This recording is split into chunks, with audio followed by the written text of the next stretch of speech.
shuttered door.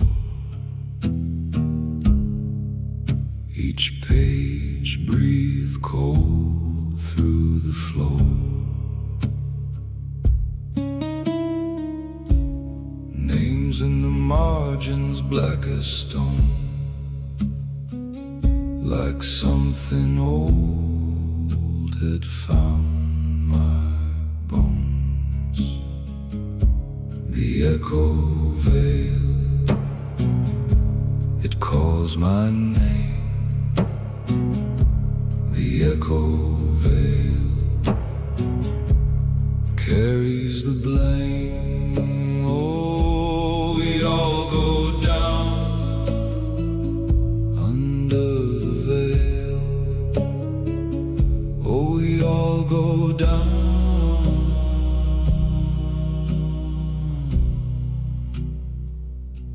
The echo veil.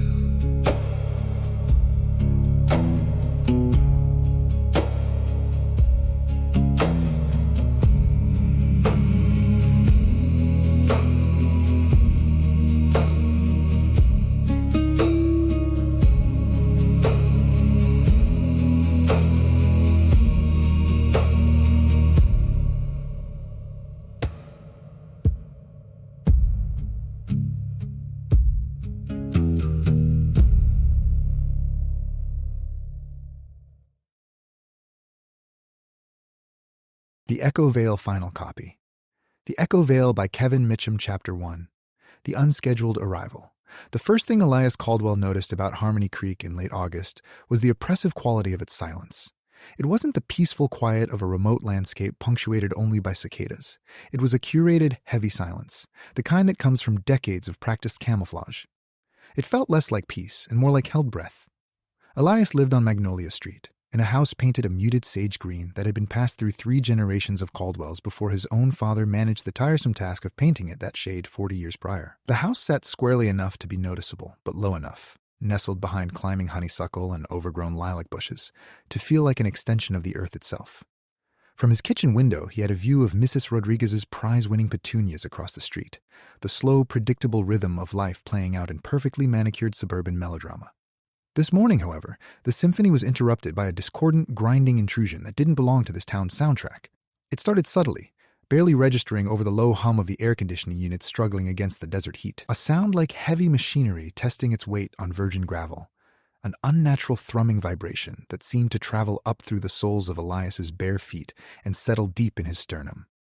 It was too rhythmic for a logging truck, too powerful for a standard municipal vehicle. He paused mid-sip of lukewarm coffee. The bitterness did little to cut through the sudden wave of unease. He pressed his forehead against the cool glass of the window pane. The honeysuckle smelled richly sweet, almost suffocatingly fragrant, and it seemed to press down on the surrounding air like a velvet curtain. "Damn," he murmured, setting the mug down with unnatural care. Too early for construction. His father, George, who was already in the garage tinkering with an antique lawnmower, a predictable Saturday ritual that served as his primary form of low-stakes engagement, didn't look up. "Nothing coming before noon, Eli. The only thing making noise out here is my impending tetanus diagnosis from this carburetor." "It's not the mower, Dad," Elias said, keeping his voice low, conversational enough to blend into the mundane banter that characterized their morning exchanges. He watched the gravel driveway curve around the bend where Magnolia Street met the main thoroughfare, Old Nevada Road.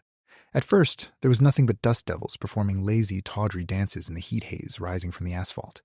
Elias leaned closer, squinting against the glare reflecting off the windshields of a few parked pickup trucks, the local color, predictable and comforting.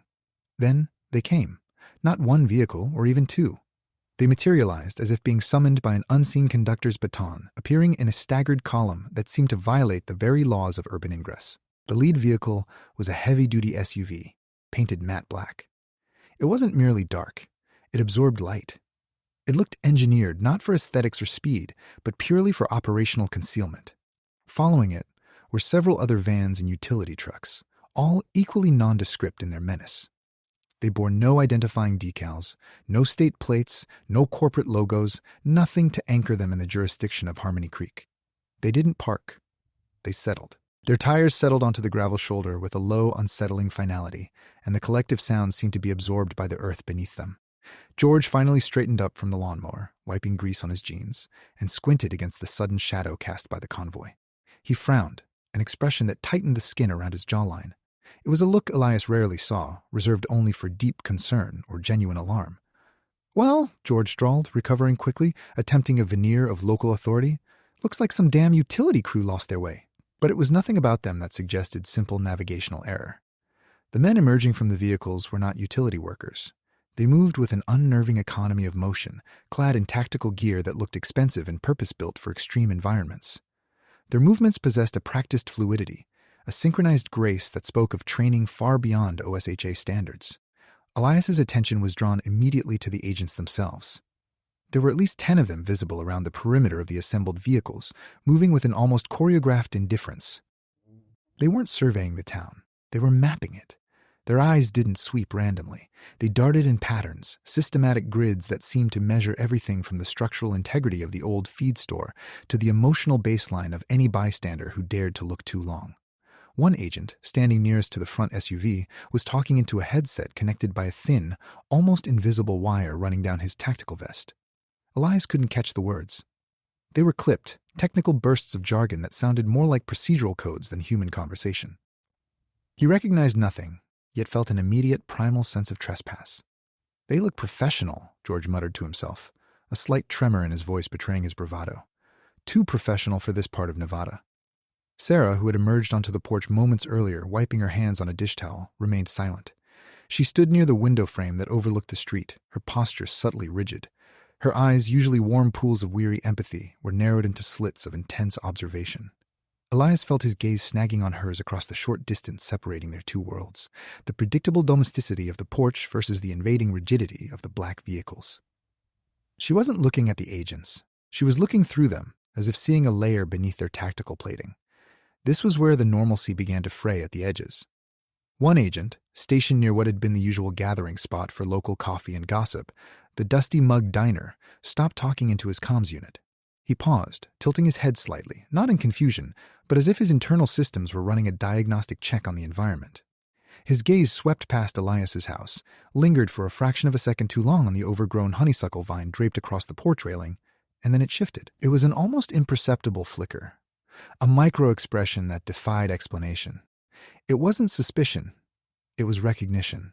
The look suggested not surprise at finding them in Harmony Creek, but rather confirmation of what they had already suspected all along, as if the agents were checking a box on a manifest labeled Area Habitable. The second agent to step forward from the side, carrying what looked like an advanced optical scanner mounted on a tripod, a machine that emitted a faint, high-pitched whine that seemed to grate against Elias's teeth, began deploying specialized sensory equipment. This wasn't standard law enforcement gear. This was hardware designed for biological anomaly detection, possibly atmospheric contamination monitoring, but the way it moved suggested something far more esoteric. Elias felt a physical reaction in his sinuses, a slight pressure building behind his eyes. It was the same vague metallic headache he'd experienced before, a dull ache that seemed to be calibrated to the frequency of the humming equipment. He instinctively rubbed his temples, trying to dispel it with counter-pressure. "Sir?" George finally spoke up, attempting to project casual authority while subtly positioning himself between Elias and the vehicles. "Are you folks all right? Is everything okay out here? You're blocking traffic." The agent nearest the tripod didn't even acknowledge George. He walked slowly toward the edge of the lawn, moving past Sarah, who stood frozen by the window. As he passed through the shadow cast by the porch pillar, the optical scanner whined louder, and Elias swore that for one fraction of a second, the beam emanating from it, which was supposed to be sweeping an infrared spectrum, seemed to catch on something else. Something wrong.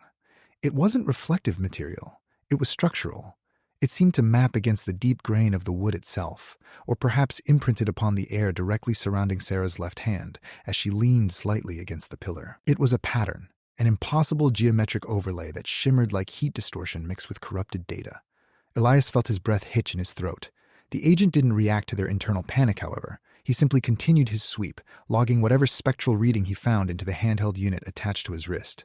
The moment passed, the scanner whined a final dismissive note, and then moved on to analyze the gravel composition near the street corner. It was over in what felt like an eternity, compressed into 5 minutes of intense observation. They had established their perimeter, a silent, invisible cordon drawn by technology and sheer force of will. They were here to study, to catalog, or perhaps to harvest. George finally managed a strained, overly bright smile.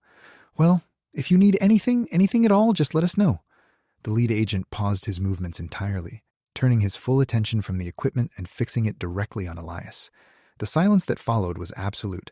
The desert wind seemed to have momentarily forgotten how to blow. It felt like a vacuum sealing around the Caldwell household.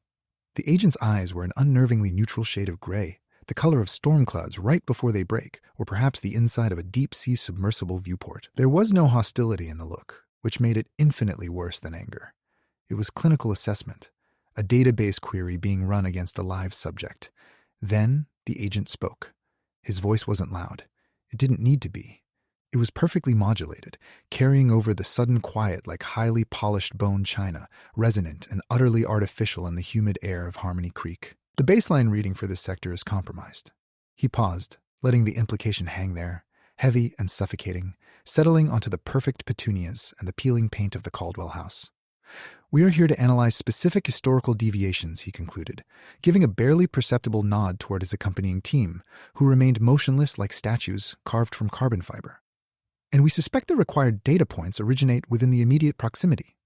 Elias felt the blood drain from his face, leaving behind a cold, metallic clarity that washed away the lingering fog of suburban complacency. He looked at Sarah, standing rigid by the pillar, and in her eyes he finally saw it, a flicker of shared terror, not for their safety, but for whatever terrible secret they had inadvertently allowed to become visible in the harsh glare of federal scrutiny. The quiet life was over. It hadn't been paused. It had been interrupted, and the interruption felt less like a raid and more like an autopsy performed at point-blank range. Chapter 2. The Weight of Generations. The silence following the agent's pronouncement was a tangible thing, pressing against Elias's eardrums until it felt like pressure in his sinuses. It was a physical manifestation of the truth refusing to breathe freely into the open air. Compromised. The word echoed off the porch columns and settled deep within the marrow of the old Caldwell bones. George finally managed to move, a jerky, unpracticed motion that looked wholly inadequate against the backdrop of black, engineered efficiency. He opened his mouth, presumably to deliver another platitude about local regulations or forgotten permits, but Sarah cut him off with a gesture so subtle it was nearly invisible. A tightening of her wrist, a barely perceptible narrowing of her focus. It was a familial signal, honed over decades of necessary discretion. It meant, "Stop talking!" Sarah walked away from the window as if the glass itself had become toxic to her touch. She moved with an almost unnatural economy, crossing the threshold from the porch into the relative safety of the deep shade near the hydrangea bushes. It was a transition that felt like stepping behind a curtain just before the climax. "Dad," Sarah said, her voice unnervingly level, devoid of its usual weariness. It was pitched at a frequency designed not to provoke further reaction, but to command compliance. "Let's go inside." George blinked, thrown by the sudden shift in his daughter's demeanor. Usually she was managing the emotional fallout, the neighborhood gossip, the school parent bake sales disasters. Now she possessed an authority that made him falter.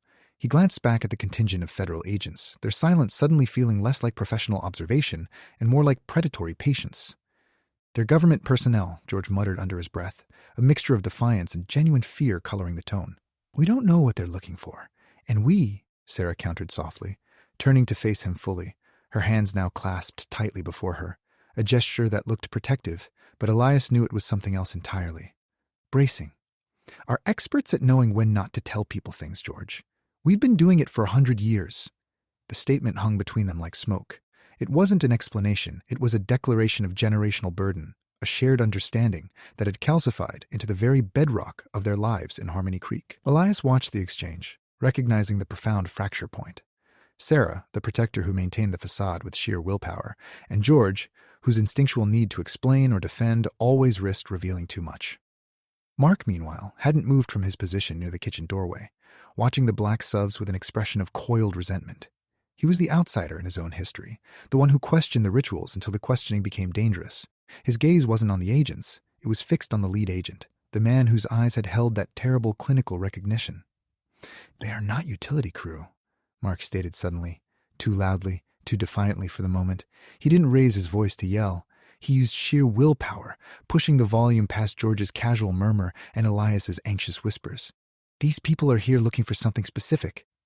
And if you think a simple perimeter cordon is going to deter them, you clearly haven't done your homework on what we are." The effect was instantaneous, profound, and utterly catastrophic. Sarah inhaled sharply, drawing in the breath like she was plunging into deep water. George flinched as if struck. Even Elias felt the hairs on his arms prickle upward. responding to the palpable spike of tension radiating from the group dynamic.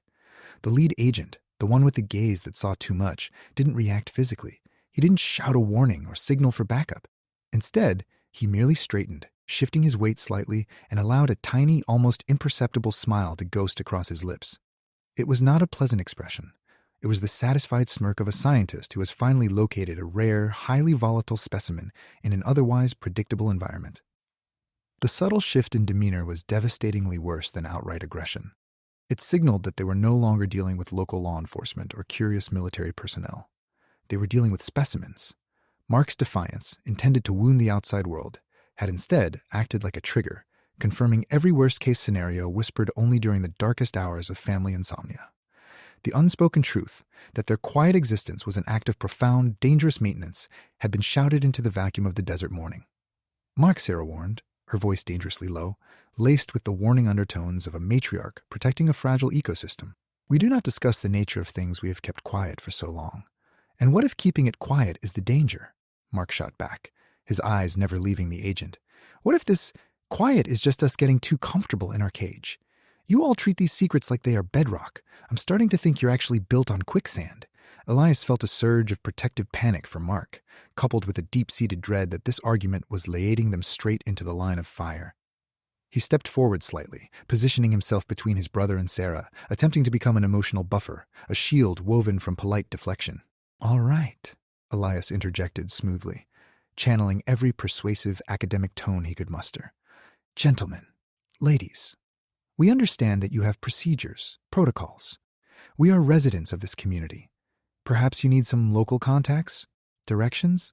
If you can tell us what facility you are actually looking for within a 20-mile radius, we can guide you to the proper—" He was trying to revert the situation back into the solvable framework of a civil inquiry, using his own academic shield against the metaphysical onslaught. But the agent wasn't listening to Elias's suggestions of maps and mileage. He was listening to the underlying resonance in the tension, the discordant hum of 3 generations arguing over existential survival in front of advanced monitoring equipment. The agent finally shifted his focus entirely to Elias. His gaze seemed to pierce through the sage-green paint, through the layers of dust and accumulated domesticity, searching for something elemental, something ancient that refused to be cataloged by conventional science. "Your resonance signature," the agent stated, ignoring George's sputtering protests entirely. "It is elevated. It suggests acute levels of localized stress combined with residual energetic residue." He paused, tapping a finger lightly on the scanner housing. "You're not merely residents, and your current state of agitation is dangerously destabilizing to the immediate environment. Residue." The word hit Elias like a physical blow. Residue. As if they were spilled chemicals, remnants from some dangerous, unseen experiment. He felt a sudden dizzying vertigo. It was the sensation of his own bones shifting, as if the framework that held him upright was slightly misaligned with reality. It wasn't just fatigue, it was a neurological shockwave caused by being perceived in a way no human should ever be. Sarah finally broke character, her facade cracking like brittle plaster. She let out a sound, a sharp, involuntary gasp of pure fear that sounded too high-pitched, too raw for the composed veneer she usually wore. It was the sound of someone whose carefully constructed reality had just been exposed to an impossible truth. It was that sound that broke something in the agent's controlled demeanor. The clinical mask slipped. For a full second, the detachment vanished, replaced by a flicker of profound, almost painful familiarity, a look that suggested he wasn't merely studying the Caldwells. He knew them. He recognized the specific, deeply rooted pattern of fear in Sarah's gasp. Then, the agent straightened up entirely, and it was as if his posture had been snapped into place by an unseen mechanism. The moment of vulnerability passed as quickly as smoke caught a strong draft. He turned to his commanding officer, who finally stepped out from behind the SUVs. She was a woman in a uniform that Elias couldn't quite decipher, marked with emblems he didn't recognize but felt deeply significant. She spoke into her own radio, and this time the communication was not technical jargon. It was clipped, urgent, and undeniably laced with dread. "Alpha Team to command. The subject group is displaying volatile psycho-emotional markers consistent with pre-contact activation patterns. We are approaching critical threshold for pattern recognition confirmation. Pre-contact. Elias felt a chill that had nothing to do with the desert temperature crawl up his spine. What was pre-contact? Was it before humanity? Before this current iteration of history? The air thickened, the humming from the equipment intensifying until it vibrated unpleasantly in their teeth. The commanding officer, the woman, looked over at Elias, and this time, her gaze held a predatory intelligence that eclipsed even the lead agent's curiosity. It was ownership. She wasn't studying them. She was cataloging potential property. Containment parameters are shifting, she announced to no one in particular, but everyone heard it. We are moving from observation to acquisition protocol. All non-compliant personnel will be subjected to Level 3 stabilization measures. Level 3. The term felt like a scientific epitaph. Before any of them, George sputtering, Mark recoiling, Elias reeling, could process the finality of those words, Sarah moved. It wasn't a panicked scramble. It was a single, decisive act of desperate preservation. She grabbed a heavy ceramic planter filled with struggling desert blooms from the porch table, a vase holding nothing more valuable than dead leaves and sentimental memory, and swung it with surprising force, connecting squarely with the primary communication antenna mounted on the lead agent's SUV roof rack. The impact was sickeningly loud. The antenna buckled, sparks showering down like dying fireflies, and the high-pitched whine of the monitoring equipment died instantly, leaving a sudden deafening vacuum where sound had been seconds before. The agents froze, momentarily stunned by the unexpected physical act of resistance from someone who looked like she should be dusting china. The commanding officer barked an order into a radio, but it was already too late. Sarah stood there, breathing hard, having committed the most brazen act of defiance in living memory, leaving a trail of broken porcelain and unanswered questions in her wake. Chapter 3. The town's quiet complacency. The aftermath of Sarah's desperate act felt like a physical vacuum. The sudden silence following the sparking antenna was so profound that Elias could hear the frantic, shallow rhythm of his own breathing echoing in the shell-shocked quietude of Magnolia Street. The matte black SUVs remained fixed, their occupants frozen in a tableau of disciplined shock. It was a perfect image of thwarted procedure. Sarah stood rooted beside the shattered planter, her chest rising and falling rapidly, the dust motes dancing around her like golden, damning accusations. She hadn't meant to break anything. She had only needed a distraction large enough, loud enough, and tangible enough to force an immediate operational pause. The effectiveness of the diversion was undeniable, but the sheer recklessness of it felt like the first true crack in the protective shell the Caldwells had maintained around themselves for generations. The commanding officer remained rigid, her initial surprise morphing instantly into cold professional displeasure. She didn't yell. She simply adjusted her posture, a minute shift that somehow radiated enough authority to make George shrink back a step against the relative safety of his own porch railing. "This is an unnecessary escalation," the officer finally stated, her voice dangerously even, directed less at Sarah and more at the space between them, the delicate boundary separating their private existence from public scrutiny. "We advise immediate compliance with personnel dispersal orders." George, finding a sliver of his former bluster fueled by adrenaline and decades of local authority, managed to interject weakly, "With all respect, ma'am, we are not personnel. We live here. This is Harmony Creek." A wave of suppressed amusement rippled through the agents, a sound like dry leaves skittering across pavement. The lead agent finally broke his silence again, stepping forward with a slow, almost exaggerated deliberation. He ignored George completely, his eyes fixed on Elias now. "Harmony Creek," he repeated, drawing out the syllables as if tasting an unfamiliar flavor sample. "A designation of place, not a protected jurisdiction. Your history, Mr. Caldwell, it suggests otherwise." Elias felt Mark tense up beside him, ready to engage in whatever intellectual spar was required to derail this moment. But Sarah placed a surprisingly firm hand on his arm, her grip conveying an unspoken message. Wait, they needed time to process the breach. They couldn't fight on pure adrenaline fueled by decades of suppressed anxiety. The standoff dragged into a miserable crawl of suspended reality. The agents were waiting for their next directive, while the Caldwells waited for the inevitable pivot, the moment when military procedure would override human caution. It was this agonizing suspension that allowed the town itself to bleed back into focus. As if an internal clock had chimed somewhere far removed from the immediate confrontation zone, a different sound began to permeate the street. It wasn't mechanical. It was organic, rhythmic, and deeply familiar. The scent of baking sugar, caramelized crusts, and overbrewed coffee drifted down from the corner. From the dusty mug diner, Miss S. Peterson's window flashed with light, the warm, inviting glow of an oven door opening. Miss S. Eleanor Peterson, a woman whose existence seemed intrinsically linked to the aroma of baked goods, was currently engaged in her ritualistic display of domestic martyrdom. She was waving out a tray stacked high with lemon bars, ostensibly for neighborhood inspection, but in reality performing for an audience that now included 36 highly specialized federal operatives.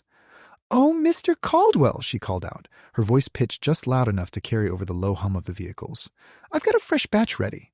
My grandson insisted I make these. The recipe from back when—" She trailed off, glancing pointedly at Sarah, an unspoken commentary passing between them that Elias could practically hear ringing in his ears. "We are still part of this town's ecosystem." Miss S. Peterson was the living embodiment of Harmony Creek's comforting lie. Her routine, her sweet gossip, the sheer predictable texture of her existence acted like a localized dampener on the surrounding tension. It reminded everyone, the agents included, that despite the black vehicles and the advanced gear, life here continued to revolve around PTA meetings and good pastries. This normalcy was jarring, almost hostile in its persistence. Elias found himself nodding faintly to Miss S. Peterson, forcing a smile that felt like cracking plaster on his own face.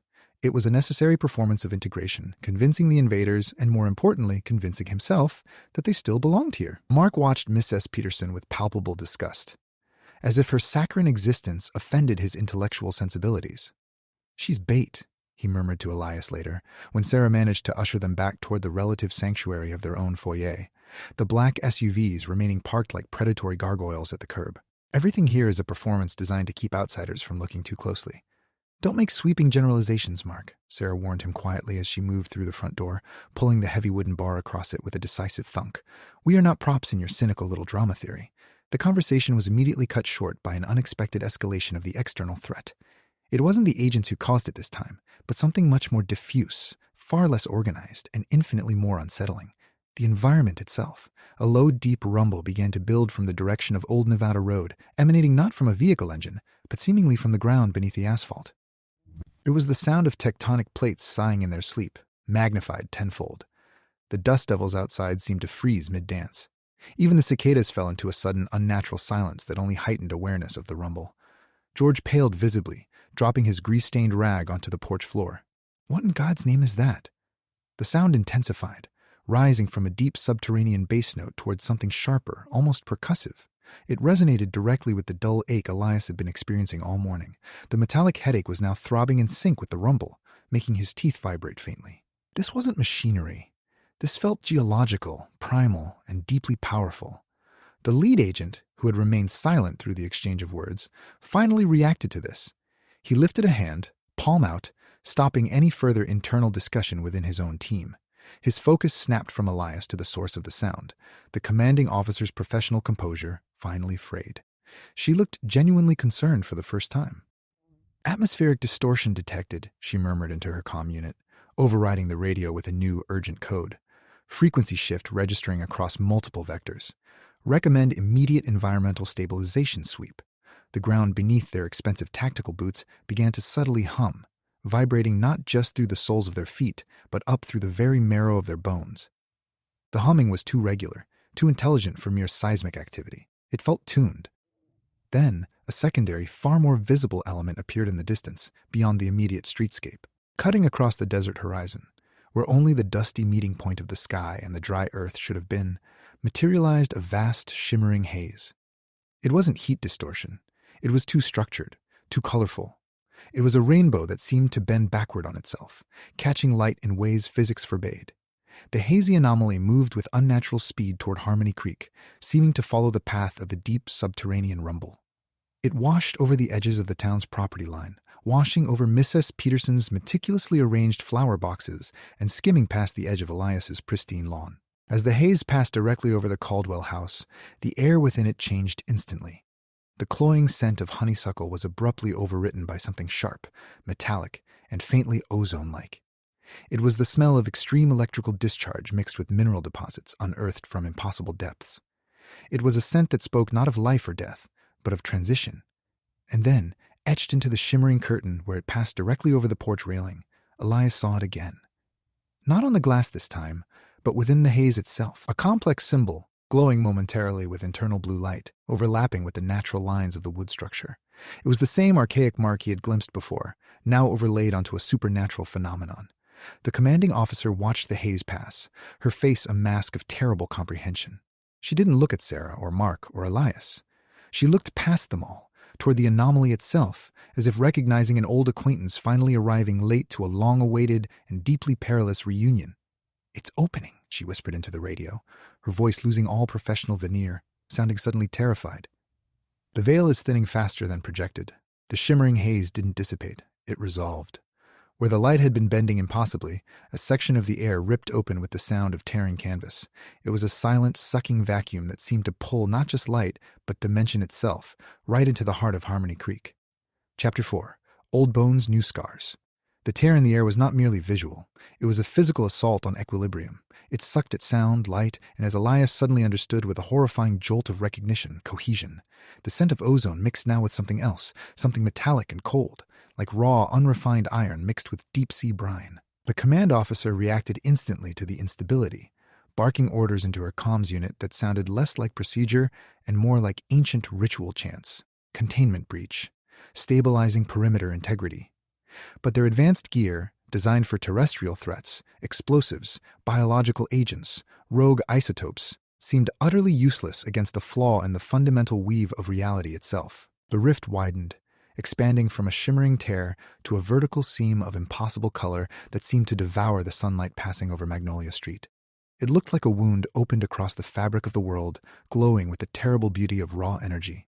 George finally snapped out of his shock, shedding his paralysis with a guttural roar that was more animalistic than human.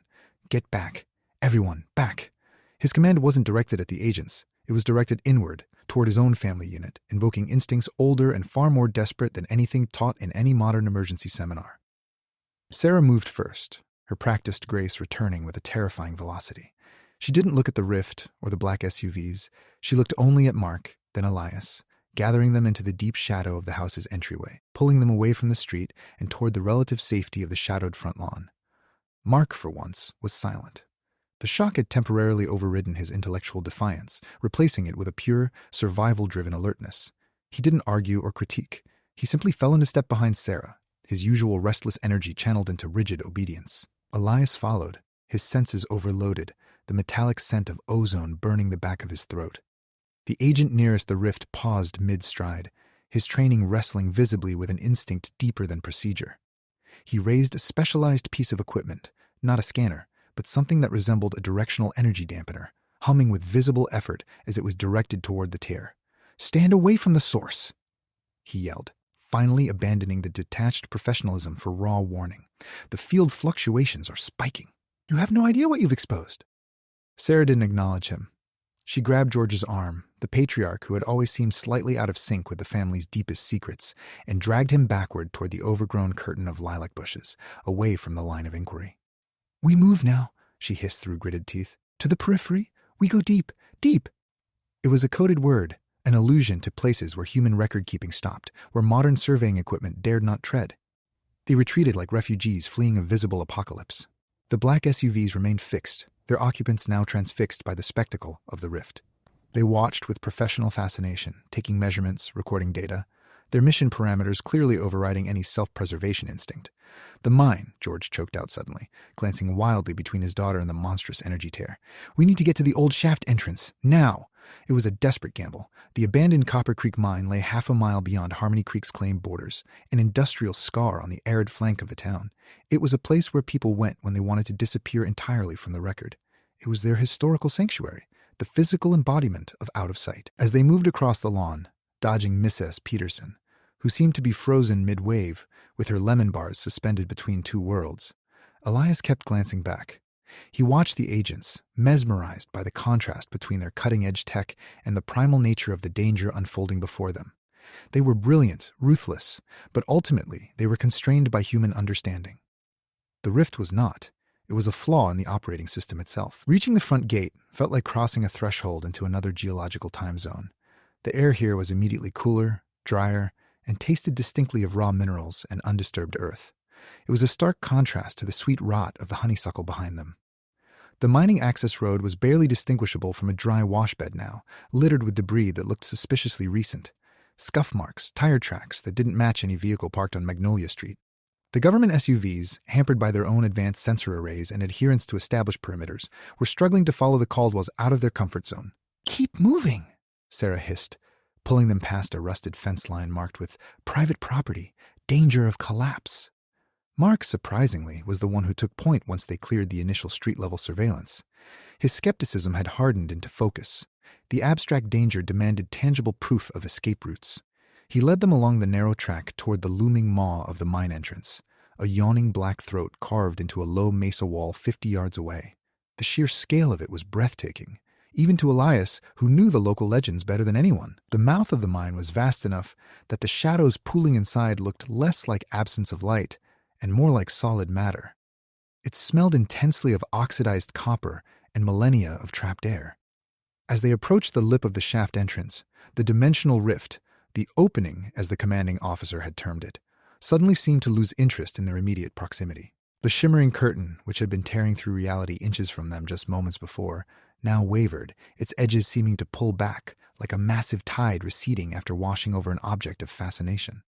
The government agents, sensing the shift in focus away from them, adjusted their efforts.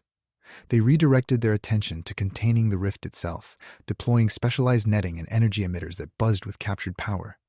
It was a desperate effort to stitch reality back together. This bought the Caldwells precious seconds.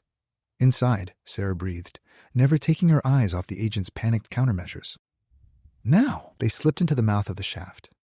The transition was immediate, from the blinding, charged chaos of the surface world to a damp, earthen quiet that felt profoundly protective. They walked quickly, George struggling slightly under the weight of his accumulated exhaustion and lingering shock. Mark trailing behind Sarah, maintaining vigilance, while physically guiding her through debris-strewn catwalks. Elias followed closest, using the relative darkness as a shield against the intrusive scrutiny of the outside world. The deeper they went, the more palpable the oppressive quiet became. The humming from the surface receded, replaced by the drip, drip, drip of mineral water, echoing in the vast subterranean chamber that lay beneath the main excavation levels. It was a forgotten passage, perhaps predating even the copper strikes of the early 1900s. They navigated through narrow passages where the air felt thick and cool against their skin, a welcome balm after the charged atmosphere of Magnolia Street. The weight of the history here pressed down. The silence was not merely an absence of noise. It was the accumulated weight of countless untold lives. Eventually, they reached a large, naturally formed cavern. It was a break in the worked-out tunnels, opening into a chamber that seemed too spacious for its natural confines, illuminated by faint shafts of weak daylight filtering through fissures far above. This chamber felt older than the copper deposits. It felt intentional. This passage, George whispered, his voice hushed with reverence and fear. It was sealed after the Great Collapse. No one has been down this deep in 80 years. They had found their momentary refuge, a pocket of forgotten time beneath the town that was too vital to be mapped or monitored by modern means. The government agents, trapped above the main shaft entrance by the lingering instability of the dimensional breach, were now forced into a state of waiting, confined by the unstable reality they had helped create. But this sanctuary, for all its depth, did not bring peace. As Mark finally found purchase on a catwalk that looked suspiciously rotten, he paused, brushing dust from his jacket sleeve. His foot accidentally nudged something settled in a patch of accumulated silt near an ancient support pillar. It was a small, rectangular object encased in decades of mineral runoff and sediment. Curiosity, the dangerous catalyst for every Caldwell secret, overruled caution.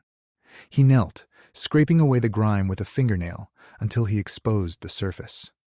It wasn't human debris. It was too geometrically precise, too alien in its manufacture. It was an object made of black metal, etched with complex symbols that Elias had never seen before, yet felt a chilling sense of recognition regarding their underlying mathematical structure. The symbol, the one glimpsed on the agent's gear, the one briefly imprinted on the air over Sarah's hand, was present here, rendered in physical form. It was an intricate lattice pattern surrounding what appeared to be a small crystalline core, pulsing with a faint, barely visible inner luminescence. "What is this?" Elias breathed, reaching out before Mark could stop him, his fingertips inches from the object, feeling the residual cold emanating from it. Sarah moved faster than anyone thought she could move in her mid-40s. She reached out and snatched Mark's arm back just as he made to touch it. Her breath hitched, and her eyes, the windows Elias always found so misleadingly empathetic, were now wide with a raw, terrifying panic that mirrored the impossible geometry of the symbol they were confronting. The crystalline core pulsed once, strongly, emitting a brief, high-frequency tone. It wasn't an audible sound. It was felt. It was a harmonic wave that seemed to resonate directly within Elias's skull, making him stumble back, clutching his head as if struck by an invisible force. Then the commanding officer, who had been observing their retreat from the main shaft entrance above them, let out a single sharp whistle. It was a sound that cut through the mineral silence like breaking glass. It was not an alarm. It was a signal of profound discovery. They had found what they were looking for. The game was over. Chapter 5. Whispers Under the Surface. The air in the cavern beneath Old Nevada Creek was breathable. It smelled of wet limestone, deep thyme, and the faint mineral tang that Elias now associated with true antiquity. It was a blessed, subterranean quietude compared to the charged electrical static humming just above them, where the government agents were still managing the residue of the dimensional tear.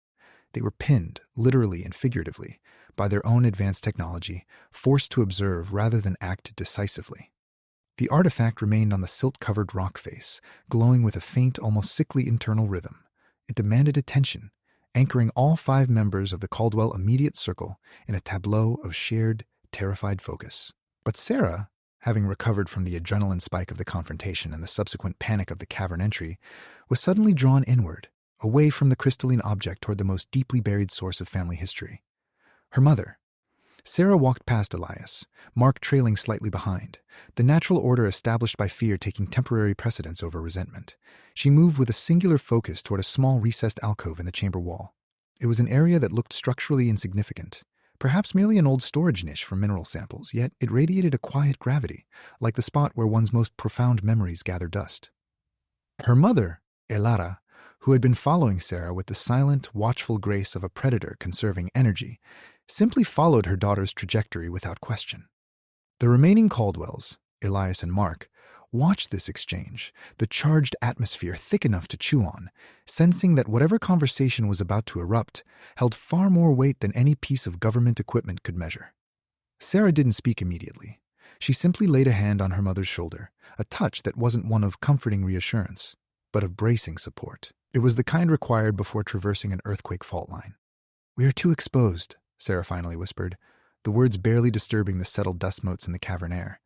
"The artifact drew them here, and they followed us to our weakness." Elara did not flinch at the mention of weakness. She merely looked out toward the shaft entrance, a knowing melancholy clouding her eyes. It was the look of someone who had seen the cycle repeat too many times to be shocked by repetition. They were always looking for something, Sarah. They just used different labels now. But why? Mark finally blurted out, unable to contain his need for structural understanding. He gestured vaguely toward the glowing object, then back toward the surface world, implying the massive intelligence operation looming above them. Why are they so terrified of what we are? If we've been here for centuries, if we're just different, why is it a global security incident? George shifted uncomfortably beside his wife, looking between his daughter and Mark with an expression of deep discomfort. This line of questioning was dangerous. It required specifics that had been forbidden knowledge for generations. Sarah shot him a warning glance. "Be silent." Then, turning back to Elara, her voice dropped to a conspiratorial murmur, the tone shifting from protective sisterhood to urgent interrogation. "Mother, you know this better than anyone. When did they start looking? And why does it feel like now?" Elara finally turned fully towards Sarah, her eyes deep pools reflecting not the cavern light, but something vast and distant, something interstellar. She studied Sarah's face as if cataloging every flaw, every line etched by stress and survival. "Patience," Elara murmured, the words sounding ancient, like grit scraping against bone china. "It is a currency we must spend sparingly." She let her gaze drift to Elias, who was currently tracing patterns in the dirt with a fallen stick, his mind clearly reeling from the electrical shock of the artifact. "Elias, your resonance signature. It's not just stress. There are harmonics there that shouldn't exist in baseline human neurology. You feel it because you process too much." Elias froze, the stick falling from his slack fingers into a puddle of mineral runoff with a soft plop. He stared at her, completely derailed. He hadn't thought about his own neurology in years. He'd been too busy reading textbooks on 19th century Nevada mining collapses to analyze his own wiring. Mark leaned closer, an alarming curiosity overcoming his caution. "What are you talking about? What kind of harmonics? Are we defective?" The question was sharp, ugly, and utterly unavoidable. It hung in the damp air. Defective? Sarah stepped between Mark and her mother, placing herself as a shield. It was a desperate human buffer against the torrent of forbidden truth. "Mother," she said, her tone hardening into an unyielding barrier. "We agreed. We do not discuss the mechanism of our existence when outsiders are listening." She cast a sharp look upward toward the shaft, where the muffled voices and humming equipment suggested the agents were still monitoring them, waiting for the next tell. But Alara shook her head slowly, a gesture of weary inevitability. You think caution is strength, Sarah? It is only stasis. We have maintained this veneer of humanity through meticulous control, by controlling what we show. Her voice dropped lower, forcing Sarah to strain to hear over the drip, drip, drip of water echoing in the chamber. We are not merely evolved, child. The designation used by your father's lineage was always a necessity for survival on this world's surface layers. She paused, gathering strength, her gaze sweeping across all of them. Mark's sharp skepticism, Elias's overwhelmed intellect, George's ingrained fear, and Sarah's desperate desire to protect the structure. We are anchors, Alara finally whispered, the word heavy with unintended cosmic weight. We were placed here because this world, in its totality, is unstable. We are keepers of continuity for something that requires a consistent, relatively stable biological anchor point on this planet. Our longevity, our ability to mimic, our very echo, it's all borrowed resilience. The implications hit Elias with the force of a physical blow. Borrowed? Resilience? He wasn't just living in an old family home. He was inhabiting a carefully maintained piece of cosmic infrastructure. The headache returned, not as pain, but as overwhelming data overload. It was a billion tiny pieces of impossible information slotting into place. What are you protecting us from? Mark demanded, his skepticism finally giving way to genuine alarm. If we're anchors, what's the instability? Is it us? Are you defective? Ilara smiled then, a terrible, heartbreaking expression of resignation. No, we are the stable constant, fool boy.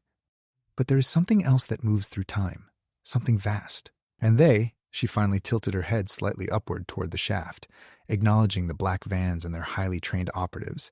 They weren't sent just to find us. They were sent because of what this place connects to. She gestured not toward the artifact, nor toward the entrance leading back to the surface world, but directly into the deepest recess of the cavern wall, an area Elias hadn't noticed before. It was a patch of rock that seemed subtly darker, absorbing the meager light entirely. The energy spike wasn't just local interference, Alara stated with chilling certainty. It was a ripple from outside our time signature. The things we were meant to keep secret weren't just secrets from man, Mark. They are secrets of this planet's history, and the people who monitor us aren't just worried about us disrupting their survey. They are worried that we know enough to let something else through again. The commanding officer above them suddenly shouted down the shaft, her voice strained with urgency. Stop! Cease all interaction with that localized point, now! Before anyone could process the warning, before Elias could even fully connect the dots between anchors, continuity, and the impossible symbol, the crystalline object on the rock face gave one final blinding pulse of blue-white light. The energy surge was immediate, overwhelming, and it didn't emanate outward. It seemed to suck inward, drawing all ambient light, sound, and life force toward itself in a sickening vortex. The air screamed. It wasn't the tier above them that threatened them now. It was this object, overloading their sanctuary with raw, untamed power, forcing every Caldwell member into an immediate, instinctive act of self-preservation against a threat far more ancient and profound than either human conspiracy or local legend. Chapter 6. The Fracture of Trust. The aftershock from the artifact's pulse had left a ringing silence in the cavern, a temporary vacuum that allowed the Caldwells a fleeting moment of comparative quiet. It was a reprieve purchased with genuine, agonizing near disaster. They spent the next 12 hours huddled together, alternating between watching the unstable energy signatures emanating from the crystalline core and maintaining watch on the main shaft entrance above them, where the federal agents continued their frustratingly ineffective attempts to stabilize the tear. But the adrenaline crash was inevitable, leaving behind a residue of profound exhaustion that settled over Mark like grave clothes. The forced intimacy of surviving an impossible event had only served to highlight the immense fissures in the Caldwell facade. By late afternoon, as the desert sky began its slow, deceptive descent from searing blue into dusty gold, George managed to orchestrate a retreat. It was a gradual, tactical withdrawal back toward the familiar relative safety of their own property line. He couldn't bear the oppressive weight of the mine's deepest secrets suspended over them any longer. He needed the predictable structure of routine to reassert itself. "We need fresh air," George announced gruffly when they finally emerged into the twilight on Magnolia Street, leaving the open mouth of the shaft behind them. "And we need coffee that hasn't been contaminated by residual dimensional leakage." The move back to civilization was less a journey and more a slow, agonizing performance for an audience of uniformed suspicion. The federal team hadn't left. They had simply shifted their operational focus from containing the tier, which remained visibly unstable, humming faintly in the distance, to monitoring the Caldwell's movement pattern. They watched every step, every gesture. Sarah kept the family moving methodically, her maternal instinct overriding any residual trauma response. She walked with George nearest to her, creating a protective human shield between him and the intrusive gaze of the black SUVs. Elias followed close behind, keeping his eyes on the periphery, cataloging the subtle shifts in their surveillance pattern. They were less overtly hostile now, more like diligent academics observing an unusual specimen under glass. It was during this controlled march that Mark finally snapped. The quiet facade of shared trauma and immediate peril proved to be too much for the dam of his accumulated doubt. He stopped dead center on Magnolia Street, forcing everyone around him, George, Sarah, Elias, to halt their measured pace. "Enough!" Mark's voice cut through the cooling evening air, raw and brittle with years of suppressed intellectual frustration. "We cannot keep treating these moments like they are inevitable crises that require us to perform perfectly." He turned directly toward his father, forcing George into an uncomfortable physical corner between him and the line of black SUVs. George visibly bristled, a flush creeping up his neck. It was the look of a man whose deeply held authority had been questioned not by some external force, but by his own bloodline. "Mark, that is enough rhetoric. You are agitated." "Am I?" Mark countered, letting the question hang in the deepening twilight. He looked past George, addressing the general area where the agents were clustered like vultures waiting for a carcass to decay. "You speak of continuity and hankeros, as if these words carry some kind of biological weight, Dad. You talk about secrets being necessary for survival." He took a step closer to George, invading the small bubble of paternal authority that had surrounded him for decades. "But what are those secrets? What is the actual mechanism? Is it blood purity? Some obscure mineral rights? Because frankly, when you talk about the law or sacrifices, the language is so archaic, so vague, it sounds like myth-making to cover up a simple truth. A fraud." George's face tightened, his jaw clenching visibly. He glanced frantically at Sarah, whose expression was a masterpiece of controlled agony. She wanted him to stop. She knew the line he had just crossed, but Mark was galvanized by adrenaline and the sudden exposure of impossible forces, making him impervious to social restraint. "You will not speak of it that way," George warned, his voice dropping to a low, menacing rumble, abandoning any attempt at civil discourse. "Certain knowledge is not for casual consumption. It requires respect and discretion." Mark laughed, a harsh, brittle sound devoid of humor. "Respect? You treat our history like an inheritance, Dad, as if it were acreage on the deed to this house. But everything you built around that scarcity of information, the careful omissions, the stories glossed over, the things we've been told never happened, it's all unsustainable scaffolding." He jabbed a finger vaguely toward his father. "You treat our collective memory like it's something fragile enough to break with casual conversation, when I suspect what you built is actually just held together by sheer force of willpower and denial." The tension was so dense that Elias felt a profound headache bloom behind his eyes. Not the electrical one, but a pressure building from conflicting narratives. He needed clarity. He needed proof that separated myth from metallurgy. Just as George opened his mouth to respond with a defensive anecdote about the necessity of silence, a move Elias braced for, like an incoming blow, the tension snapped again, not from within the family, but from the periphery. One of the agents detached himself from the main cluster near the SUVs. He moved away from the primary area of confrontation, skirting around the corner toward the Dusty Mug Diner. This movement was designed to seem incidental, a patrol adjustment, yet it carried the weight of undeniable surveillance. The agent walked into the diner's limited view, a small window showcasing counter service, and the faded gingham pattern of the booths. He stopped just outside the glass, ostensibly looking at the menu board inside. But his actions were meticulous, almost theatrical in their subtlety. Mark, who had been poised for a verbal escalation with his father, suddenly went rigid again, not because of his dad, but because of the agent. His skepticism snapped into hyper-alertness. He recognized the pattern immediately. This wasn't random surveillance. This was triangulation.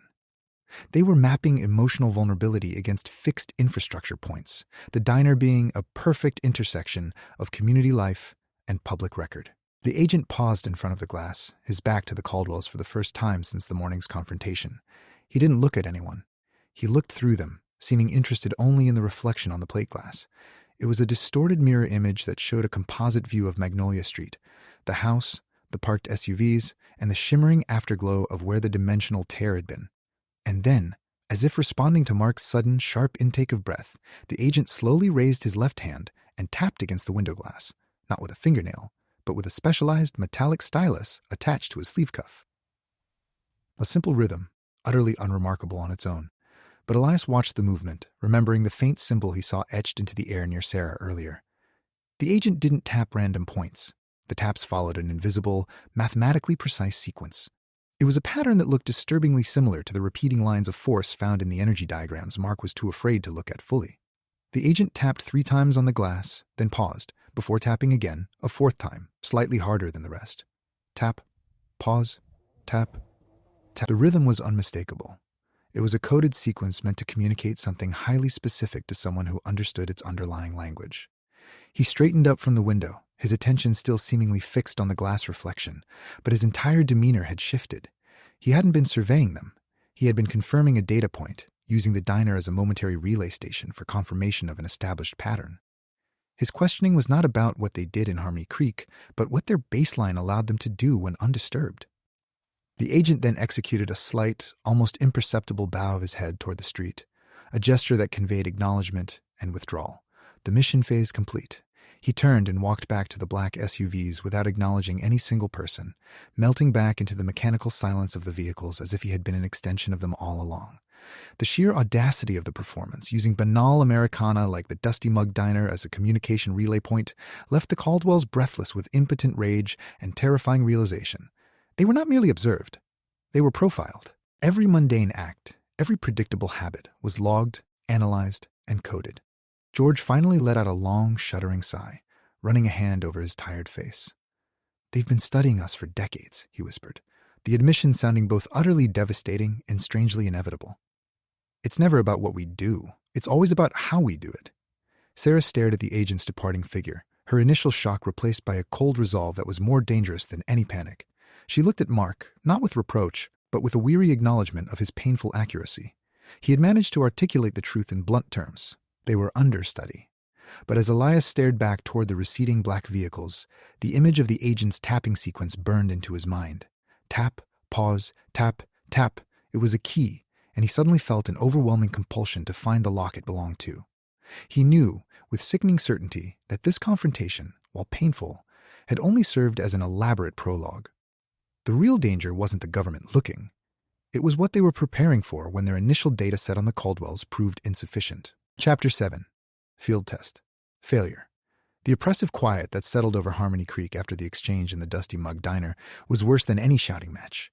It was the silence of immense computational power being deployed at a low, steady hum. It was a constant background thrumming that seemed to vibrate directly against the bone structure of the Caldwells' skulls.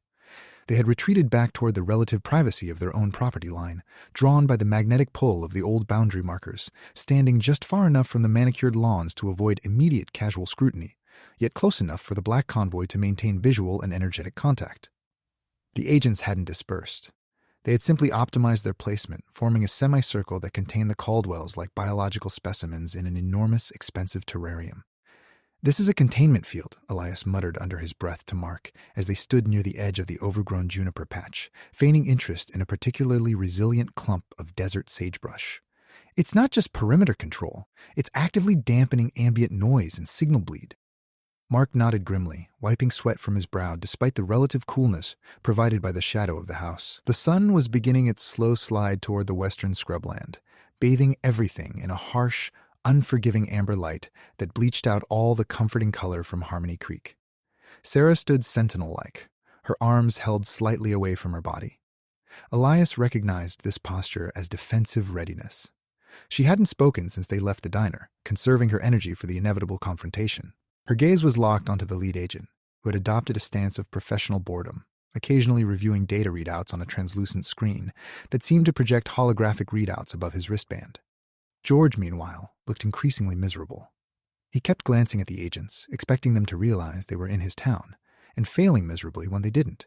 "They'll leave," he muttered finally, resignation flavoring his voice like stale smoke. "Give it time. The rumors die down." "Rumors are what keep us alive until this point, Dad," Mark shot back, the words laced with a bitterness that suggested years of resentment for their shared, fragile normalcy. "But whatever they're looking for, it's not folklore, it's hardware. And those people operate on hard data." It was at that moment, spurred by Mark's challenge and Sarah's taut patience, that the first physical manifestation of escalation occurred. A team separated from the main cluster, Three individuals moving with extreme caution advanced slowly from a utility van positioned discreetly down the road, where old farming implements were usually left to rust in place. They moved like wildlife approaching a known source of unpredictable bounty. These weren't general field agents. Their gear was specialized, suggesting expertise in environmental threat assessment that went far beyond standard federal jurisdiction. The trio deployed equipment systematically: ground-penetrating radar units, atmospheric samplers with elaborate filtration housings, and finally, the focus point for Elias's dread. It was a piece of sophisticated monitoring hardware mounted on tripods, bristling with sensors of every conceivable kind. The tripod base was weighted with what looked suspiciously like lead composite, designed to resist natural ground shifting or minor detonations. The air immediately seemed to hum at a pitch too high for comfortable listening. It was a near-ultrasonic whine that pressed physically against the eardrums.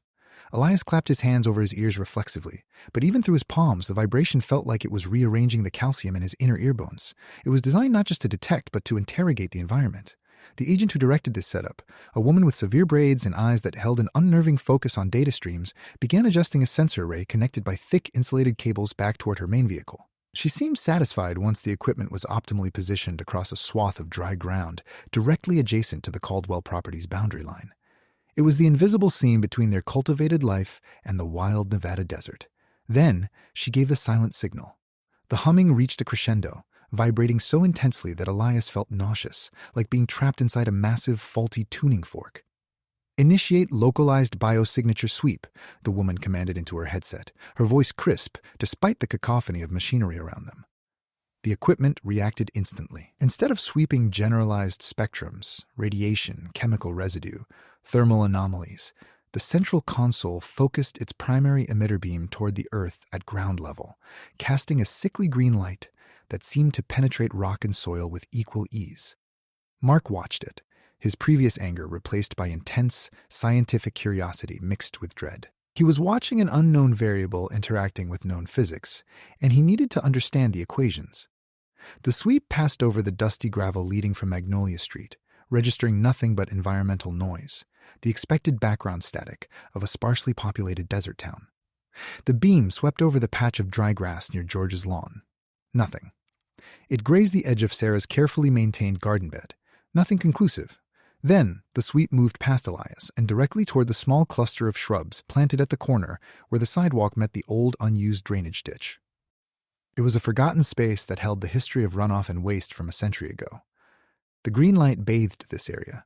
The response was instantaneous, shocking, and utterly discordant with everything they expected to find. The sophisticated equipment did not register nothing.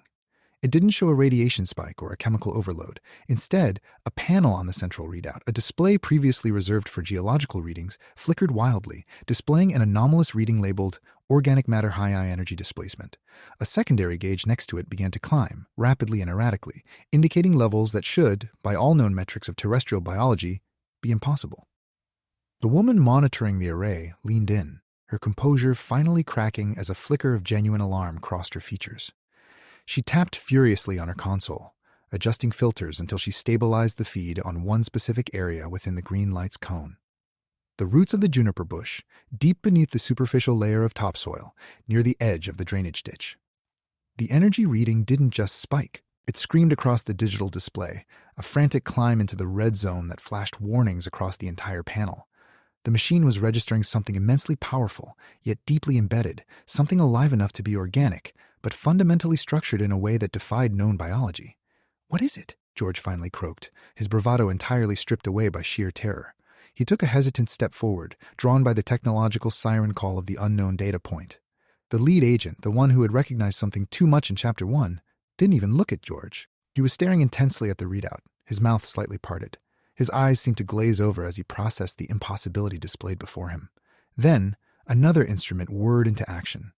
It was a handheld device, far more advanced than the monitoring unit, equipped with what looked like a miniature spectrometer array capable of reading energy signatures across multiple dimensions simultaneously. The second agent stepped forward, ignoring protocol and moving directly toward the area marked by the green light's focal point.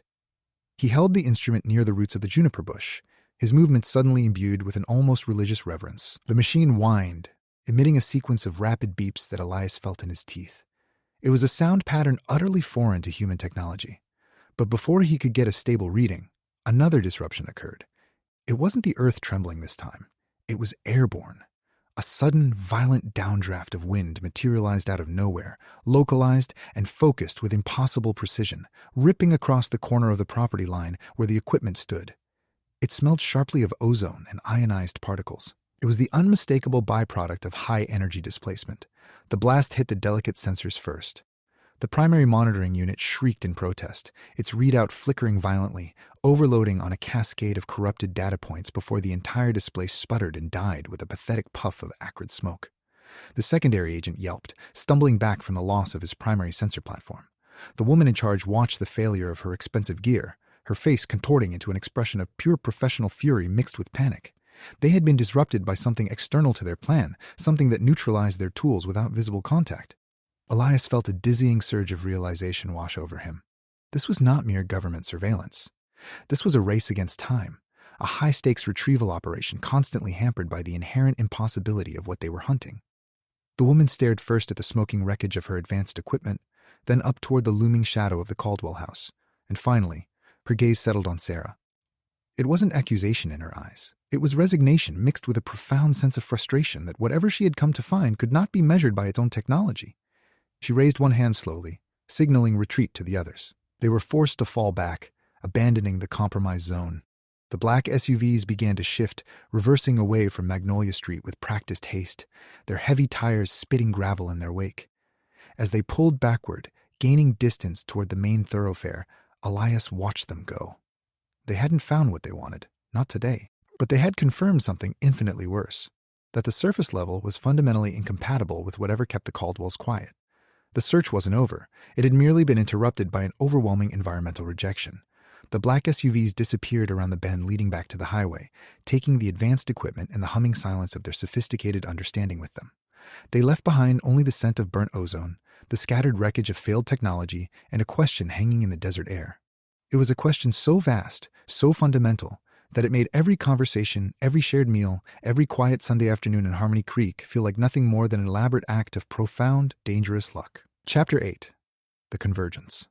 The departure of the black SUVs left behind not just silence, but an oppressive void where noise and data exchange had been moments before. Elias walked slowly down the street, his boots crunching on grit mixed with pulverized technology. Shards of melted polymer, scorch marks, and bits of advanced wiring that looked like they belonged to a future history book. The metallic scent of ozone was beginning to dissipate, replaced by the familiar, if slightly tainted, aroma of dry Nevada scrubland. The momentary reprieve felt fragile, built on the sheer exhaustion of adrenaline and the physical barrier of distance. They stood near the corner where the juniper bushes grew. It was a spot that now seemed consecrated ground, stained by impossible blue-white light. Sarah did not allow herself to relax. She walked a careful perimeter around the small area, her back ramrod straight, her eyes constantly sweeping across the adjacent landscape. Her focus was absolute. She wasn't looking for retreating agents or police cruisers. She was looking beyond them. She was watching the horizon, as if expecting something to crest the dusty curve of the distant hills, something that didn't obey the laws of vehicle transport. Mark finally let out a breath he seemed to have been holding since the artifact pulse. The immediate danger from the federal team had passed, but the intellectual fallout remained corrosive. He kicked at a loose piece of gravel, sending it skittering near where the primary sensor unit had stood. They retreat when their objective is momentarily unachievable, he mused aloud, more to himself than to the family. It's tactical withdrawal, not defeat. Or strategic redeployment, Elias countered softly, still grappling with the implications of the artifact's power. They retreated because we showed them a vulnerability they couldn't process using their existing models. He was starting to synthesize his research background, the understanding of historical resource conflicts, the paranoia inherent in every isolated community, with the physical evidence underfoot. George remained withdrawn, staring fixedly at the corner where the agents had been positioned. The sheer scale of the intrusion had finally broken through his lifelong practiced stoicism. "They know things," he muttered, crossing himself vaguely against his chest. "Things about us that we don't even fully understand ourselves."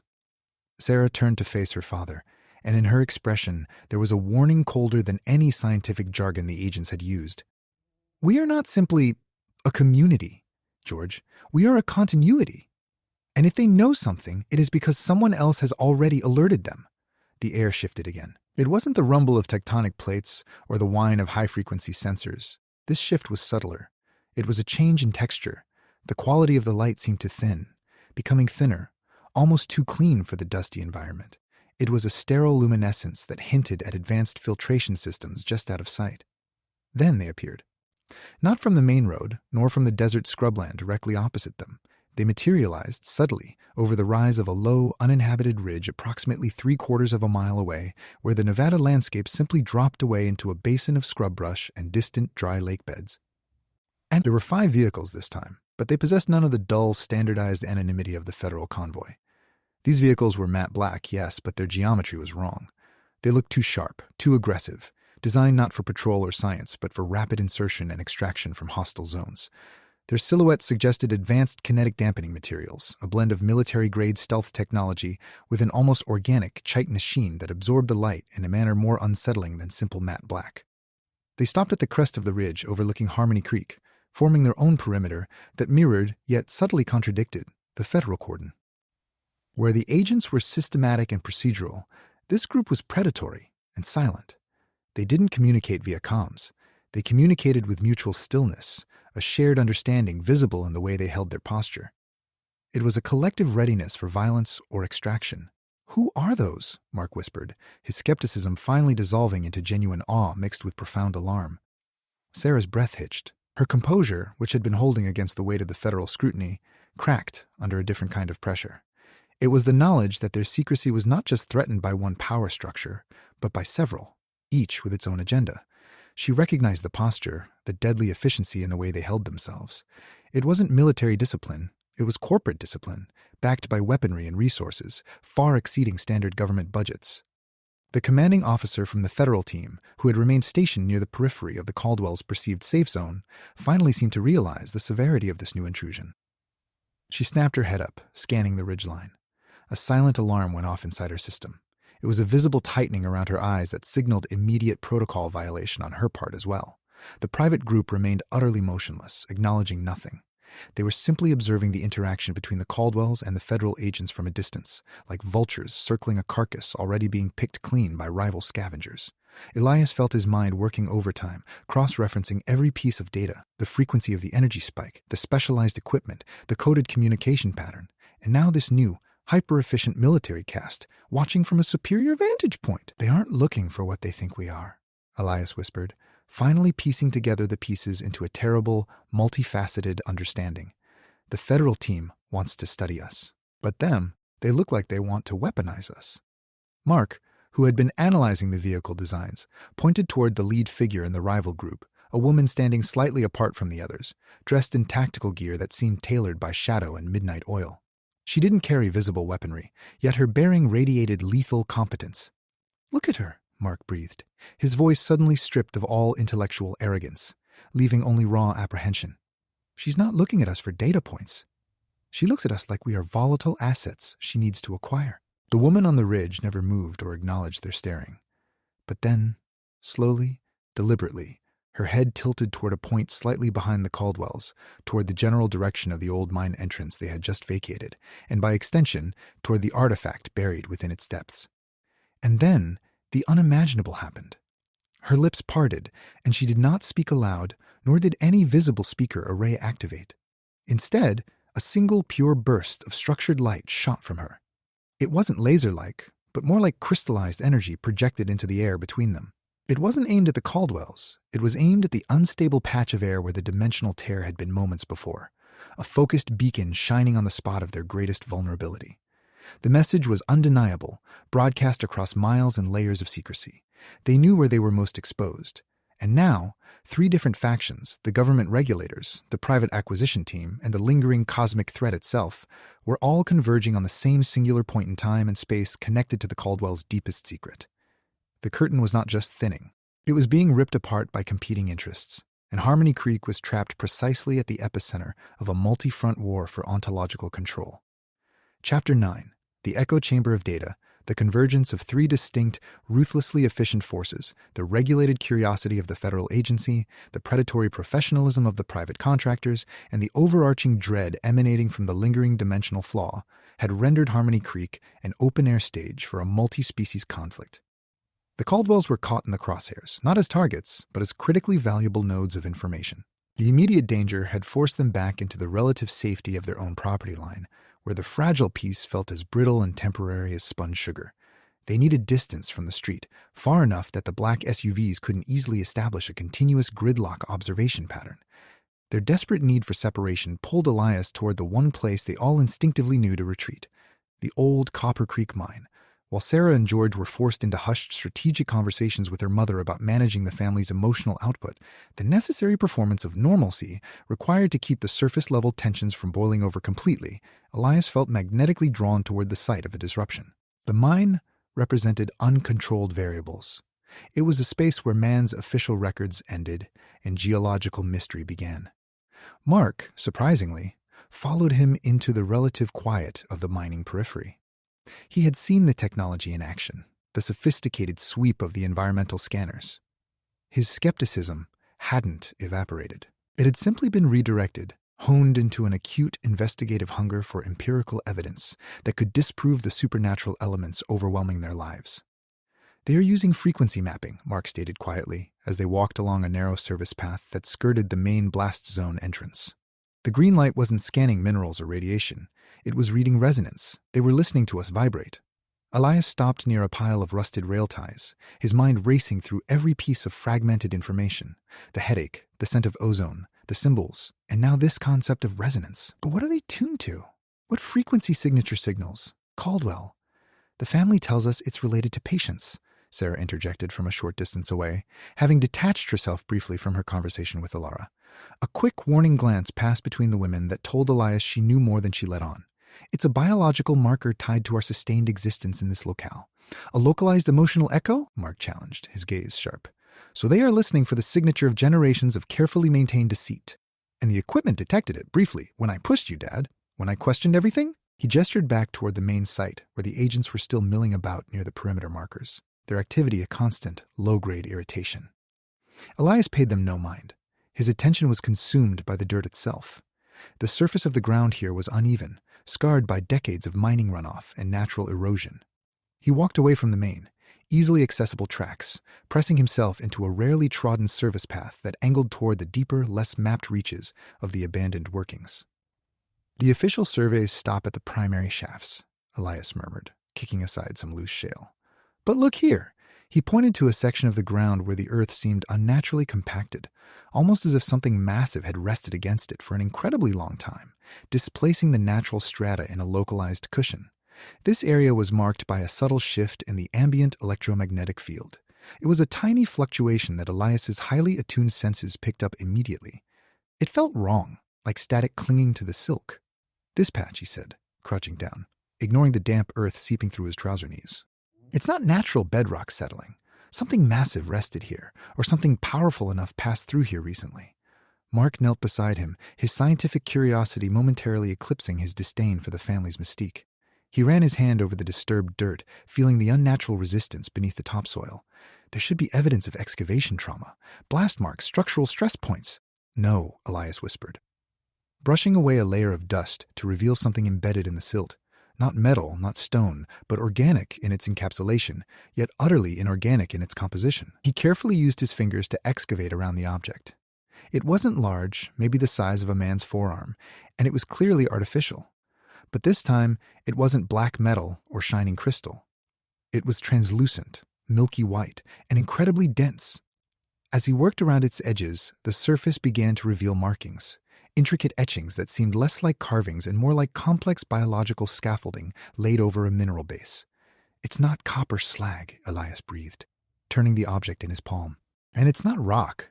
Mark leaned in close, examining the etchings with intense focus, momentarily forgetting the agents, the government, and the cosmic threat beyond the ridgeline. He saw lines that defied known metallurgy, patterns that suggested an understanding of physics far beyond anything catalogued by modern science or even esoteric folklore. The symbols were architectural, functional. They looked like components from a machine that had operated outside linear time. "It's crystalline latticework," Mark breathed out, the realization hitting him with the force of the breakthrough knowledge. "But the structure, it's designed to interact with energy fields. Look at how the etchings overlap the visible matrix. Suddenly, Elias noticed something else, a faint, almost invisible residue clinging to the surface of the crystal, a microscopic layer that seemed to shimmer even in the dimming twilight.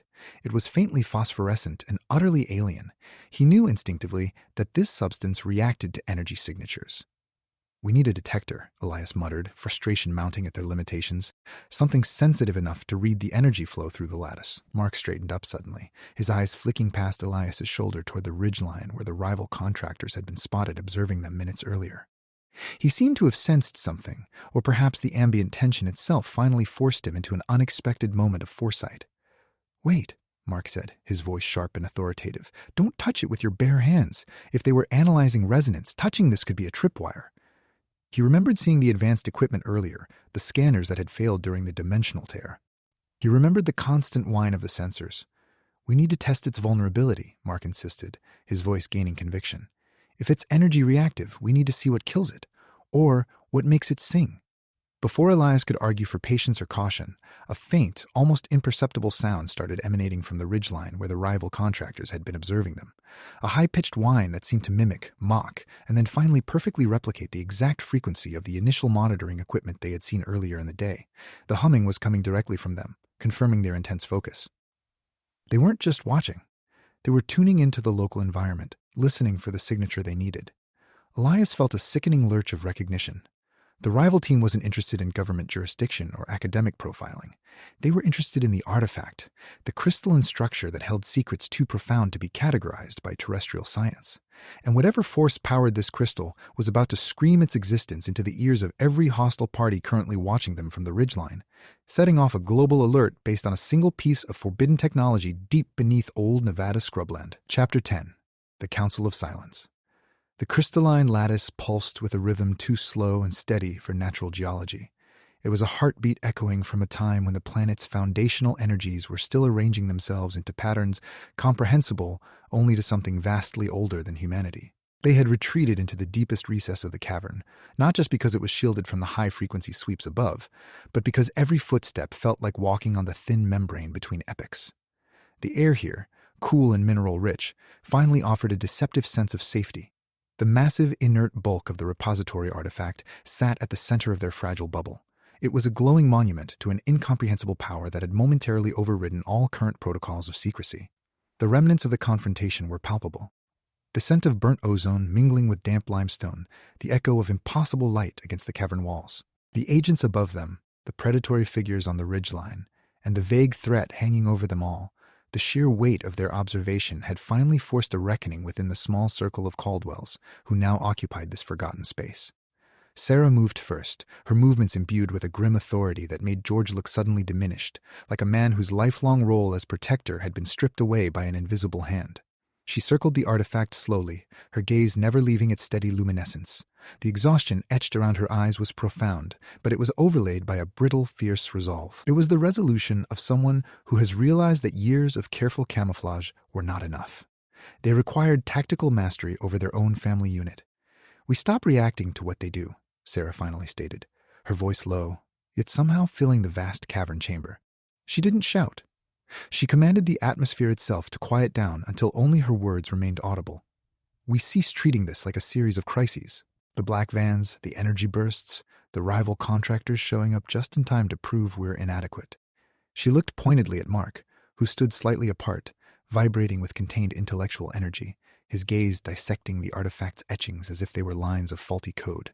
"Mark is right that our routine has been a facade for too long," she conceded, acknowledging his painful insight while simultaneously redirecting its danger.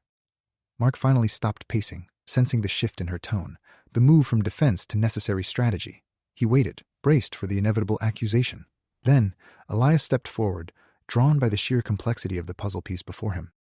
He approached Sarah cautiously, guided by a strange mixture of filial loyalty and academic obsession. "The energy reading," he murmured, pointing toward the glowing core. "It wasn't just detecting us. It was registering a harmonic resonance that correlated directly with the faint symbol we saw earlier, the one on the agent's gear, the one etched here." He tapped the rock beside the crystal. "It suggests this artifact is not merely something we were hiding near. It's part of a mechanism related to our ability to exist in this location." Mark straightened up, his initial defiance giving way to genuine scholarly excitement. This was tangible data, a link between their mythology and physical science that could finally build an actual argument, rather than relying on whispered generational warnings. George, who had been watching the exchange with a deepening frown of guilt, finally found his voice, but it was weak, laced with the dust of unspoken years. "It's not just a mechanism," George said, looking at Alara as if seeking rescue from her words. "It's a failsafe, a dampener. It always has been." Alara, the matriarch, did not flinch at George's slip of the tongue. She merely watched him with an expression that could have withered crops over decades. When she spoke, her voice was barely a breath, but it seemed to resonate off the cavern walls, vibrating through bones and marrow. "George speaks of necessity," Alara stated, correcting him with chilling precision. "The failsafe is what allowed us to maintain the illusion of mundane humanity for so long. It stabilized our echo. But every great stability requires a constant tax." She fixed her gaze on Sarah, making it clear that this next piece of information was addressed only to the core surviving members. Sarah swallowed hard. The air felt too thin, too charged with unspoken sacrifice. "A tax? What kind of tax, Mother?" Alara looked around at her descendants, at Elias, still lost in the geometry of the crystal, at Mark, now hooked on the technical challenge, at George, visibly crumbling under the weight of his lies, and at Sarah, standing ready to bear whatever truth was required. "The cost of our longevity," Alara explained, her eyes burning with a profound sorrow that felt cosmic in scale, "is measured in potential. We borrow life force, resonance signatures, moments of potential deviation from the established timeline. The crystal lattice, the repository, it's not just dampening instability, it's acting as a massive continuous psychic sink." She paused, letting the implications settle like toxic dust. Elias felt his head throbbing again, but this time the pain felt purposeful, directing him toward understanding rather than mere panic. "The agents," Alara continued, her voice gaining strength as she spoke of survival tactics, "they are looking for proof of leakage. The contractors want to seize the power source. They all assume we are hoarding something valuable, a resource, a technology, perhaps even a physical specimen." She glanced pointedly at Elias, who was still fixated on the artifact's structure. "But that isn't the primary secret," Alara breathed out, her voice suddenly dropping to a near-inaudible whisper meant only for Sarah. "The core secret is why we have been here in the first place. We are not merely hiding from discovery. We are keeping something stable, something vital to this region's continued existence on this plane, and that requires tribute." She let the word hang there, weighted with unimaginable consequence. Tribute, sacrifice, the unspoken pact that defined their lineage. Sarah stared at her mother, a devastating mixture of horror and reluctant acceptance washing over her features. She understood the implication. The tax wasn't just about secrecy. It was about maintaining an energetic balance so fundamental to the town itself, the very lifeblood that kept Harmony Creek stubbornly resistant to outside interference. The complacency they cherished was bought with something irreplaceable. Mark, ever the scientist confronting an unacceptable variable, finally found his voice again, fueled by righteous outrage against this intangible payment. "Sacrifice? You mean you sacrifice people?" he choked out, the word feeling monumental and utterly abhorrent in the sacred dust of the cavern. George flinched violently at Mark's accusation, but Alara merely looked past her grandson, toward the deep, dark recesses of the mine entrance where their retreat had led them. It was a passage that branched off into unknown territory. Her gaze was steady, unwavering, and profoundly resigned to the inevitable violence required by their ancient pact. "The choice is not between being discovered, Mark," Alara said, her voice ringing with absolute finality, "and it cannot be made in a state of panic dictated by foreign equipment." She spread her hands slowly, encompassing the artifact, the cavern, and all the people gathered within its echoing space. "The decision must be one of will. It must be chosen by those who understand what stands to be lost, and that choice requires us to prove we are worth keeping alive." She looked directly at Sarah, her expression pleading but utterly commanding. "Tell me now, child. Before they force our hand again, before the next signal spike, before the dust settles entirely on this crystal's secret, what is the first thing we are willing to lose to keep Harmony Creek breathing?" Chapter 11. Deconstructing the Protocol. The revelation from Alara, the concept of the tax paid for continued existence, the idea that Harmony Creek itself was sustained by a psychic sink drawing energy from the Caldwell line, had left the cavern in a state of stunned, profound silence. The weight of generational sacrifice settled over them like damp earth, heavy and unforgiving. They were not merely secretive. They were custodians of a delicate, life-sustaining illusion built on perpetual payment. The immediate threat, the three converging forces observing from above, remained their silent, spectral audience. Their presence was a constant pressure, forcing the Caldwells to operate at an accelerated rate of self-analysis. They could not afford prolonged contemplation. The surveillance felt like a countdown clock ticking toward inevitable confrontation. Sarah finally broke the charged atmosphere by placing a steadying hand on Ilara's arm. "We cannot solve what we do not understand," she murmured, her voice regaining its usual tone, the measured authority of a caretaker who has just been handed an impossibly complex patient. She turned to Elias and Mark, acknowledging their intellectual contributions while gently asserting her control over the narrative arc. "If we are to survive this scrutiny, we cannot rely on vague warnings or ancient rituals alone. We must translate the myth into the language of physics that these outsiders seem to understand." It was a monumental pivot, from accepting fate dictated by sacrifice to actively designing a defense based on knowledge. Mark, initially skeptical of any notion of science in their family history, found himself inexplicably drawn forward. The idea of turning folklore into an equation, a measurable, predictable vulnerability, appealed directly to his frustrated need for concrete proof. "Then we build the manual," Mark declared, discarding his earlier cynicism with a sudden, fierce energy. "We treat our entire lineage as a theoretical biological system under siege. We document the known variables." He looked pointedly at Elias, acknowledging the historian's observational genius. "Elias, you keep pulling out history, the old land deeds, the mining records, the town's foundational myths. Sarah, your knowledge of routine and pattern recognition is invaluable for understanding when we are weakest. And Mom," he directed to Ilara, a tentative respect coloring his tone, "you have lived long enough to catalog failure points." The collaboration, initially tense, began to click into place with surprising efficiency. They moved back toward the edges of the cavern, away from the pulsating artifact for a time, drawn by the relative safety of the deeper silt and the structural pillars that bore witness to forgotten industry. Elias, invigorated by the intellectual challenge, became the synthesizer. He started cross-referencing local historical records, the founding patents of the town's first industries, the census data from the 1890s, with the vague descriptions Ilara offered regarding cycles. The overlap was startling. Every major boom, every population peak recorded in Harmony Creek's annals, correlated with a specific type of localized energy expenditure that seemed to correlate with their family's periods of highest success. "The cycles aren't just economic," Elias murmured after days of frantic cross-referencing within the cavern space. "They are energetic requirements. The town didn't thrive on copper. It thrived somehow on the waste product of our controlled energy expenditure." Mark found this idea compelling, allowing him to pivot his skepticism into a research methodology. "So, we aren't just living here because we're good at hiding. We are actively sustaining the localized energy field that allows modern civilization in Harmony Creek to function, a self-regulating biocapacitor." He looked at George, who listened now with an unnerving degree of attention. George blinked, momentarily stunned into silence by the sheer weight of the implication. His lifelong role as the seemingly ordinary town pillar was suddenly recontextualized. He hadn't just been a local businessman. He had been a caretaker of a critical energy node. "It's about resonance," Sarah interjected, synthesizing their theories with her own deep understanding of family rhythm. "The echo isn't just emotional. It has to be harmonious. If our internal dynamics are too erratic, if we fight each other over survival strategies, we create interference that threatens the whole structure. This was the first actionable defense. Internal harmony equals external stability." Ilara observed them, a faint, almost imperceptible smile touching her lips. "The stability is maintained by managing deviation, and every powerful system has its Achilles heel. The flaw in any design, however complex, always lies at the intersection of its greatest strength and its deepest weakness." This was too vague for Mark's liking, but Elias seized upon it. A weakness related to strength, a vulnerability that only appears when we push our own boundaries. He gestured back toward the artifact, the beautiful, dangerous crystal lattice. The energy source itself must have a natural counterfrequency, something that disrupts its resonance pattern without causing catastrophic structural failure. Mark nodded vigorously, his scientific hunger momentarily eclipsing all caution regarding the crystalline object. "If we can map the frequency it resonates at naturally, its baseline hum, we might be able to generate an inverse wave.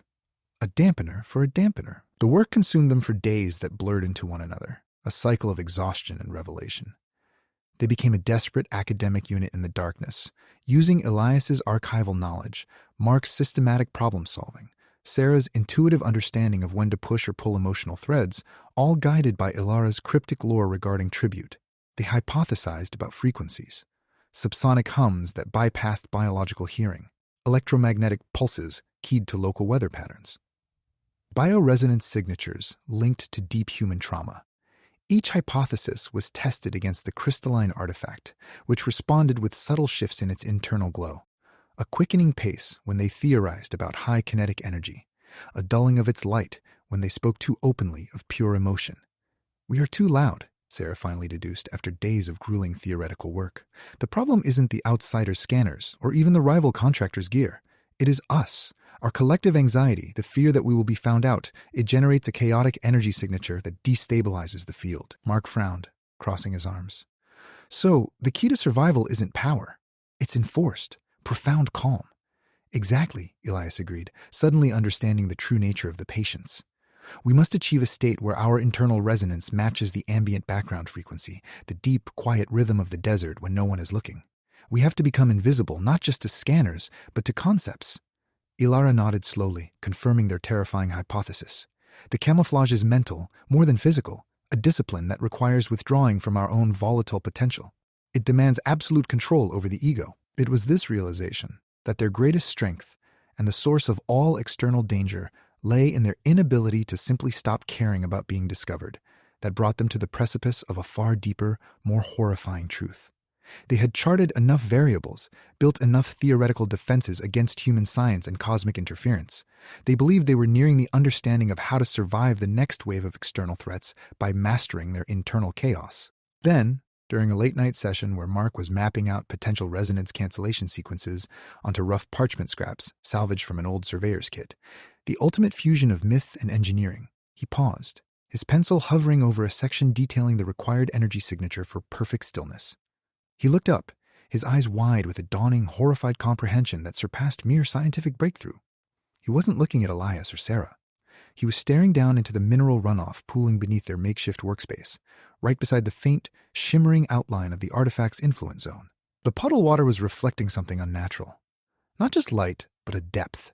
It seemed to reflect not the cavern roof nor the dirt floor, but something else, a distant star-dusted blackness that held an overwhelming sense of emptiness and unimaginable distance.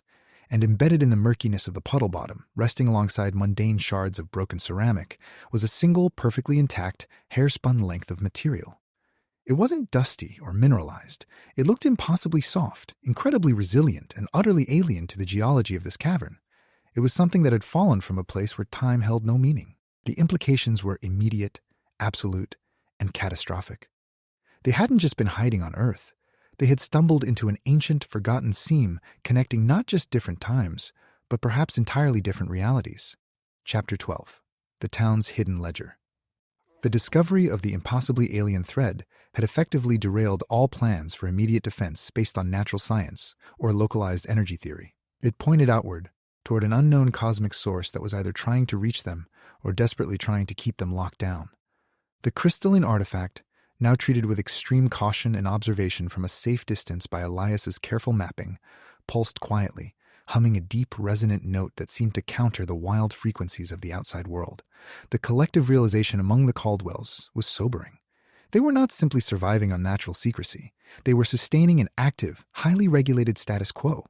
And that status quo had been managed by local human institutions for generations. "The records," Elias breathed, his excitement overriding the residual exhaustion. "If this is a tax, a continuous energy payment required to stabilize our contexo in this location, then there must be paperwork supporting it. Deeds, municipal permits, founding agreements." He looked at Sarah and Mark, the shared goal momentarily uniting their disparate skills. "The town hall records, the old county assessor's office annex. If anyone ever formalized the parameters of our existence within Harmony Creek, it would be written down somewhere official, yet ignored by all but the most diligent researcher." George remained strangely quiet during the planning phase. It was a deep, thoughtful silence that was far more unsettling than his usual fretful murmuring. He watched Elias and Sarah as they planned their approach to the town archives, a place usually reserved for local history enthusiasts and bored county clerks. It felt like walking into a mausoleum of forgotten human ambition. The journey itself was fraught with an almost palpable sense of being observed by unseen eyes. The federal agents had retreated physically, but their presence lingered. The memory of the black vans, the lingering scent of specialized polymers in the air that suggested they were never truly gone. Now, even when walking through the familiar main streets of Harmony Creek, every window seemed to hold a reflection too sharp, every passing car too perfectly timed. They navigated the bureaucracy like ghosts slipping between the seams of modern life. The town clerk, Miss S. Rodriguez, who had once been seen merely as the keeper of PTA minutes, now possessed an air of profound, professional complicity. She accepted their request with unsettling efficiency, her movements economical and practiced, as if she knew exactly what Elias would ask for before he did. The archives were a claustrophobic labyrinth of acidic cardboard, brittle ledger books, and the musty perfume of decaying paper. Dust motes danced in the shafts of weak sunlight piercing the high, grimy windows, each particle illuminated like evidence under forensic lights. The silence here was different from the profound quiet of the mine. This was the oppressive, stifling quiet of omission. Elias became absorbed immediately. He bypassed the obvious land deeds and property transfer records, instead focusing on the ancillary files. The appendices marked utility agreements, infrastructure support bonds, and most compellingly, founding community stipulations. Mark worked alongside him, his modern analytical skills proving surprisingly adept at cross-referencing archaic handwriting with basic data logic. He found that many of the initial community bonds placed on the Caldwell family were not tied to property ownership or mineral rights. They were tied to stability guarantees. "Look here," Mark breathed out, pointing to a ledger page dated 1892, predating much of the modern town development. The writing was faded but remarkably clear. It outlined specific covenants regarding the maintenance of regional psycho-emotional equilibrium within the nascent settlement area. They didn't secure land. They secured ambient stability. They paid for the right to exist here without causing a localized collapse. Sarah leaned over his shoulder, reading the fine print with her practiced eye. It speaks of the Caldwell stewardship. It implies that our mere presence, our sustained emotional baseline, is deemed necessary for the town's functionality. George finally spoke up, his voice raspy, but it held a resonance that suggested he was retrieving memories not from folklore, but from deep personal memory. It wasn't always this formalized. Back before the Great Dust-Up of '38, when people started moving in from the basin, the pioneers who built the first railroad connection, there were covenants, yes, but they were less codified. Elara nodded gravely. The initial agreements were based on reputation and mutual necessity. The treaties changed form as the threats evolved. They adapted their method of accounting for what we pay. She tapped a section in the ledger where the handwriting suddenly became different. A heavier ink, a more forceful hand than the original signatories. Elias found it next. The section that detailed the lineage tax payments. It wasn't marked by currency or land transfer. It was marked by esoteric notations and vague clauses referencing stabilization credits and harmonic maintenance. These credits were redeemed not with gold, but with documented instances of control over deviation. "They quantify our restraint," Elias whispered, reading the flowery, bureaucratic language detailing how previous generations had managed local crises. A natural disaster averted by a strategic family intervention, a political upheaval calmed by subtle influence, all filed away as proof of paid services. "We are an insured utility." Mark's jaw dropped. His skepticism hadn't been debunked. It had been proven terrifyingly accurate. They weren't just secret keepers. They were service providers, bound by contract to the very community they helped build. Then, the pattern broke. A heavy sheaf of papers lay stacked beneath a brittle, yellowed town charter. A folder marked with a seal Elias didn't recognize, but which radiated an alarming sense of established, unquestionable authority.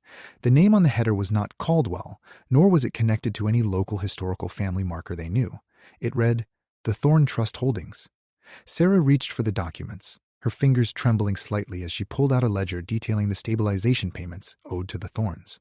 Payments that, according to this record, were due next. "Who are the Thorns?" George whispered, fear finally overtaking his facade. "They aren't local." Alara's expression turned utterly cold, stripping away all lingering maternal warmth. This was the first time her gaze held not melancholy, but sharp, professional danger.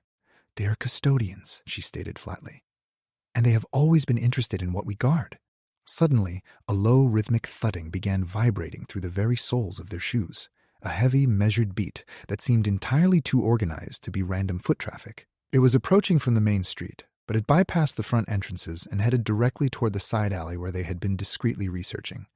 The sound belonged to multiple pairs of highly polished, expensive boots hitting pavement in perfect time. A cadence that spoke of synchronized military discipline, utterly foreign to Harmony Creek's usual rhythms. They were advancing with purpose, radiating an invisible authority that made the air feel suddenly thin and hostile again. The black SUVs weren't coming. They were walking toward them. The Council of Silence was broken by the arrival of a new visible threat. A threat not interested in study, but in collection, backed by the sheer institutional weight represented by the Thorn Trust holdings that now lay exposed before them. Chapter 13. The Contaminant Trace. The steady, measured thud click of perfectly polished boots echoing down the alleyway was not just an intrusion. It was a declaration of intent, a formal seizure of jurisdiction over every inch of ground they stood upon. The Thorn Trust's presence, backed by their silent vanguard, instantly dwarfed the sophisticated yet somewhat chaotic surveillance style of the federal agents. This was organized, corporate-backed enforcement, the kind that erased inconvenient histories with a single lean and a well-placed legal threat. The Council of Silence had achieved a fragile truce with itself, but now they were cornered by an entirely new level of authority. They retreated further into the relative safety afforded by the labyrinthine network of forgotten service tunnels beneath the town square, a place even Mrs. Rodriguez's municipal maps dared not chart fully. The air here was thicker, cooler, smelling intensely of stagnant groundwater and oxidized metal. It smelled like time that had stopped flowing. "This is where the covenants were established," George muttered, his voice surprisingly steady as he illuminated the narrow passage with a battery-powered lantern, a piece of equipment far more primitive than anything seen in the black SUVs. The initial settlers couldn't build over everything. They had to respect what was already here. Sarah leaned close to Elias, her whisper urgent despite the proximity of the boots above them.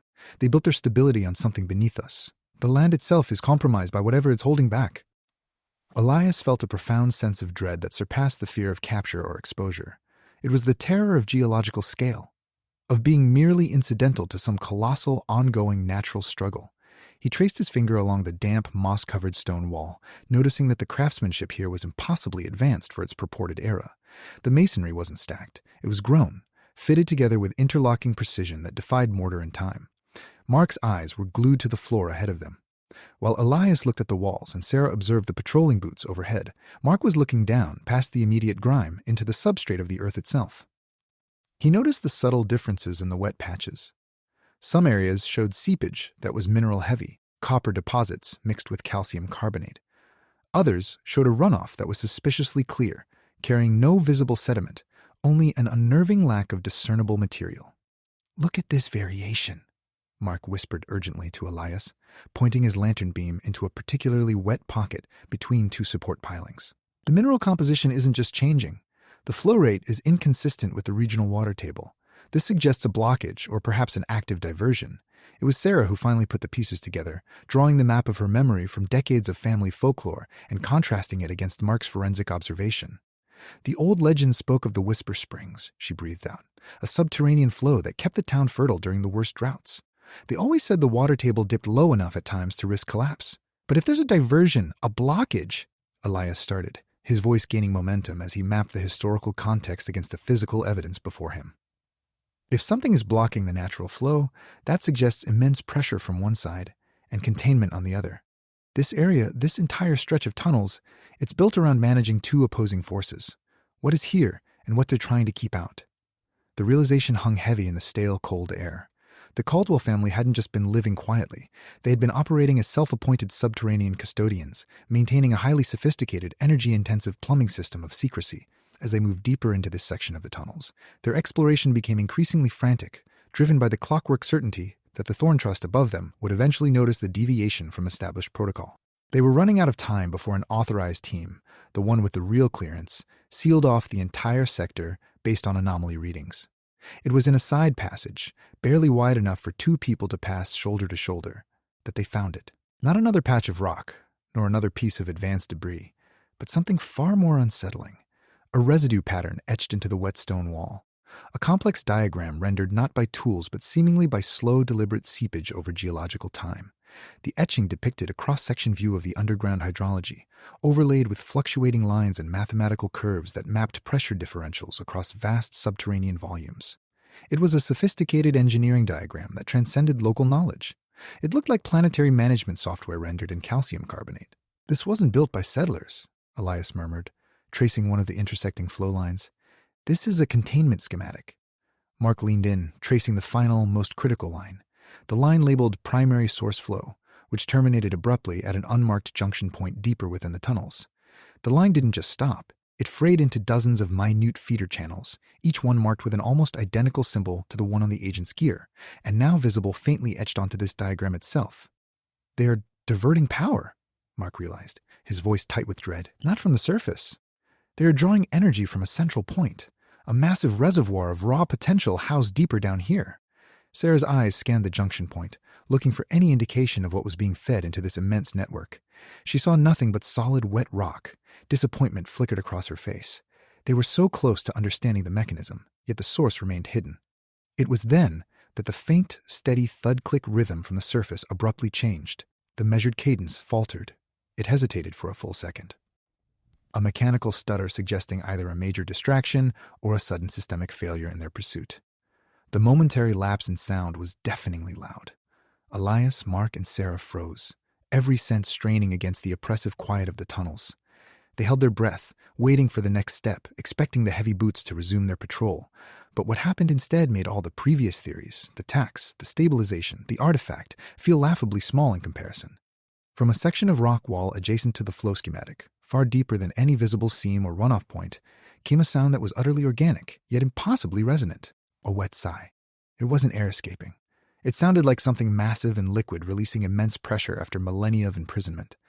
Then the faint luminescence returned, but this time it didn't come from the artifact they had been examining in the previous chapter. It emanated from the wall itself, pooling slightly at the base of the schematic diagram, rising up around the junction point like phosphorescent ink. It was a substance that pulsed with cold, blue-white energy, and as it swelled, Elias realized with sickening clarity what he was looking at. It wasn't just raw potential leaking out. It was something alive. The contaminant they had been guarding, whatever it was, had finally found the moment of systemic weakness to begin its slow, terrifying reawakening. Chapter 14. Intercepting the Message. The faint, wet sigh emanating from the wall was not just an environmental event. It was a biological signature announcing its return. The glowing phosphorescence pooling around the junction point, the visible evidence of the ancient containment system failing, was undeniably the signal that the repository had been breached by whatever force or natural cycle governed this subterranean pocket of time.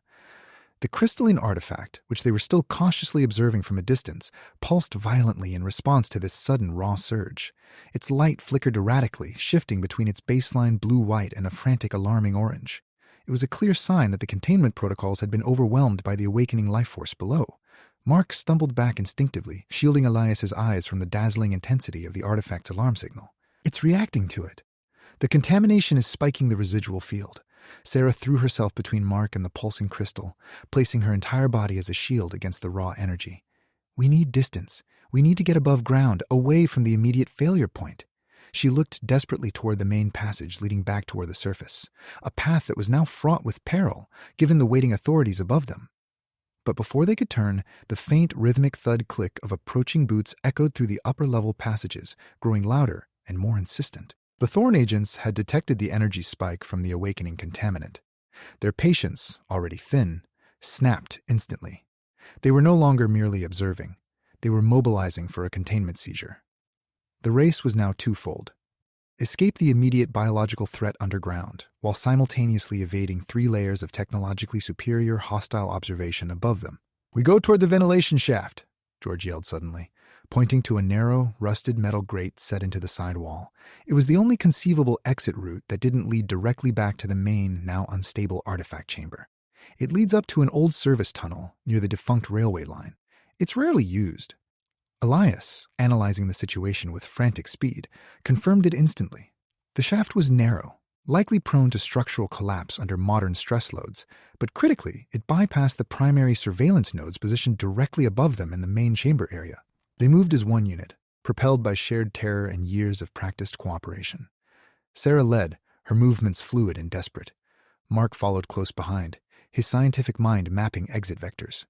Elias kept scanning the walls for structural weakness or secondary escape routes. George provided the necessary distraction, throwing a small pile of loose rubble to draw the immediate focus of the approaching agent's advance squad above them. The climb was agonizing, requiring every ounce of strength and coordination they possessed. The air grew hotter as they ascended, cycling from the cold sterility of deep earth back into the humid, mineral-scented decay of the upper mine levels. When they finally scrambled out through the rusted grate and tumbled onto the debris-strewn service tracks near the defunct rail line, the confrontation was instantaneous and brutal. The main force of black vehicles, the federal agents and the rival contractors, had arrived at the entrance point with devastating speed, sealing off any retreat back into the shaft. They were trapped between a highly agitated power source artifact deep underground and multiple armed parties poised above them. The agent leading the convoy stepped out, his face grim, abandoning all pretense of scientific detachment. He didn't address the Caldwells. He spoke to the space between the factions, the tension itself. Stand down, all parties. The source has spiked beyond acceptable parameters. The commanding officer from the rival group matched the tone instantly. She raised a hand, an unambiguous gesture that meant, yield your data. The conflict hung in the balance. Who controlled the narrative of this event? Government regulation or corporate acquisition? Suddenly, and with a jarring violation of all established sound physics, a burst of energy erupted from the very air above them. Not physical force, not electricity, but pure, directional information. It didn't come from any single source. It washed over them like a sheet of patterned light that seemed to originate from every direction simultaneously. The ridge line where the contractors waited, the black SUVs idling near the entrance, and even faintly, seemingly originating from the residual hum of the crystal artifact below. The effect was immediate and debilitating. Every man, woman, and thing caught in the wash, including the highly trained agents who stood guard over them, stopped dead. They stumbled as if hit by a physical wave, their weapons momentarily dropping slackly toward the ground. This wasn't a weapon. This was a broadcast, a data packet delivered with such overwhelming bandwidth that every processor, human and machine, was forced to process its contents simultaneously. It bypassed sensory organs entirely, bypassing flesh and bone, striking directly at the centers of understanding. Memory, logic, pattern recognition. The information washed over them in layers, forcing Elias to clutch his head, Mark to drop to his knees as if struck by current, and Sarah to sway dangerously, her eyes wide with a dawning comprehension that stripped away every comfort she had ever known. The message wasn't addressed to the Caldwells, or to the government, or even to the contractors. It was a broad, sweeping transmission concerning all of them, the species, the timeline, and the planet itself. When the overload finally receded, leaving behind only ringing silence and dust motes dancing in the weak afternoon light, every single person present stood immobilized, staring at each other with expressions of utter incomprehension. The federal agent remained standing, his hand hovering near his comms unit, his face a mask of intellectual shock. And then, the message clarified itself for Elias, a final, unavoidable data point that resonated through the shared psychic space, a truth so vast it made their entire history in Harmony Creek feel like a brief, insignificant flicker against a galactic backdrop. The signal contained coordinates, dates, and mathematical constants that had nothing to do with Nevada geology, local politics, or even known terrestrial physics. It detailed an impending convergence, a massive recurring pattern of energy expenditure tied to this location. The message ended, not with a question, but with a definitive countdown sequence. T-minus 72 cycles. The warning was clear. Whatever the Caldwells were guarding beneath the dust, it wasn't just local folklore or a mere resource payment. It was an anchor point for something cyclically dangerous, something approaching from vast distances, originating far beyond the Earth's atmospheric shield. The immediate crisis of discovery had been resolved only by revealing that their entire existence in Harmony Creek was merely delaying the inevitable collision with something cosmic and profoundly hostile. Chapter 15, The Necessary Sacrifice. The finality of the countdown, T-minus 72 cycles, settled over them like a shroud woven from cosmic dust and failure. The realization, broadcast through an impossibly advanced energy signal that bypassed their senses entirely, was too colossal for the intimate confines of the cavern chamber where they stood amidst the glowing evidence of their entire precarious existence. They were not merely secretive. They were critical infrastructure maintaining a failsafe against something cyclical and profoundly dangerous that approached from beyond known boundaries. The weight of this truth settled deepest upon Sarah. The sheer, breathtaking scale of it stripped away the comforting illusion of Harmony Creek. The bake sales, the predictable gossip, the annual town festivals, reducing them all to mere localized noise against an interstellar clock ticking down. The immediate conflict shifted from who is looking for us to what are we going to do about what's coming. Mark, surprisingly, was the first to regain his equilibrium. The scientific puzzle of the artifact and the timeline finally focused his considerable energy.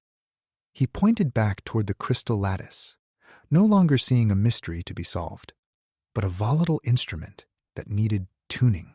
If this thing is an anchor point for something cyclical, then every massive energy spike we've ever experienced, the town boom, the dust-up, even the initial arrival of the government agents, it all fed into it. Elias nodded rapidly, his mind working at hyperspeed to synthesize lore with physics. The crystal is not just dampening a leak, it's acting as a giant battery, and if its energy signature is so volatile, then any large external energy draw will overload it, triggering whatever catastrophic event they fear. George finally found his voice, though it trembled. We have to show them we're still in control of the output. We need to make enough controlled noise to distract everyone. The agencies, the contractors, and whatever is coming through that tear. Controlled distraction, Sarah repeated softly, turning to her mother. The concept was revolutionary.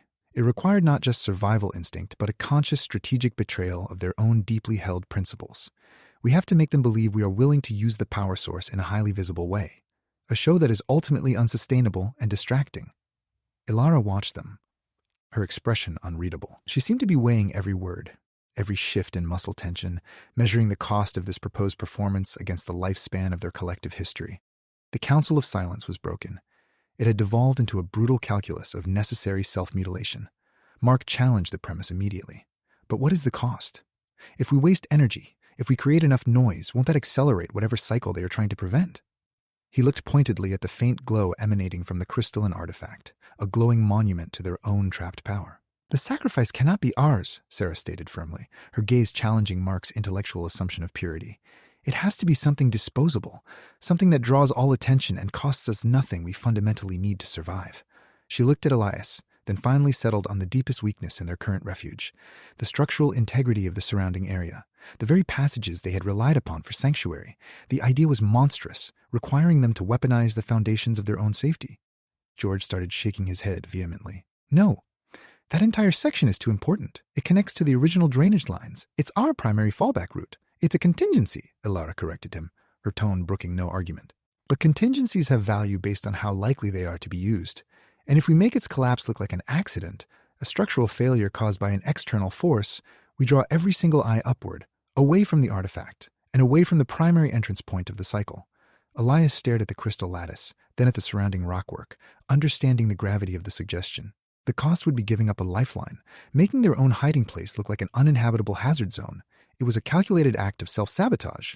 We sacrifice the illusion of permanence, Elias concluded, articulating the abstract concept with tangible weight. We make them believe that this entire deep passage is unstable, unusable, a waste. He looked at Mark. We use what we know about localized stress points and geological instability to engineer a convincing failure sequence. Mark was silent for a long moment, his brow furrowed in deep concentration, running the simulation through his mind. He saw it. If they could simulate a major, contained structural failure, a minor collapse of an entire section that would force all external surveillance parties, federal and contractor, to divert resources to stabilization assessments, they might achieve the necessary distraction. It was horrifyingly plausible. It was a calculated betrayal of their own safety. The consensus settled upon them with a dreadful finality. The immediate, overwhelming threat required a dramatic misdirection that cost them years of built-up security and sanctuary. The sacrifice was the illusion of their permanent refuge beneath Harmony Creek. We will stage an incident in the far western passage, Sarah finally decreed, her voice regaining its iron core. It has to look catastrophic, immediate, and completely self-contained. It must convince every hostile party that this entire sector is too dangerous to investigate further for a minimum of 12 hours. The plan was set. They would fake an implosion, a localized collapse designed not just to distract, but to waste the surveillance technology's attention on remediation, effectively buying them time while the crystalline artifact pulsed and fought against the approaching cycle. They began the painstaking process of preparation, marking support pillars with specialized non-reactive powders that would highlight stress fractures when disturbed, convincing enough for even the most sophisticated remote sensors to register a credible threat. It was agonizing work. Every touch deliberate, designed to look like the slow, grinding failure of immense geological weight.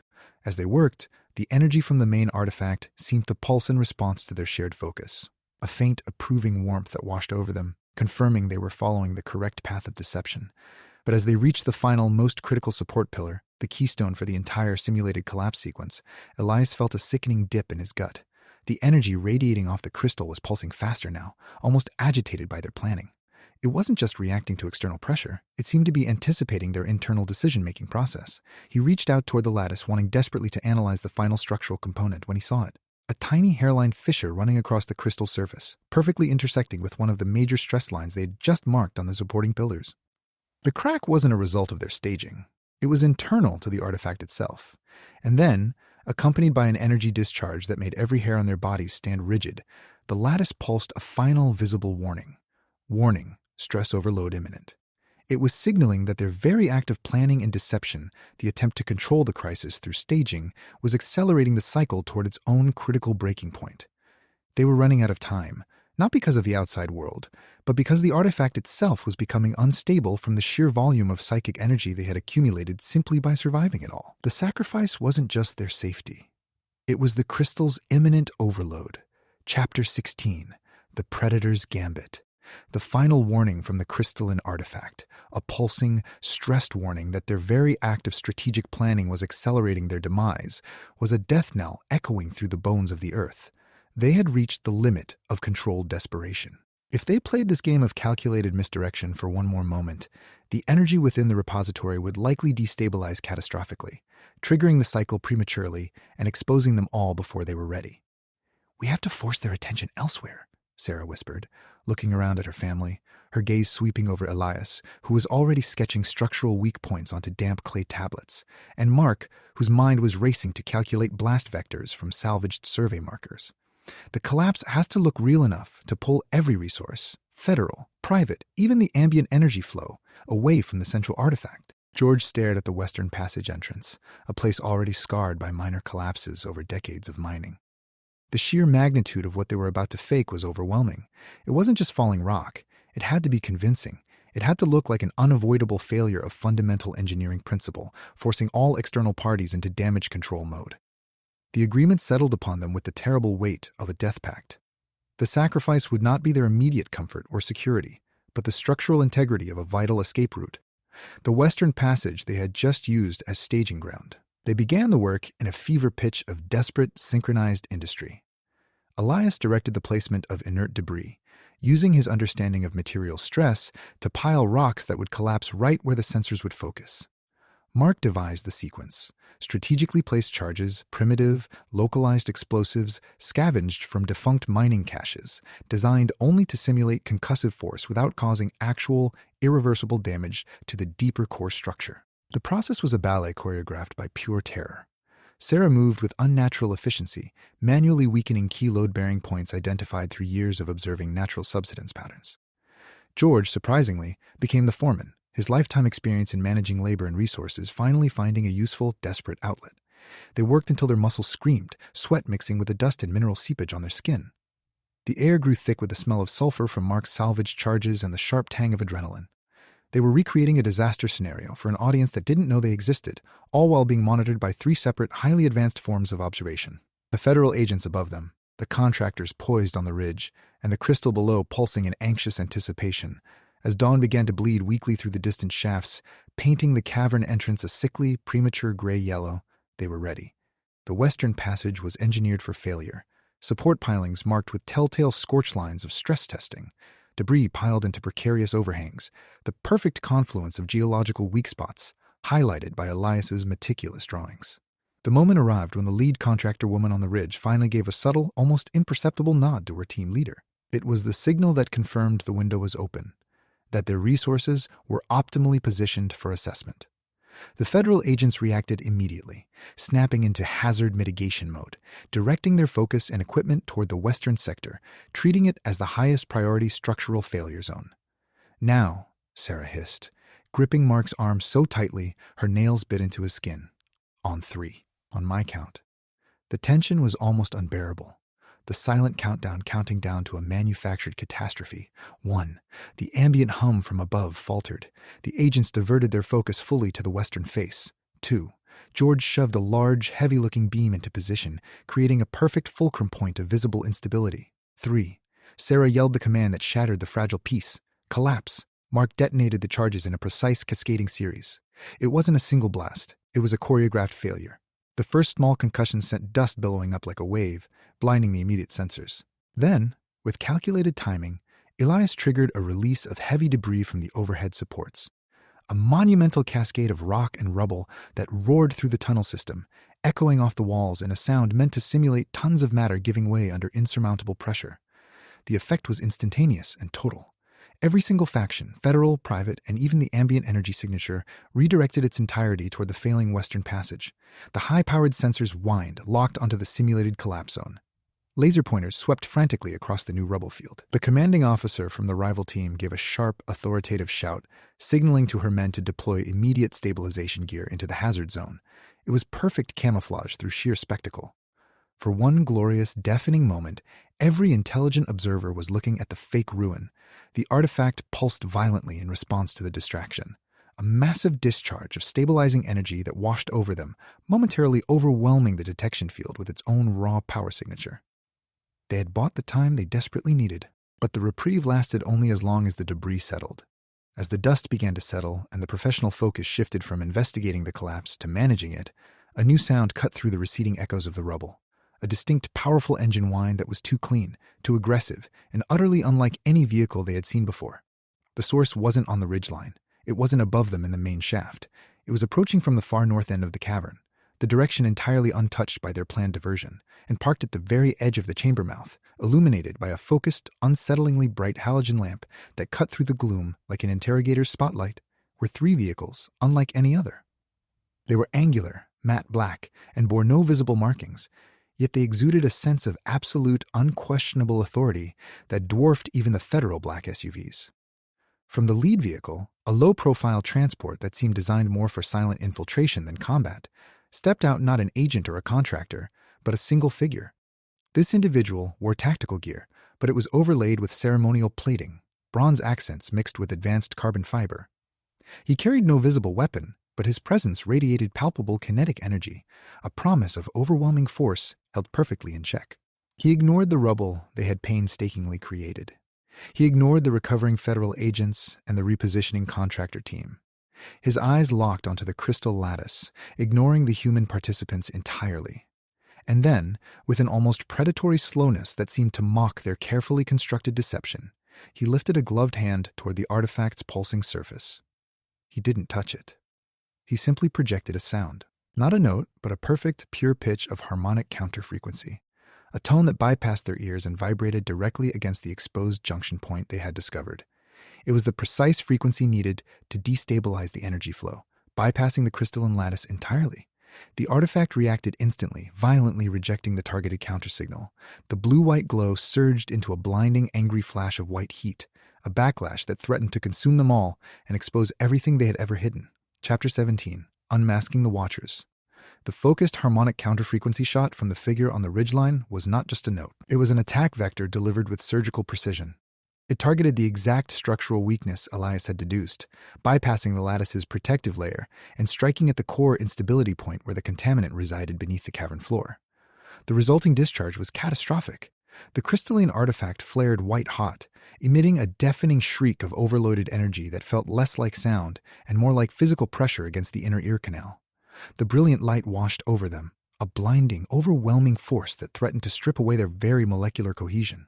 The federal agents, the contractors, even the shadowy figure who had initiated the tone, all recoiled, stumbling back from the sheer power of the feedback loop. They were equipped for radiation, kinetic impact, and energy spikes. They were utterly unprepared for a spontaneous, uncontrolled, energetic scream originating from deep within the Earth's foundations. In that instant of blinding chaos, instinct took over. Years of rehearsed secrecy, the careful curation of their normalcy, dissolved under the pressure of true extinction. They weren't thinking about tactical retreat. They were simply reacting to the threat to life. Sarah was the first one fully to react. Her body snapped into a posture Elias had only ever seen in historical family portraits, a stance of utter protective vigilance that seemed older than the house itself. She didn't shield her children or parents with flesh. She did it by shielding them with sheer projected will. Mark watched his sister-in-law and understood the nature of her defense before he could logically process it. This wasn't a practiced move. It was a deep, innate response to overwhelming threat that bypassed all learned behavior. Elias felt a strange pulling sensation, as if an invisible current was tugging at his own core resonance. He found himself unable to look away from the artifact, drawn by its death throes, but also irresistibly drawn towards Sarah's desperate shield of will. It was Alara who finally articulated what they were doing in that moment, the collective expenditure of their inherited defense mechanism. "The echo!" she gasped, her voice strained, echoing with a power it hadn't possessed since the times before written records. "We have to harmonize. We must drown out the spike with a counter-resonance." It was the term Mark had always dismissed as pure fantasy. The echo. But now, standing in the face of potential annihilation, The concept snapped into devastating focus. It wasn't mimicry of biology. It was mimicry of existence. The family instinctively understood. They had to harmonize their own deeply buried, suppressed patterns of existence, their shared history, their emotional bedrock, every quiet moment they'd stolen from time itself, and project that collective resonance outward in a focused burst designed to absorb the raw energy feedback. It was agony. The effort was not merely physical, it felt like an internal violation, like tearing open sealed compartments of memory and emotion all at once. Elias gasped, falling to his knees as if struck by invisible weights. He felt every single lie he had ever lived, the excuses, the moments of misplaced affection, the necessary omissions, suddenly demanding release in a tidal wave of emotional output that was painfully raw. Mark screamed out, not in pain, but in pure intellectual surrender, channeling his frantic need for pattern recognition into the emission. He forced himself to visualize the chaotic energy spike not as destruction, but as flawed data, and poured sheer, overwhelming order into the projection. His mental focus became a rigid structure, a scaffold of logic erected against chaos. Sarah screamed, but her scream was different from fear. It was a note pitched at the absolute apex of human emotional endurance, the sound of unconditional, enduring commitment to the unit standing beside her. It was pure, unadulterated caring. And then it happened. The combined resonance hit the screaming artifact like an invisible countershock wave. The white-hot flash did not dissipate. Instead, it seemed to be absorbed, drawn into the very energy matrix of the crystal itself. For a heart-stopping moment, the chaotic noise subsided, replaced by a deep, resonant thrum, a sound that felt less like survival and more like a sigh of immense relief, as if the planet itself had taken its first full breath in centuries. The effect was devastatingly successful. The intense energy spike ceased. The blinding light retreated back into the crystal's depths, leaving behind only a steady, deep blue glow, a sign that the system had been overloaded and temporarily stabilized by sheer collective force of will. The immediate threat from the surface, the federal agents and the contractors, were caught in the wake of this massive energy discharge. They were forced to retreat further, their own sophisticated equipment sputtering and failing under the sheer power differential. They had witnessed something that defied every known law of physics and warfare. The silence that followed was deeper than before, ringing with exhaustion. They collapsed onto the damp earth, breathing in ragged, uneven gasps, utterly spent. The adrenaline evaporated, leaving them exposed, vulnerable, and aching in a profound way that went beyond physical pain.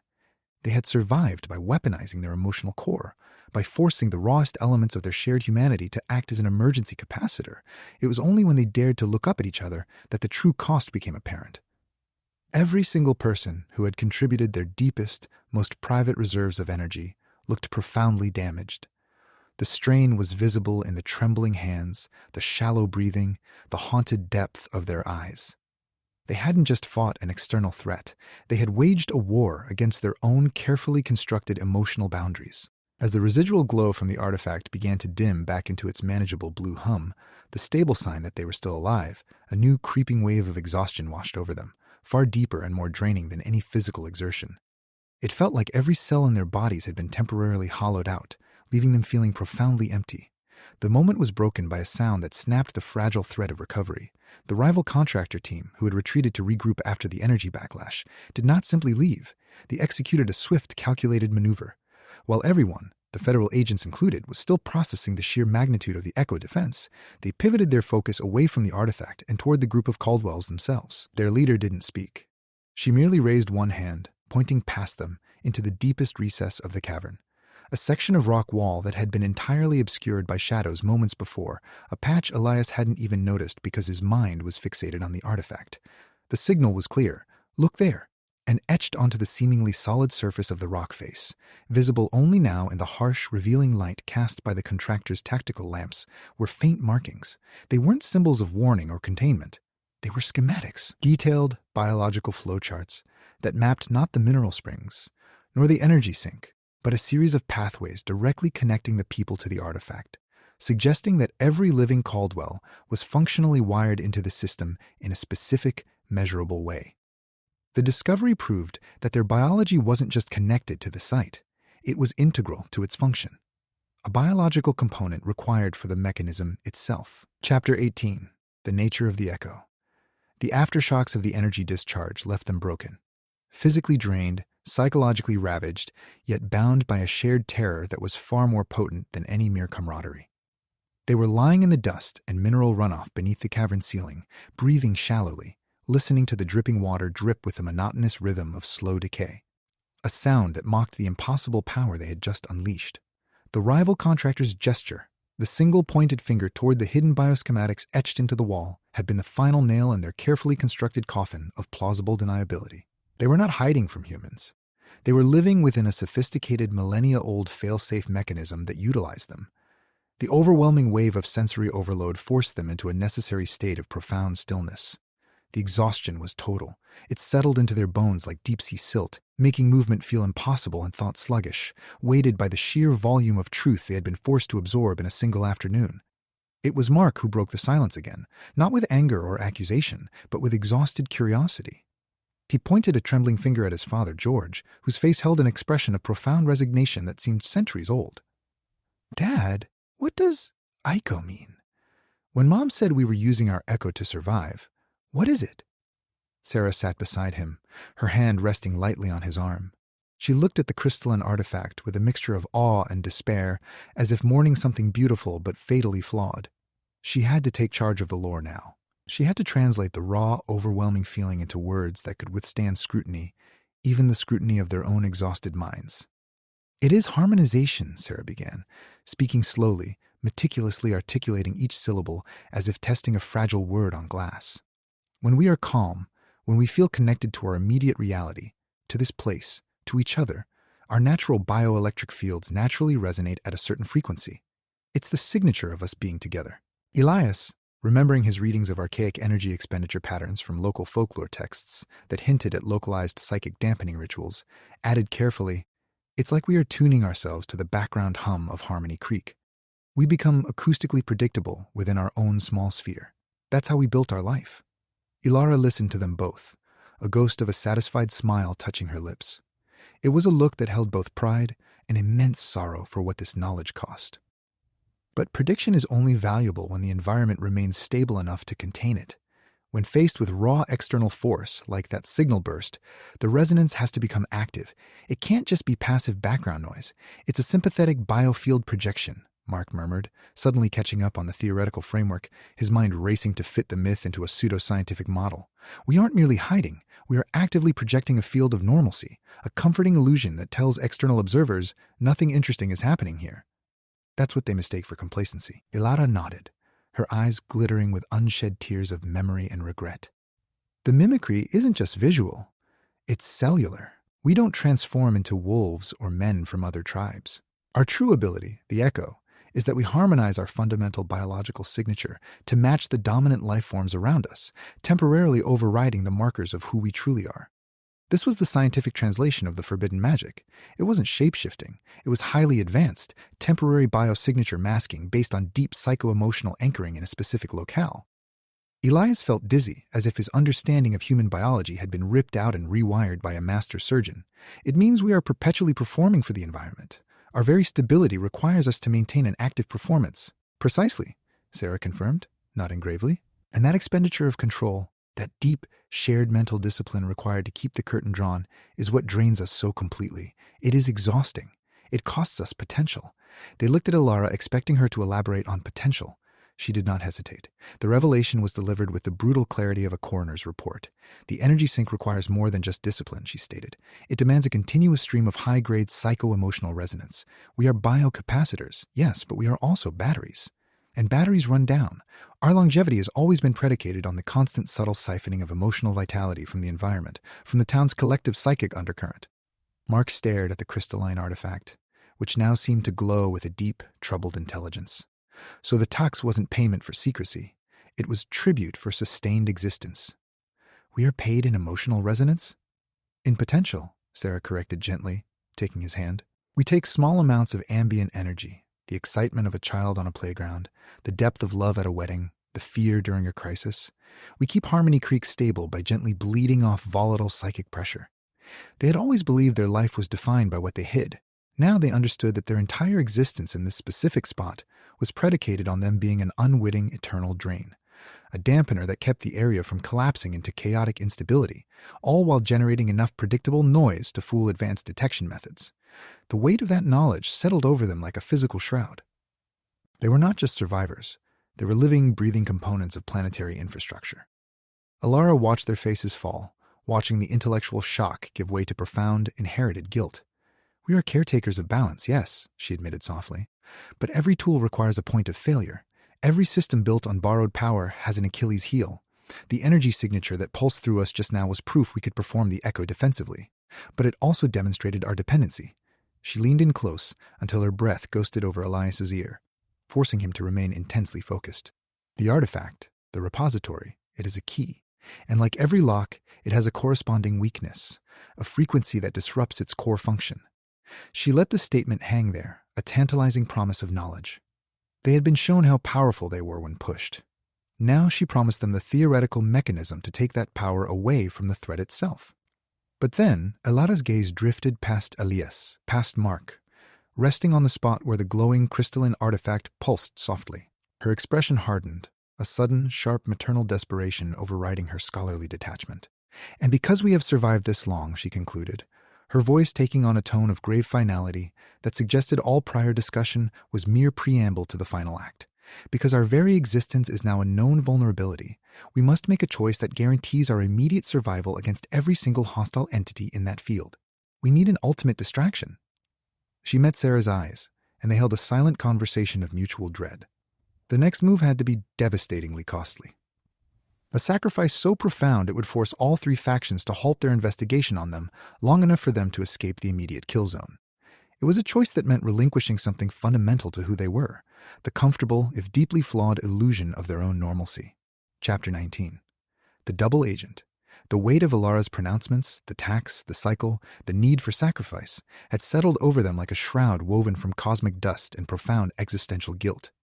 They were functioning in a state of hyper-alert exhaustion, their minds racing to reconcile millennia of folklore with the cold, hard logic of advanced energy schematics. The glowing artifact pulsed gently, its rhythm now seeming less like an active power source and more like a ticking, patient heartbeat counting down to judgment.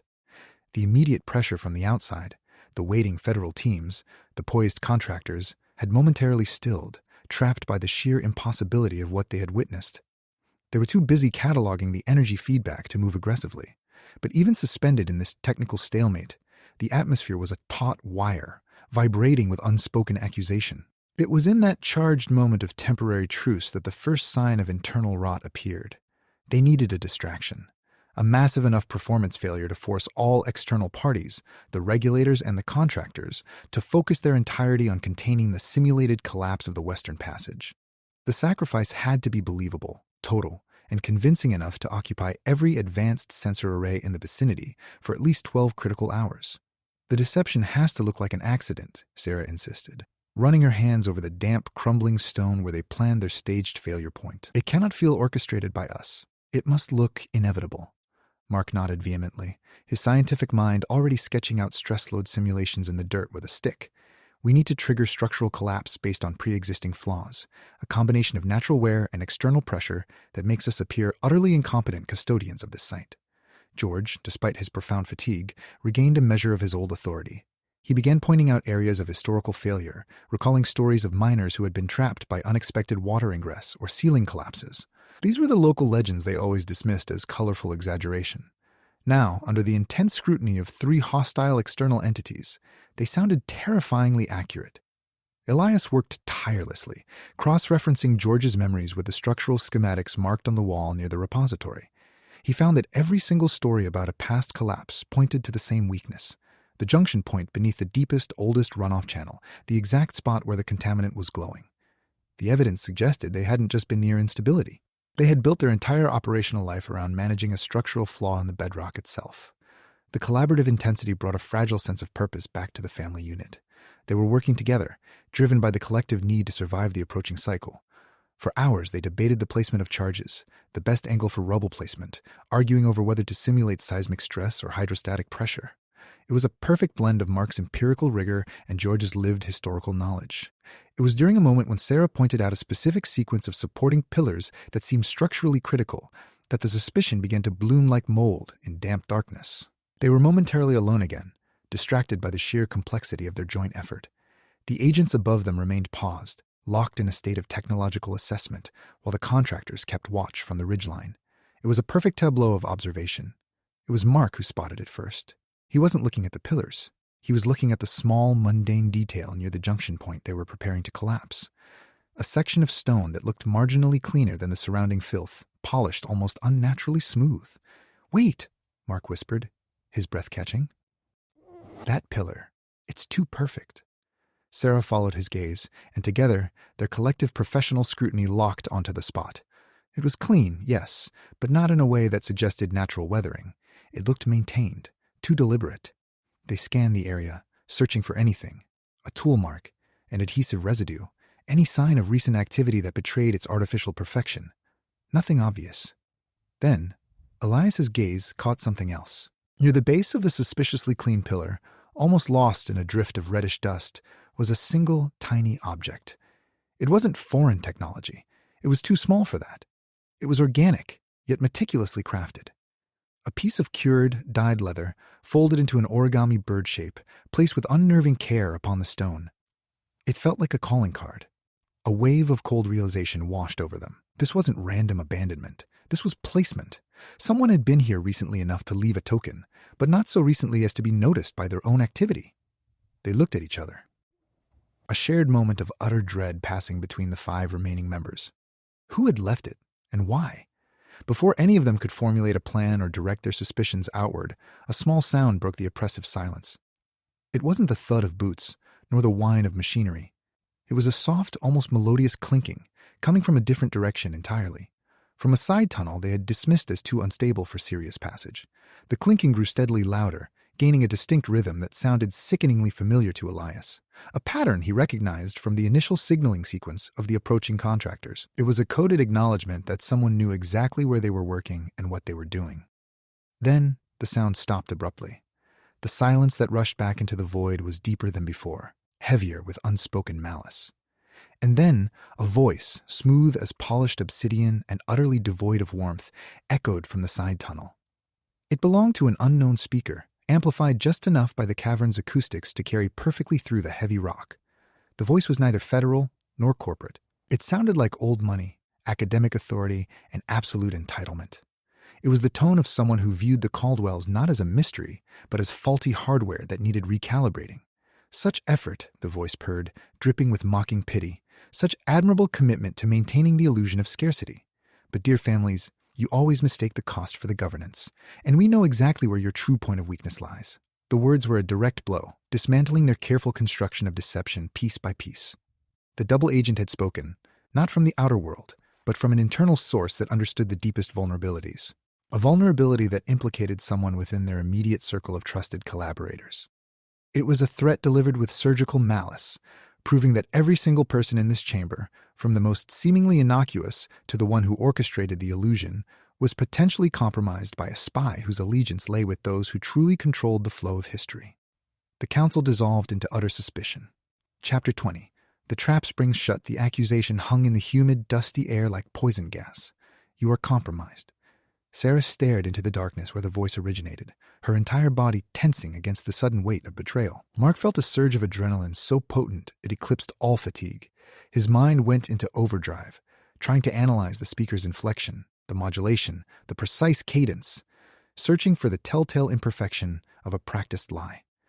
The agent on the ridgeline, who had been watching everything with cold, clinical detachment, finally broke rank. The momentary standoff between him and the rival contractor's leader snapped. He didn't argue with the voice. He simply acknowledged its authority by raising his hand, signaling to his team that whatever was happening now, the betrayal, superseded all protocols. The breach of trust is noted, the agent murmured into his headset, addressing no one in particular. Containment protocol initiated. Level 4 quarantine established around this sector. This time, the trap wasn't simply a warning. It was an active deployment. The federal agents began to move with terrifying purpose, their movements discarding all pretense of careful investigation. They were moving to isolate. Their objective was not extraction or study. It was absolute quarantine, sealing them into a box built by official authority. The contractors reacted instantly to the perceived threat against the operational theater. The leader on the ridge signaled her team forward, But instead of engaging with the federal agents, she directed their focus away from the Caldwells and directly at the crystal artifact. The centerpiece of the entire deception. It was a calculated move, destabilize the primary energy source by appearing to contain it themselves. The cavern filled with overlapping protocols, the hiss of advanced containment fields deploying around the perimeter, the low, menacing hum of kinetic dampeners activating, the predatory silence of the rival team preparing for engagement. The Caldwells were caught in a devastating crossfire. Caught between three fully armed, ideologically opposed forces that all believed they had discovered the key to their capture or control. Mark saw it coming first. The confluence of signals was too much. The combination of forced containment, hostile acquisition attempts, and the overwhelming pressure from the internal betrayal created a feedback loop so intense it threatened to overload the already stressed repository. "We can't fight them all!" Elias shouted, desperation cracking his scholarly composure. "The energy output is too massive. We have to break the geometry of the threat." Sarah felt the surge of panic consensus wash over her, a wave that recognized the shared necessity of survival above all other ethical lines. They had been forced into a corner by their own accumulated secrets and the suspicion of others' hidden loyalties. The only way out was not through force, but through making themselves utterly irrelevant to the current conflict. George stared at his hands, then up at the ceiling structure that housed the main ventilation shafts, a network of old metal ducts marked with signs of decades of neglect. It was a massive, forgotten weakness in the structural integrity of the whole subterranean complex. It was Mark who screamed the necessary word: the ventilation. The idea hit them like physical revelation. The vents were always above the deepest operational levels. They bypassed the main sensor fields, which were focused on horizontal containment and energy capture. They represented a blind spot, a point so ignored, so assumed to be non-essential, that it would draw no attention until the very moment it was utilized for escape. They lunged toward the junction passage, leading up toward the service tunnels Elias had marked previously. The one leading upward, away from the main operational field of the conflict, but the double agent knew this pattern better than they did. As Sarah moved first, moving with a speed born of desperation, the agent who had spoken moments ago suddenly materialized at the mouth of that passage, blocking their exit with terrifying ease. He wasn't armed with advanced weaponry. He merely stood there, bathed in the harsh glow of his own authority, forcing them to halt dead in their tracks. It was the perfect execution of a physical barrier built purely on assumed status. "The path is closed," the agent stated flatly, addressing Sarah directly, dismissing her attempt at escape before it even began, "because this sector has been designated for immediate systemic decommissioning." He didn't need to raise his voice. The authority in his tone was absolute. He wasn't merely a guard. He was an executor of pre-approved protocol. Suddenly, the entire cavern seemed to react not with fire or explosion, but with a deep structural groan, a sound that originated not from the agents above them, nor from the artifact's struggle, but from the rock supporting the very passage they were trying to reach. It was the sound of geological exhaustion finally claiming its due. The support pillars in and around the ventilation shaft junction began to shudder violently, showering dust and loose mineral deposits onto the group. Dust that smelled faintly of burnt copper and deep time. The vibration was too strong, too rhythmic, suggesting a failure far more massive than a mere structural weakness. It felt programmed. Before anyone could react, before Sarah could find a way around the blocking agent, a section of rock wall directly behind the trapped cluster, a spot they had previously dismissed as merely part of the natural, ignored support structure, gave way with a deafening roar. It wasn't a simple collapse. It was an engineered failure point, precisely calculated to seal them in place, sealing off any escape route that didn't pass through the direct line of fire between the three hostile factions. The debris rained down with devastating accuracy, trapping them against the junction pillar, making their survival dependent on their ability to act faster than the rock itself could settle into a final permanent tomb. They were caught in a literal net cast by betrayal, surrounded by converging power, and facing an impending collapse that promised to bury any secrets, and anyone who knew them, forever. Chapter 21. The Repository. The dust from the collapsed western passage had settled into a choking blanket, coating everything in a fine, suffocating film that tasted metallic and smelled faintly of burnt circuitry. They were trapped in a pocket of rock, a makeshift cage carved out by disaster and desperation. The three opposing factions, the federal regulators, the contractors, and the remnants of the Caldwell's own desperate resistance, were all forced into an uneasy tableau surrounding the central mystery, the massive, pulsing crystalline artifact humming deep within the cavern floor. The initial chaos of the trap had broken the aggressive momentum of the hostile forces, replacing it with a tense, predatory stillness. Every man and woman, trained for confrontation, was now locked in a state of supreme operational deadlock, all their sophisticated sensors and ingrained protocols pointing toward that singular source of unnatural energy. Mark felt trapped between the sheer impossibility of the object before him and the acute terror of being cornered by too many sets of unblinking eyes. The crystal lattice pulsed with an almost visible rhythm now, its deep blue glow fighting against the encroaching ambient darkness of the cavern, a heartbeat that seemed to measure out not in seconds but in eons. "It's drawing everything," Elias breathed, his voice barely carrying over the low thrumming of the artifact. He was no longer thinking like a historian. He was speaking like an amateur geophysicist facing a singularity. The energy spike from our defense had overloaded whatever local dampening field this thing is maintaining. Sarah watched the agents and contractors with cold, analytical eyes. They were waiting for one side to make a move, ready to seize control of the artifact, believing that mastering its function was synonymous with mastering Harmony Creek itself. She could read their intent in the minute adjustments of their stances, the subtle repositioning of their advanced gear. The leader of the rival contractor team, the woman who had initiated the counter-frequency attack, finally broke the silence, her voice carrying a chilling air of finality. "It's not merely an energy sink, it's a junction, a relay point for something vastly larger." Her statement was meant to quell the arguments between the federal agents and herself, establishing a common enemy that superseded their organizational rivalries. The lead federal agent finally spoke, his voice low but carrying across the hushed tension. "Its function exceeds any known terrestrial power source. It is too stable, too massive. It suggests a systematic channeling of energy from an external vector."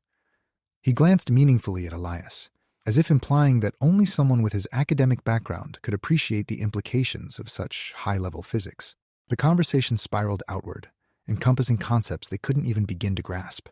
Vectors, source points, dimensional leakage, and external input. The Caldwells were reduced from local custodians to mere planetary gatekeepers. Their entire lineage was framed by this single pulsating piece of rock. It was then that Alara stepped forward, moving past Sarah, her aged frame somehow imbued with the authority of undeniable truth. She ignored the weapons, the sensors, and the protocols surrounding them all. Her gaze was fixed on the lattice. "You are all wrong," she stated quietly, yet the words seemed to carry the weight of every untold secret in the cavern. "It is not receiving power from an external vector. It is generating a local pocket of stability so that something else can remain dormant until the time is right." She nodded toward the repository, acknowledging its protective role, but suggesting its function was more complex than simple defense. Mark felt a desperate surge of clarity, a moment where his skepticism finally broke down before overwhelming empirical evidence. If it's not receiving power, if it's generating stability, he stepped around Elias and approached the artifact slowly, ignoring Sarah's sharp warning cry. He knelt down on the damp stone floor, ignoring the scorch marks and the residual energy field that made his hair prickle with static.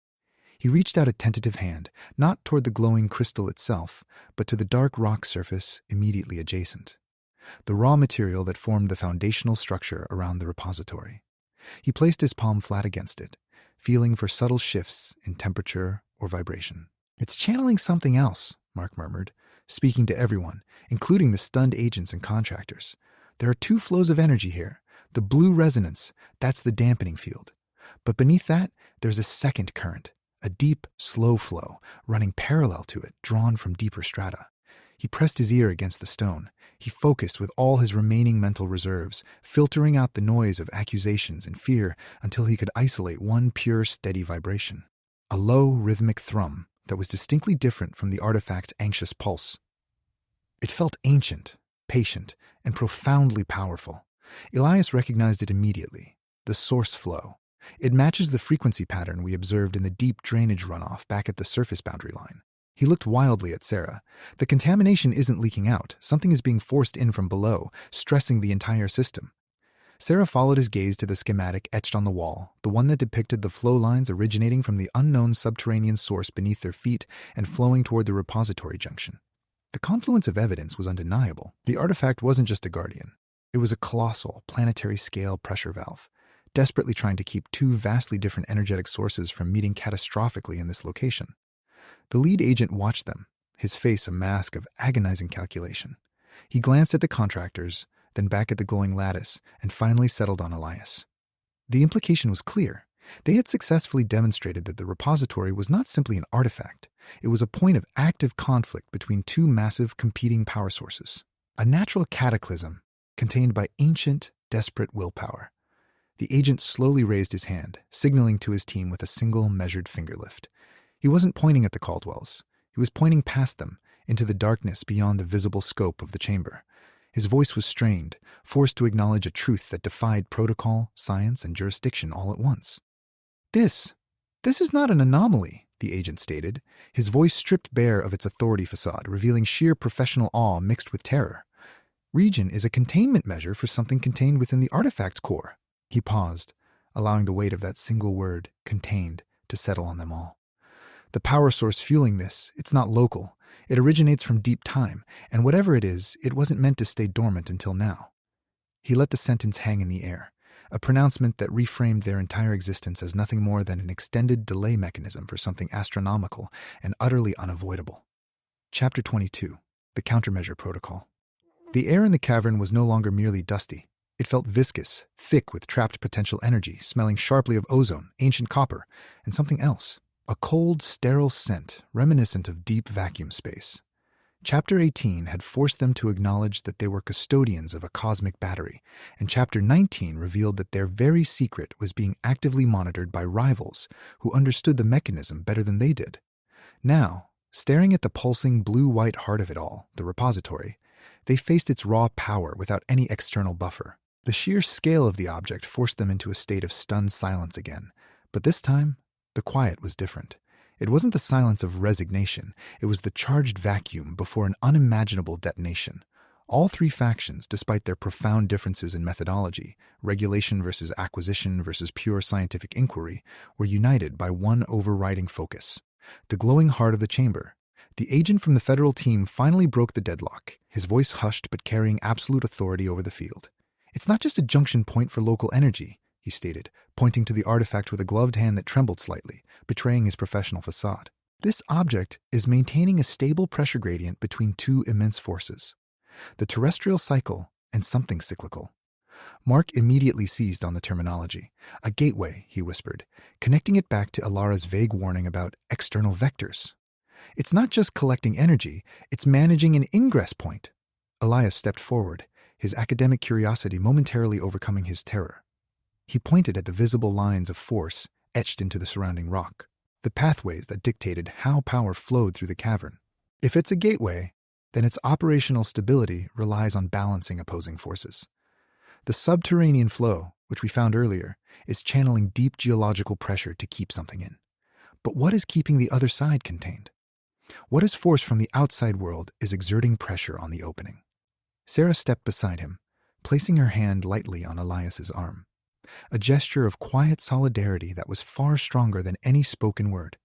She looked at Alara, whose gaze remained fixed, ancient and knowing. Alara finally spoke, her voice barely a whisper, yet somehow commanding all attention in the vast echoing chamber. The artifact itself is the regulator, but it requires an ongoing input, a continuous expenditure of will. We have been paying that tax with our emotional stability for centuries. She looked pointedly at Sarah and Mark. Our life here is literally powered by our sustained, manufactured sense of normalcy. They were not merely anchors, they were a battery powering a cosmic lockbox. The contractor leader on the ridge finally spoke, her voice devoid of inflection, as if reading from a manual that had dictated this entire scenario. Your understanding is incomplete. The repository doesn't just contain something. It acts as a dampener field against an incoming tidal wave, a repeating stellar event. Its primary function is to modulate the dimensional bleed-through until the originating source passes its peak cycle. This was the piece of data that shattered the remaining illusions of self-sufficiency. They weren't just keeping the town safe. They were acting as cosmic shock absorbers for an interstellar passing show. Mark stared at the lattice, his mind grappling with the scale. A stellar event, a predictable gravitational or energetic wave from outside our solar system.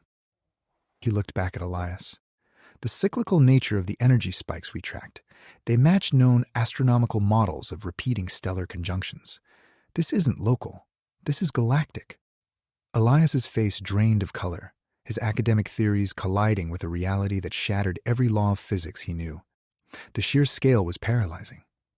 Then Mark pointed to the deepest junction point, the one marked by the residual contamination flow. If this is a gateway, then the natural geological pressure we've been channeling, the slow bleed from deep within the earth, is actually acting as a massive grounding rod. It's grounding an energy source that should never be accessed. The implication hung heavy. The repository was stabilizing the planet by siphoning off excess, chaotic cosmic force and dumping it harmlessly into deep earth minerals. But Alara shook her head sadly. It's doing its job for now. But every time we are threatened, every time we expend significant emotional energy fighting for survival, we create a localized spike that draws the attention of more things. The pressure builds, and the gate weakens. She turned to face them all, encompassing the artifact, the agents, and her family. The current cycle is accelerating faster than the natural dampening rate can handle. We are running out of time. The command officer from the rival contractors finally broke ranks with their own faction, stepping forward and pointing directly at the glowing lattice. You cannot stabilize a system this large by merely wishing it to hold. The drain is too high. To prevent a catastrophic failure, to stop the influx that will tear apart not just this region, but potentially the entire continental crust, the energy flow must be rerouted entirely. It requires an equal and opposite expenditure of massive focused power. The revelation was stunning in its brutal simplicity. They had to do something actively destructive to the system itself. They couldn't maintain the status quo. They had to intentionally trigger a controlled failure, thereby diverting enough energy to stabilize the gate long enough for the cycle wave to pass harmlessly by. We have to overload it, Sarah breathed out, understanding instantly. We must feed it an equal and opposite force. A massive surge of engineered chaos that acts as a temporary, artificial grounding rod, absorbing the excess pressure until the main celestial threat passes. Mark's eyes lit up with manic focus. The challenge was perfect. It required combining his knowledge of energy transfer with Elias's understanding of historical structural weaknesses, all while being guided by Sarah and Alara's intuitive grasp of the emotional cost. The agreement was made in a single, silent nod between them. A desperate, unified decision to weaponize their collective knowledge against the fundamental laws of physics that sustain them. They would force a controlled overload upon the repository, sacrificing its current state of stability for temporary safety. They began planning the massive energy diversion. They needed a conduit point capable of accepting and redirecting an unimaginable amount of raw power, a place deep within the infrastructure network where the flow was already volatile. The Western Passage collapse had been the perfect distraction to buy them access to that critical junction point in the deepest, most unstable section of the tunnels. The final moments before they could execute their plan were spent gathering every scrap of knowledge: geological reports from Elias, theoretical physics models from Mark, historical warnings from George, intuitive understanding from Sarah and Alara. They had synthesized a complete operational protocol for emergency energy redirection. It was perfect, desperate, and terrifyingly complex. Then the final straw arrived.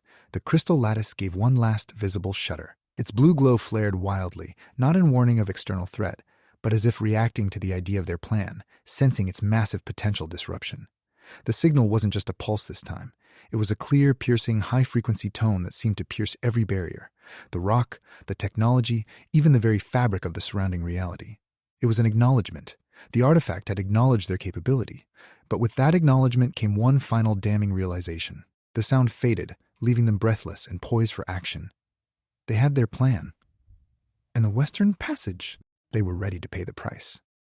But as Elias looked back at the symbol etched on the wall beside the repository, the pattern he'd traced earlier, he saw that the faint phosphorescent residue marking the junction point wasn't just from the contaminant seepage. It was a composite signature. It contained minute traces of energy signatures matching: advanced military-grade polymer, rare earth metal residue, and most shockingly, a chemical marker Elias couldn't identify. A synthetic compound known to be used in biofeedback regulators that only existed in high-level research facilities far beyond Nevada. The realization hit them all at once. The artifact wasn't just containing an energy source.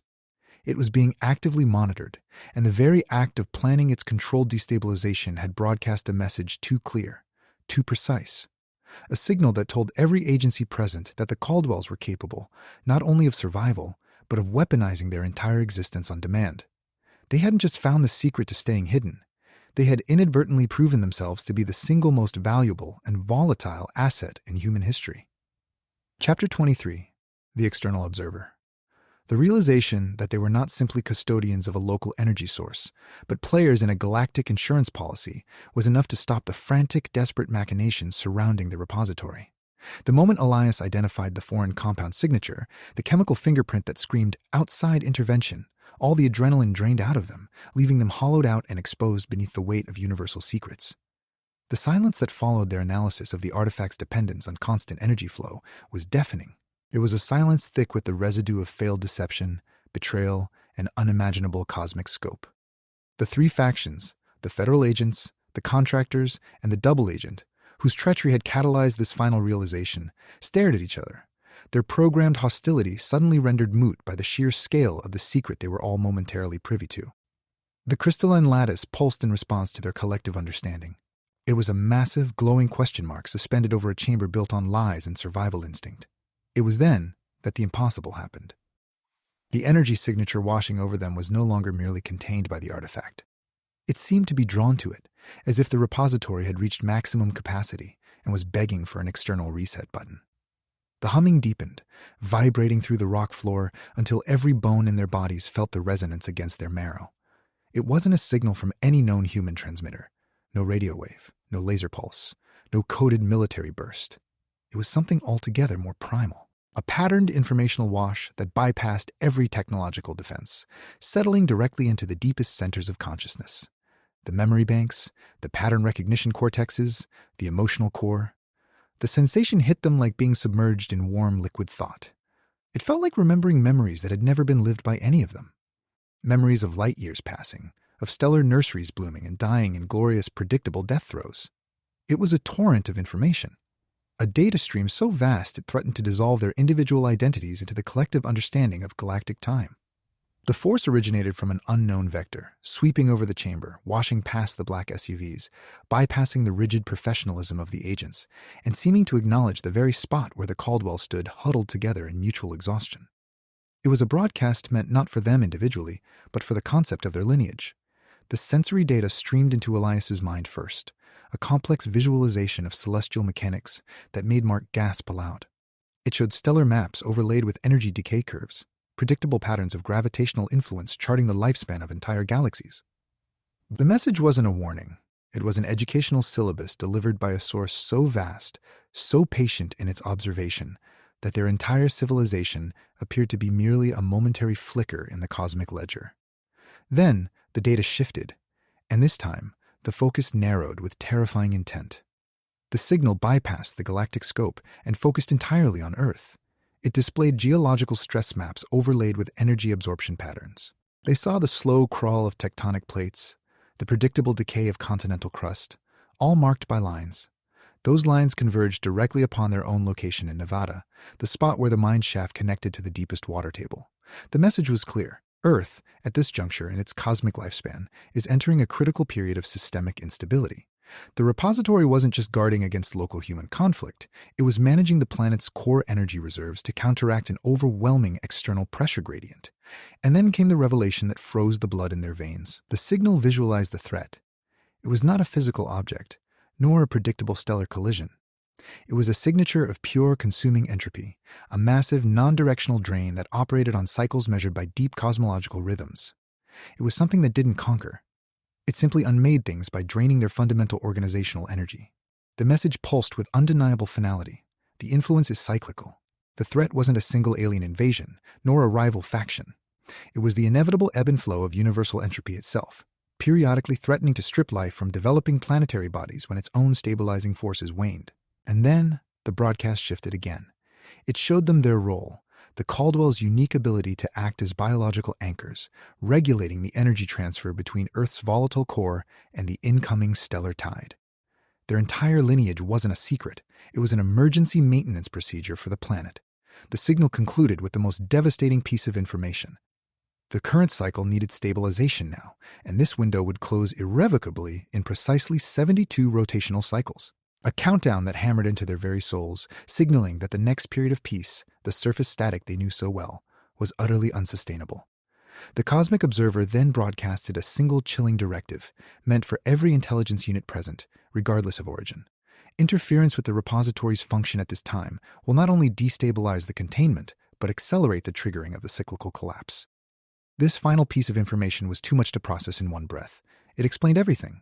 The vigilance, the protocols, the need for secrecy, the sheer scale of the danger. They were trapped between the forces that wanted to study them, the forces that wanted to seize them, and the massive, silent inevitability of the universe itself demanding their participation in a grand, desperate act of planetary engineering. The message faded as abruptly as it arrived, leaving behind only the residual, overwhelming pressure wave, the deep blue glow of the repository, pulsing faster than before, humming with an anxious anticipation that mirrored the finality of the countdown. They were no longer just surviving.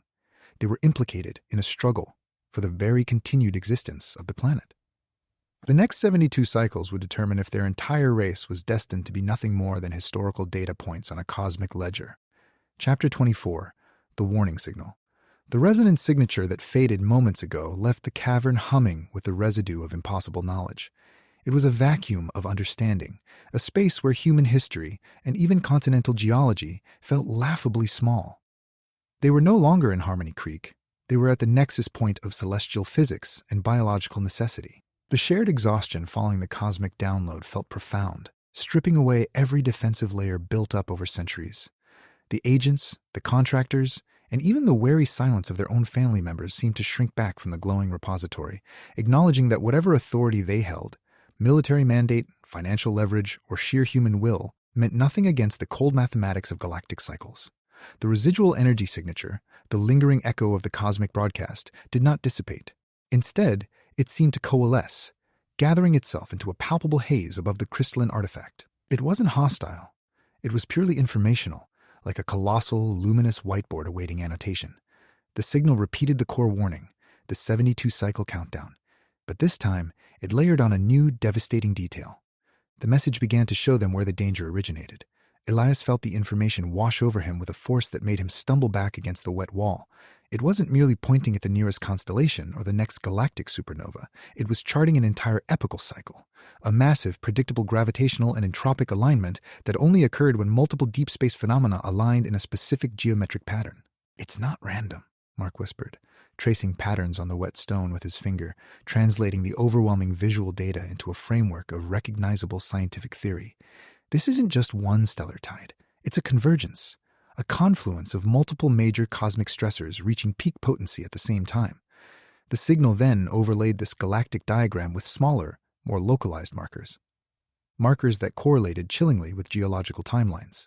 They were showing how the planet's own magnetic field fluctuations, its core activity, and its orbital path had been subtly assisted or perhaps guided by the natural energy dampening effect of the repository over millennia. Sarah watched the celestial map cycle through epochs of planetary struggle, times when life almost took hold, only to be wiped out by unimaginable forces. The Caldwells hadn't just been hiding. They were actively participating in a massive, planet-sized insurance policy against cosmic chance. Ilada finally spoke, her voice resonating with a terrible understanding that acknowledged the weight of their burden. "We are not simply anchors for this world's local stability. We have always been a biological regulator tuned to filter out predictable galactic noise." She looked pointedly at the repository. "The lattice is designed to absorb and neutralize incoming disruptive forces, stabilizing our immediate environment long enough for life to bloom." This was the deepest layer of their secret. They were cosmic filtration systems, paid for in emotional labor. Then came the definitive confirmation of the threat's source. The glowing information stream bypassed all familiar human concepts. No supernovae, no rogue black holes, nothing predictable. It showed a massive, slow-moving wavefront originating from beyond the charted edges of their known spiral arm, drawn by the same fundamental gravitational decay that plagued stable star systems throughout time. It was an entity, or force, so vast in its entropy that its mere approach warped local causality. They were not fighting off a stellar flare. They were shielding Earth from the inevitable entropic consumption inherent to deep space travel, a slow, universal tendency toward thermodynamic equilibrium that devoured complexity itself. The message painted a picture of ultimate dissolution. The cycle was less an event and more a fundamental law being enforced by galactic inertia. "It's entropy," Elias breathed out the word like a curse. "The universe naturally moves towards maximum randomness and minimum usable energy. And this thing, it's the manifestation of that final state." Mark felt his mind reeling, trying to process the sheer scale. If entropy was the enemy, then everything they possessed, their history, their culture, their emotional connection, was a temporary, fragile defiance against universal dissolution. The signal paused again, letting the terrifying immensity sink into their bones. They were insignificant dust motes caught in an impossibly powerful cosmic current. It was at this moment of absolute intellectual despair that the message shifted its focus once more. The vast galactic map zoomed in, not on the threat's origin point, but directly onto the vulnerability of the repository itself. The information streamed over a schematic of the artifact, and it highlighted several specific nodes within the structure. These weren't random structural points. They corresponded precisely to the patterns marked by the initial symbol seen on the agent's gear in Chapter 1. "The lattice is not merely absorbing," Alara murmured, her voice imbued with grim understanding. "It requires an active input to maintain its integrity against a force of this magnitude. It needs a constant infusion of structured intent." Suddenly, the information stream displayed two possibilities. Option A, maintain status quo, or Option B, forced resonance transfer. The implications were horrifyingly simple. To survive the approaching cosmic wave cycle, they could not simply maintain their camouflage. They had to actively participate in feeding the gateway, using their own sustained life force, the echo, to patch a critical structural weakness within the repository itself. They would have to intentionally force a massive energy expenditure, essentially bleeding off centuries of latent psychic potential into the crystal. The final piece of data that followed was the absolute nail in the coffin of their peaceful existence. The current method of power draw, the slow seepage from the deep earth, was insufficient for the approaching cycle's magnitude. They needed an immediate, massive catalyst, a single overwhelming surge of controlled, directed power to bridge the gap until the next stable cycle could begin its long accumulation phase. The signal concluded with a definitive, rhythmic countdown sequence that didn't mark time left, but rather the accelerating rate at which the natural dampening was failing. The number flashed large, bright, and utterly final. T-72 cycles. This wasn't a warning about something approaching. It was a ticking clock counting down to the moment their current existence, the quiet routine of Harmony Creek, would cease to be possible. They had been granted a temporary reprieve by cosmic whim, and now they were forced to gamble their entire legacy on one final, massive act of collective will before the celestial machinery demanded its next payment. They looked at each other, at Elias, whose scholarly curiosity was now fatally aligned with cosmic necessity, at Mark, whose skepticism had matured into actionable genius, at Sarah, who bore the weight of perpetual emotional vigilance, and at Alara, the keeper of forbidden knowledge. They were utterly dependent on each other's specific gifts. The survival of Harmony Creek, the lineage, and perhaps their own individual souls depended entirely on them successfully executing a catastrophic power diversion in the next 72 cycles. Chapter 25, The Final Gamble. The sheer weight of galactic entropy settling over their minds was a crushing thing. The vision of stellar death cycles, the understanding that they were not just local custodians, but cosmic regulators, stripped away every comforting lie about quiet life in Nevada. They were exposed as necessary machinery on a planetary scale, and the countdown, T-72 cycles, was a gauntlet thrown down by the universal tide itself. The crystalline repository pulsed, humming its anxious warning into their very bones. It was an unsustainable system, propped up by the sheer collective will of generations, and that will was visibly thinning under the strain of continuous vigilance against threats from every conceivable angle. In the cramped, dust-choked depths of the cavern, they finally found a semblance of purpose amidst the ruins of their self-imposed sanctuary. The conversation shifted entirely. The desperate emotional reckoning gave way to the cold, clinical rigor of engineering a planetary failsafe. They had moved past what they were guarding, and now they had to agree on how they would keep it stable until the cosmic wave passed. "We cannot simply maintain the echo," Mark stated, tapping furiously on his slate tablet, sketching out complex resonant diagrams that mingled ancient symbols with modern waveform mathematics. "The natural drain is too slow for a force of this magnitude. We need a massive directed surge, a controlled feedback loop so intense it acts as an artificial temporal cushion." Elias leaned over Mark's shoulder, tracing the lines connecting historical resource extraction points to known energy flow vectors. "But that surge cannot be random. It must mimic a natural occurrence, a predictable large-scale failure in another system. Otherwise, every single surveillance entity above us will know we are performing a deliberate act of manipulation." Sarah looked around at the faces, at George, who was now strangely reinvigorated by the task, at Alara, whose eyes shone with a deep knowledge of necessary deception, and at her own reflection in the damp cavern wall. The face staring back belonged to someone capable of supreme control. "The illusion must be perfect," Sarah murmured, grasping the concept whole cloth. "We have spent our lives perfecting the mundane routine, the perfectly timed neighborly chat, the appropriate level of local gossip, the necessary distraction during a bake sale. That predictability, that routine, it is our strongest asset for deception." Ilara nodded slowly, her eyes gleaming with approval. It requires weaving all your skills together.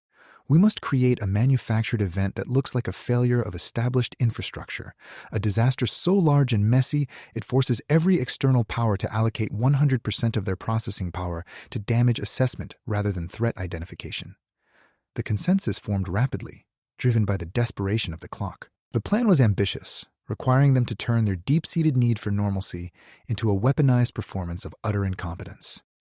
"We will simulate the collapse of the entire Western Passage complex," George stated firmly, regaining his role as foreman, but with a terrifying new edge of purpose. "We make it look like we failed utterly in our custodianship, a natural catastrophic failure that requires immediate multi-agency stabilization efforts." It was the final piece of the puzzle, using the very thing they had used to evade scrutiny before, the visible evidence of structural weakness, as their primary distraction mechanism. They would build a fake disaster so large and convincing that every advanced sensor array, from the federal regulators to the contractors, would be forced into a single consuming directive: contain the mess. Mark took control of the engineering blueprinting, utilizing Elias's knowledge of historical pressure points and Sarah's understanding of human habit patterns. He began detailing the sequence. The staged failure had to look like it was caused by cascading structural fatigue over decades, requiring immediate, coordinated stabilization from multiple specialized teams. The emotional toll of this planning phase was monumental. Every decision was a denial of their own instincts. Every moment of collaboration forced them to willingly relive and then pervert the very acts that had defined their lives. The careful tending of local mythologies, the adherence to neighborhood routines. They were learning how to perform humanity for an audience composed entirely of superior intelligence. During one intense session, while Mark was calculating the necessary tonnage displacement required to convince advanced sensors of true structural failure, he paused, frustration etching lines deep into his forehead. "This is insane," he muttered, running a hand through his hair. "We are dedicating our entire collective survival mechanism, our greatest resource, to staging an elaborate, multi-layered pantomime. It's the only way to buy the necessary 12 hours of absolute focus required for the energy transfer," Sarah countered, her voice utterly certain.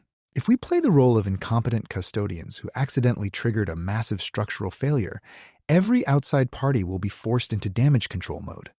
They won't be looking at the repository. They'll be measuring the debris field." Elara watched them, a flicker of something resembling pride crossing her face. "The deception must also convince the planet that we are incapable of managing this resource ourselves. We must appear utterly broken by our own negligence." They finalized the plan. The simulated collapse would not only distract the external observers, but would force all three factions to focus their considerable technological power, their sensors, their stabilizing equipment, their deep scan imaging, onto the physical debris field in the West Tunnel entrance, thereby creating a massive blind spot directly above the repository. The final checklist was complete. The roles were assigned: Elias managing the historical plausibility of the failure, Mark engineering the physical sequence, Sarah and George directing the psychological pacing to sell the narrative of inevitable disaster, and Elara monitoring the core stability from the central locus. They stood at the threshold of their own engineered downfall, a perfect synergy of desperation and supreme control. The plan was flawless, predicated on exploiting the fundamental need for external authorities to classify, categorize, and manage threats. The final preparations brought them back to the Western Passage entrance, right where they had first been trapped by the initial collapse signal in Chapter 16. They meticulously placed their props, calibrated their charges, and positioned the debris exactly as planned. The scene was set, a masterpiece of convincing wreckage, radiating the perfect aura of catastrophic instability. As Elias made the final adjustment to a support beam, a subtle piece of leverage that would ensure maximum dramatic collapse effect, he felt an unbearable tug at his peripheral vision. It wasn't sensory input. It was data bleeding through the layers of their own physical performance, bypassing the adrenaline high and slamming straight into the deepest parts of his retained knowledge base. He looked down, not at the staged rubble, but at the junction point where the repository pulsed. The crystal seemed to react to the final placement of the debris, its blue glow momentarily flickering with a vibrant electric gold. That golden light did not come from the artifact's primary containment field. It came from a hairline fracture that had just appeared on its surface, radiating outward like an electrical burn. The fissure was tiny, barely visible, but it represented a flaw in the crystal's structure, a structural failure point directly related to the environmental stress they were about to simulate. They hadn't accounted for the fact that their active planning had already weakened the artifact beyond its natural tolerance limits. The energy needed to stage the necessary deception was too much for the system to absorb safely. and the fracture point pulsed a final warning. The overload is not just external, it's self-inflicted. Chapter 26. The Collapse of the Facade. The calculated failure of the Western Passage was not just a show, it was a declaration of war waged against physics itself. They were performing the greatest piece of stagecraft ever conceived by a family that had spent centuries perfecting the art of looking utterly unremarkable. The tension in the cavern, moments ago thick with existential dread and the pulsing threat of the repository's impending overload, snapped taut when Mark initiated the sequence. The air seemed to suck inward, as all available sensory inputs, the surveillance equipment of the agents, the advanced optical arrays of the contractors, the sheer force of their own combined focus, locked onto the single point, the simulated collapse. "Now!" Sarah screamed, her voice ringing with the absolute conviction of a lifetime spent managing crises. George triggered the first sequence, a localized series of charges placed against the most visibly stressed support beams. It was designed to look like an immediate failure of load-bearing capacity, the sound mimicking a geological sigh under unbearable pressure. The initial concussive wave roared through the passage, kicking up a monumental cloud of pulverized rock, dust, and mineral fallout that instantly engulfed them in total, choking darkness. The effect on the external parties was instant obedience to protocol. The agents snapped into their roles, their training overriding suspicion. They deployed atmospheric scrubbers, began deploying temporary containment booms, and started assessing structural integrity with frantic bursts of high-tech equipment. The contractors followed suit, their expensive gear switched instantly from monitoring to emergency stabilization mode. All three groups turned their full, undivided attention outward, focused entirely on the simulated catastrophe in the West Passage. It was perfect. The deception held flawlessly. For a blessed, agonizing period, every line of sight, every sensor array, every trained eye was fixed on the falling illusion. The sheer volume of orchestrated chaos provided the necessary smokescreen. In that manufactured vacuum of attention, Sarah pulled her family deeper into the remaining relative safety of the main cavern area, away from the immediate blast zone. They were moving toward the repository, not to touch it, but to stand close enough to feel its residual hum, to prove they could still commune with its underlying power. The agents and contractors worked for what felt like an eternity in managing the fallout, their shouts echoing off the newly destabilized rock face. Their focus was on re-establishing a manageable environment within the western tunnels, treating the area as a critical hazard zone requiring total lockdown. They were busy cataloging debris, stabilizing false overhangs, and directing search parties through the simulated wreckage. The repository pulsed, its blue light now rhythmically calming, absorbing the violent energy signatures of their feigned collapse. It was accepting the diversionary cost. The danger, the external cosmic wave, was momentarily distracted by the immediate tangible crisis right under their noses. Mark, his exhaustion fighting with a surge of adrenaline-fueled triumph, pointed to the lattice. "It's absorbing the shockwave. It thinks we are simply too unstable to interfere with its natural cycle." The deception worked better than theory predicted. Elias breathed out in relief, recognizing the profound victory. They had bought the time they needed, the window of relative obscurity required for the next irreversible step. But then, the reprieve was shattered by a sound that did not belong to any known process, a wet, tearing shriek of metal against rock. It came from above them, echoing down through the main ventilation shafts, directly into their temporary pocket of relative safety. It wasn't the sound of natural stress. It lacked the heavy grinding resonance of true geological failure. This was too sharp, too deliberate, sounding like massive industrial cutting torches being deployed at high speed. The illusion shattered not from within, but from above. The sound meant that someone had seen their distraction and decided to escalate it. They looked up in horror. Near the main ventilation shaft leading back toward the surface, the path they had considered viable for a desperate exit, a section of old forgotten support truss work was being systematically attacked by cutting torches. These were not tools used by rescue teams. These were heavy-duty industrial plasma cutters designed to sever massive load-bearing supports in seconds. The source of the intrusion was undeniable. It wasn't one faction, or even a single agent. It was an array of highly specialized equipment deployed from multiple points, suggesting coordination on a scale that surpassed simple military procedure. The signal came from the contractor's side, but the equipment bore markings familiar to the federal agents. The double agent had not just been watching, they had been waiting for this moment. They had engineered their own distraction and then signaled the others, forcing them into a tactical position where their collective attention was focused outwards, leaving the rear access tunnels wide open to an entirely new, unanticipated threat: the immediate physical sealing of all escape routes on the surface side. The three factions didn't pause to argue. They reacted with synchronized horror. The federal agents immediately began deploying emergency structural supports, while the contractors advanced their own specialized dampening materials, attempting to seal the breach from an entirely different angle. They were no longer observing. They were competing against each other in a desperate race to secure the site before whatever lay beyond became accessible and trapped by them all. The Caldwell stood frozen in the center of this newly contested zone, realizing that their act of survival had not only bought time, but had effectively triggered the final, irreversible maneuver of their pursuers. They were boxed in, cornered not by an environmental threat, but by the sheer, overwhelming force of human geopolitical ambition fighting over a resource they couldn't afford to lose control of. The tunnel sealed them in, physically and strategically. The game had moved from survival against the planet to surviving each other. Chapter 27. The escape route. The air within the cavern was thick enough to chew on, saturated with the metallic stench of burnt polymers, ozone residue from dimensional tears, and the sharp tang of pressurized fear. They were pinned, cornered in a pocket of geological time that had suddenly become the most contested real estate on Earth. The sheer proximity of the three opposing forces was paralyzing. The federal agents were deploying rapid seal foam barriers, their intent to contain. The contractors maintained a tactical perimeter, their weapon systems aimed not at each other, but at controlling the volatile energy output of the artifact.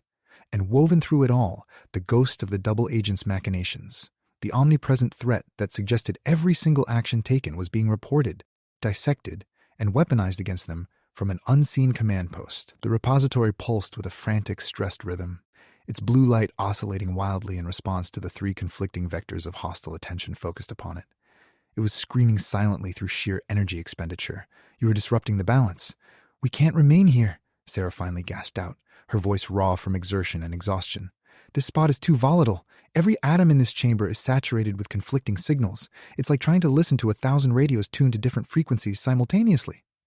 She looked at the agent who had blocked their path earlier. "You are winning by making us fight each other against your containment protocols." Mark nodded, his scientific mind finally synthesizing the totality of the threat assessment. The artifact was too valuable, too complex, and too volatile for any single faction, even a unified one, to control without causing catastrophic fallout. They needed to remove themselves from the nexus point entirely. Elias stared at the junction schematic on the wall, tracing with his finger where the deepest runoff channeled into the repository's main containment flow. The system needs an equalization moment, a massive controlled drain of energy that forces the artifact to prioritize stability over its current function as a regulator. "And how do we generate enough power in one go?" Mark challenged, glancing pointedly at the debris they had painstakingly arranged earlier, the fake collapse zone that was still theoretically contained by the sheer force of their combined efforts. Alara's gaze drifted upward, past the ceiling supports, to the highest point of the cavern, where the natural ventilation shafts provided a faint, distant view of the surface world. A sliver of dusty twilight far above their heads. "We must abandon the idea of stability," she pronounced, her voice ringing with authority that brooked no argument. "The energy drain cannot be simulated from below. It must be sourced from an external point of high natural resonance." George looked up at the shafts, his eyes widening in sudden, deep understanding, a connection between old mining lore and cosmic physics that surpassed any textbook reading. The ventilation system, which was supposed to draw ambient air from the surface, was actually a massive, poorly utilized conduit for atmospheric energy transfer. It connected them, physically and theoretically, to the volatile atmosphere above. "We need to create a focused vacuum," George realized, his voice hoarse but steady. "A deliberate, temporary breach in our own protective field, a sudden expulsion of pure, unrestrained life energy through the highest possible point. It was the ultimate gamble, sacrificing the very illusion of their carefully maintained normalcy in one massive, visible, undeniable gesture. They would force the entire complex system to recognize a threat that could not be contained by mere surveillance protocols, a blatant display of uncontrolled raw being. The agreement formed instantly, sealed by shared terror and absolute necessity. The plan was set. They would use the largest remaining support beams in the main tunnel structure, positioning them at maximum height near the ventilation grate leading upward, creating a scaffold for their final, desperate performance. They would overload the system by making themselves too visible to be ignored. The convergence of the hostile factions watched this plan unfold with rapt, deadly attention. The agents were ready to contain, the contractors were poised to seize, and the double agents' influence seemed to grant a perverse sense of complicity in their inevitable downfall. As they began hauling debris, marking stress points, and preparing to create the perfect point of maximum visible structural weakness, the bait for the ultimate distraction, they felt the pressure build from the repository. The blue light pulsed faster, an anxious, desperate rhythm eating out the countdown. It was screaming that the time window was closing. "We must move now," Sarah whispered, her gaze fixed on the single point of upward escape. "Before whatever is coming, before they decide this entire cavern is simply too much effort to monitor." The final push required every ounce of strength they possessed.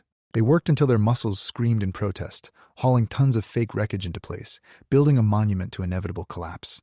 The sheer physicality of the task was exhausting, pulling them away from the intellectual sparring and back into the realm of raw muscle memory. They reached the scaffolding point near the ventilation grate. It was too high, too precarious, demanding a physical feat that should have been impossible for people who had spent lifetimes maintaining an illusion of effortless grace. Mark took charge of rigging the supports. Elias directed where to place the final load-bearing fake failure points based on his knowledge of structural decay patterns. George and Sarah worked together, moving with the fluid, synchronized desperation of a single organism. They were rebuilding their safety net out of dust and tension. Then, as they were positioning the final keystone beam, the element that would initiate the spectacular cascade, they looked back toward the repository. The artifact's pulsing light was no longer blue. It had shifted into a rapid, agitated strobe of white and gold, flashing with an urgency that suggested the 72-cycle timer was seconds from zeroing out. They were poised at the edge of their controlled detonation, ready to sacrifice their sanctuary for survival. The moment felt absolute, definitive. They were about to become the most spectacular act of theatrical negligence ever conceived beneath the desert crust. But as Elias positioned a final stabilizing strut, the piece that would be the perfect catalyst, a new, utterly foreign energy signature hit them. It wasn't the humming of the agents. It wasn't the predatory hum of the contractors. It was an external, almost musical note that seemed to resonate through the very rock they were standing on. It was a frequency so clean, so purely resonant, that it bypassed all their defenses, the physical exhaustion, the paranoia, the ingrained protocols of deception. It hit them like pure liquid understanding. The sound came from nowhere and everywhere, wrapping around the junction point, seemingly originating simultaneously from the deepest contaminant source and the faint glow of the repository itself. It was a frequency that resonated with something far beyond their control, a resonance that spoke not just of Earth's stability, but of the underlying universal constant that governed all matter: entropy. The sound confirmed everything they feared and what they were too afraid to admit. The cycle wasn't being managed by simple dampening. It was a cosmic accounting ledger. And the final, irreversible transfer of power, the ultimate sacrifice required to bridge the gap in time, was about to begin. They had planned for containment. Now the universe demanded an active physical exchange. Chapter 28, The Great Exchange. The crystalline artifact pulsed with an agonizing electric urgency. The humming was no longer a steady beat. It was a panic staccato, flashing between deep blue containment and desperate warning amber. They stood at the nexus point, the precise junction where geological time met cosmic law. The air tasted like ozone mixed with burnt potentiality, thick enough to choke on. The moment of decision arrived not as a choice, but as an inevitability dictated by the rhythm of the glowing lattice before them. They had planned for this, the staged collapse in the Western Passage, the perfect act of manufactured negligence designed to draw every external surveillance protocol into a manageable field of debris analysis. It was their single greatest gambit. Mark gave the final, irreversible nod. We initiate sequence now. We sell the disaster. The execution was flawless, fueled by sheer, desperate adrenaline. George triggered the first charge, a carefully timed blast that roared through the tunnel mouth, sounding like the very bones of the mountain protesting its existence.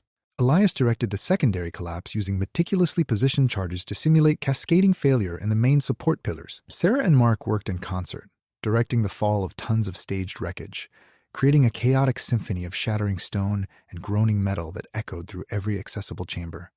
The effect on the observing forces was absolute. The federal agents abandoned their scrutiny of the Caldwells entirely. They deployed every available sensor to map the fallout zone, treating the Western Passage as a high-priority disaster site, requiring immediate, massive stabilization effort. The contractors immediately mirrored this focus, deploying advanced dampening fields around the rubble pile, attempting to calculate the structural failure vector before it could spread further. The double agent, the source of all their suspicion and the catalyst for their forced cooperation, watched with an expression that was not triumph, but deep satisfaction. His hands remained passive, his eyes gleaming with approval, as if watching a flawless, complex machine finally perform its intended function. For the next grueling minutes, Every resource available to every known intelligence agency was poured into stabilizing the illusion of collapse. The noise, the dust, the competing beams of analysis, it was overwhelming sensory input that rendered them momentarily blind to anything happening in the quiet center of the cavern. During this orchestrated chaos, Elias guided their collective focus back toward the repository. They remained a single unit of silent vigilance, channeling all mental energy away from self-preservation and towards observation, waiting for the precise moment when the external threat assessment would allow them to act. As the dust finally began to settle, the contractor's dampeners humming softly over the rubble pile, the federal agents beginning the slow process of geological survey mapping, Sarah whispered into the exhausted quiet, "Now." While they are busy charting our failure, they moved as a single organism toward the central glow of the artifact. This time there was no hesitation, no argument, only muscle memory, honed by centuries of shared danger. They needed to connect the plan, the energy draw, to the necessary catalyst point on the crystalline lattice. Mark reached out first, tracing the glowing lines on the wall adjacent to the repository's base, connecting the points where the deepest runoff flow intersected with the known structural weak zones. He was translating geological certainty into electrical schematics in real time. The plan required them all to touch their minds to the crystal at multiple key nodes simultaneously. It wasn't enough to just want it to stabilize.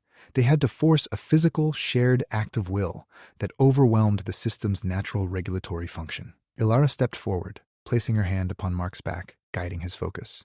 "We must channel our understanding, the memory of every quiet moment, every necessary lie, every moment we chose to remain in place."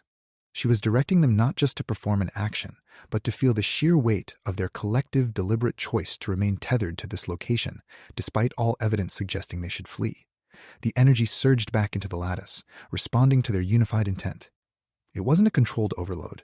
It was a massive, agonizing surge of pure, focused psychic expenditure, the ultimate payment for continued existence. The blue-white light flared with blinding brilliance, washing over them, forcing every single mind to participate in the act of self-sacrificial resonance. The moment the energy surged, the signal from the rival contractor leader was abruptly cut off mid-sentence. Her team members froze mid-gesture, their advanced equipment suddenly going inert as if drained of all power. The federal agents stopped moving, their communication gear falling silent, staring at the artifact in stunned, absolute silence.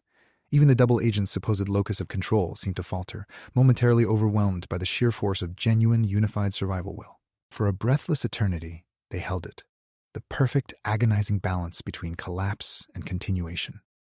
The energy transfer was immense, an active feeding that satisfied the repository's need for raw, patterned input, forcing the cosmic cycle's influence to temporarily retreat, momentarily satiated by their collective desperation. Then, with a final deep thrum, the intense, flashing light subsided into a steady, profound, comforting blue hum, the sound of temporary reprieve. They had bought the time they needed. The immediate threat was neutralized by their own spectacular unifying expenditure. Exhaustion hit them like a physical wave, crushing the fight out of every muscle in their bodies. They stumbled back from the crystal as if burned, collapsing into one another, unable to move, unable to process the sheer magnitude of what they had just done, a feat that required not just genetics or luck, but absolute selfless cooperation against impossible odds. The silence that followed was the sweetest, most fragile quiet imaginable. They were alive. The cosmic threat was receding enough to allow them to breathe. But then came the final, terrible consequence of their victory. As the ambient energy began its slow, stabilizing decay, the repository, the artifact itself, emitted one last faint pulse. It wasn't a warning about an external foe. It was a diagnostic report on them. The blue glow pulsed outward, bathing the cavern in a soft light that illuminated every individual, marking them with spectral certainty. The pattern overlaid on their forms was undeniable. A delicate, shimmering overlay of lines, a bioelectrical mapping system visible only under this specific frequency. It detailed where their personal energy stores were depleted, showing the raw cost paid during the Great Exchange. They looked like masterpieces displayed in a museum case, labeled with operational status reports. The signal confirmed it with brutal clarity. The sustained effort had not merely bought them time, it had critically drained the localized potential of the Echo-kin. Their biological ability to harmonize and project that necessary resonant frequency was severely diminished, not depleted entirely, but wounded enough that using it again, even in a minor defense, would be dangerously unsustainable. The survival mechanism that defined their civilization, the very core of their identity as keepers of the secret, had just been critically damaged by its own successful deployment. They were victorious, yes, but profoundly, biologically broken. They were survivors, yes, but they were now ticking clocks, running on borrowed time and depleted reserves. The grand cycled. It was merely waiting for them to fail again. Chapter 29. The Aftermath of Victory. The crystalline artifact pulsed with a steady, manageable blue hum, a sound that was both the most beautiful thing and the most horrifying reminder of their precarious existence. They had done it. They had successfully channeled enough energy through the repository to force the great celestial threat into a temporary withdrawal cycle. The immediate danger of the overwhelming cosmic wave was averted by their forced act of supreme collective will. But in that moment of victory, the true cost crystallized into sharp, undeniable reality. The exhaustion was not merely muscle fatigue. It was a systemic depletion, a profound draining of the very life force that constituted their secret existence. They were functionally broken. The Echo, the cornerstone of their defense and survival, had been used up in one catastrophic, spectacular performance. They remained huddled near the edge of the cavern floor, bathed in the sterile light of the artifact's steady hum, a monument to both salvation and utter failure. The immediate danger from the external factions was replaced by a far more intimate, suffocating threat, their own biology. Mark was the first to break the silence, his voice dangerously quiet as he reached out, not to examine the crystal, but to touch Sarah's arm, a gesture of shared vulnerability that felt impossibly tender after weeks of warfare. He didn't need complex instruments. He could feel it in the way her skin seemed too thin, too translucent under the cavern light. "We used up everything," he whispered, articulating the loss like a fatal diagnosis. "The expenditure was absolute. We paid the tax, but we depleted the reserve." Sarah looked down at her hand, turning it over slowly, examining her own fingertips as if they belonged to a stranger. She felt the lack of that deep internal wellspring, the psychic reserves that allowed her composure, that let her command the moment with such authority. It was gone, leaving behind a brittle shell of routine functionality. George stared at the artifact, his expression shifting from panic to profound, ancient melancholy. He understood this cost better than anyone. "This is what we always feared," he murmured, sinking back onto the damp stone floor, defeated by history. "That every victory comes with an exponential toll on the vessel." Ilara watched her family fall into that shared realization of vulnerability. She saw the way Mark's scientific genius was suddenly hampered by a lack of raw energy. She saw how even Elias, the master scholar of external patterns, could now feel the faint nagging ache in his own psychic reserves. "The Echo isn't renewable through mere recovery," Ilara stated, cutting through the burgeoning panic with absolute clarity. "It doesn't recharge by sleep or food. It requires a catalyst of equivalent magnitude. We spent our entire reserve pool stabilizing the gate against an extinction-level event." She looked at them all, her gaze piercing and unforgiving. "We need raw potential energy to rebuild the resonance pathways, something external to this immediate system." They were stranded in their temporary sanctuary, surrounded by the residue of cosmic power, realizing that simply surviving was insufficient. They needed a restorative resource of an entirely different nature, something profound enough to recharge a lineage's fundamental operating mechanism. The artifact pulsed again, its blue hum seeming to question their capacity for further self-repair. The message was clear. You must feed the gate with more than just will. Elias, ever the researcher, began frantically cross-referencing Ilara's cryptic words: external resource, potential energy. He looked back at the schematic of the cavern wall that depicted the contamination source. The runoff line, the junction point, it always seemed to draw from somewhere deeper than the copper deposits. It was always pointing toward a continuous, untapped source beneath this entire plateau. Mark followed his gaze. The deep flow lines converged precisely on a spot marked by an unnatural confluence of mineral traces, a patch of rock that felt colder, more resonant, and fundamentally different from the surrounding geology. "If we need raw potential energy," Mark hypothesized, tapping the diagram, "we need to tap into the deepest source possible. We need to go where no human surveying equipment has dared to tread before." He pointed down the tunnel line that led toward the forgotten bedrock, the path away from the surface world, deeper beneath the jurisdiction of the local town records. Sarah felt a surge of protective fury at the implication. They were being forced back into the deepest parts of what was supposed to be untouchable, vulnerable only to the earth itself. The consensus formed instantly, a pact sealed not by love, but by absolute biological necessity. The journey would take them deep beneath Harmony Creek, away from the watchful eyes of the three hostile factions who now viewed them with a chilling mix of resentment and intense calculating curiosity. They were too damaged, too conspicuous to remain near their initial operational zone, but as they turned toward the deeper, uncharted passages, their path was blocked again. The residual energy signature of the collapse had attracted something else. It wasn't the methodical sweep of federal technology or the predatory surveillance of the contractors. This was a singular organic presence, a low rhythmic tread that seemed to glide over the rock surface with impossible weightlessness. They turned around, seeing it emerge from the shadows of the tunnel mouth, emerging like a creature evolved for total darkness. It wasn't human. It possessed too many joints, its silhouette too elongated, and its movement lacked the messy efficiency of natural gait. It was biomechanical in appearance, covered in segmented chitinous plates that caught the ambient blue glow from the artifact, reflecting it back as hundreds of tiny, hostile sparks. This creature, this entity, did not seem interested in their technology or their secrets.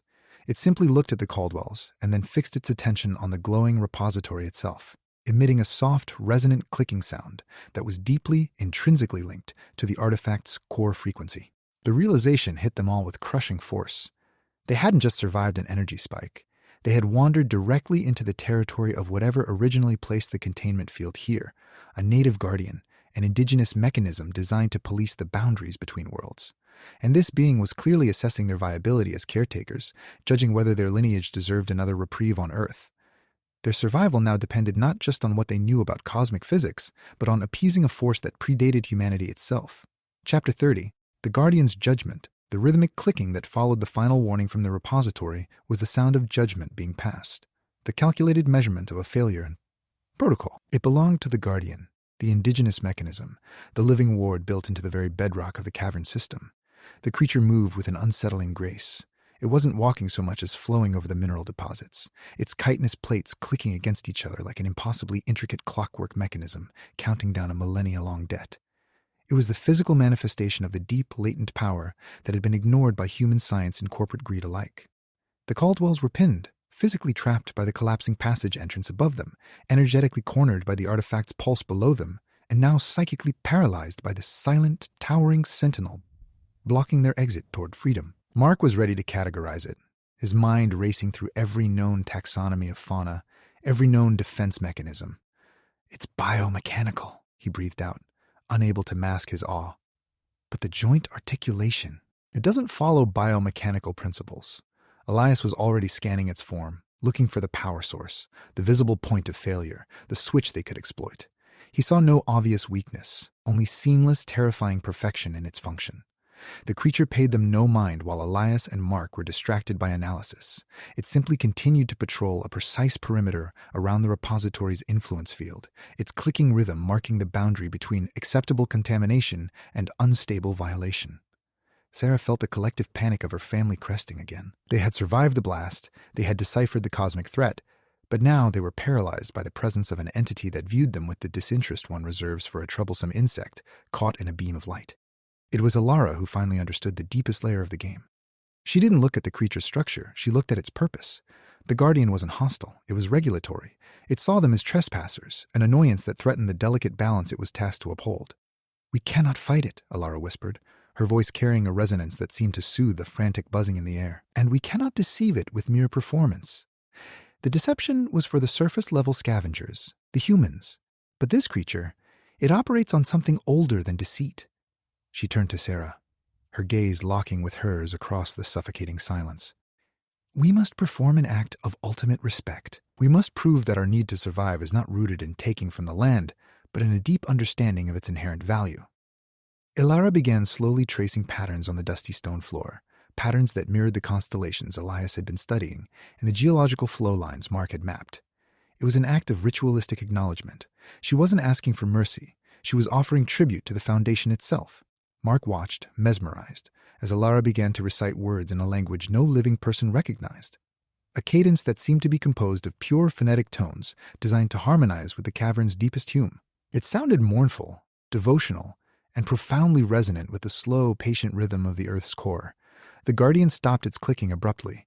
The creature tilted its massive, multifaceted head, its sensory organs focusing entirely on Alara. Its rigid posture softened almost imperceptibly, as if a complex machine had finally achieved an unexpected operational status, a state of listening acknowledgement. Elias watched the process, realizing that this was the true lesson. Survival wasn't about superior technology or sheer force. It was about achieving perfect sympathy with the environment itself. They had to prove they understood the fundamental needs of the place they stood on. Sarah stepped up beside Ilara, her hand resting lightly on her mother's elbow, a gesture that spoke volumes of inherited knowledge and renewed commitment. She began softly humming a tone that mirrored Ilara's chant, weaving in the foundational melodies of the local human culture. The simple, pure sound of community life that they had spent their lives trying to maintain. It was the sonic representation of Harmony Creek. The convergence was stunning.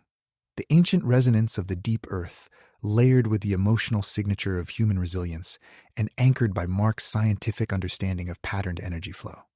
They were singing a song that acknowledged every facet of existence in that cavern, the geology, the cosmic threat, and the fragile life they desperately clung to.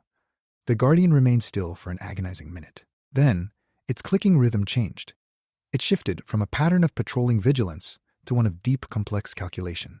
The creature seemed to analyze the combined input, the sacrifice of memory, the dedication to human routine, and the recognition of the geological foundation.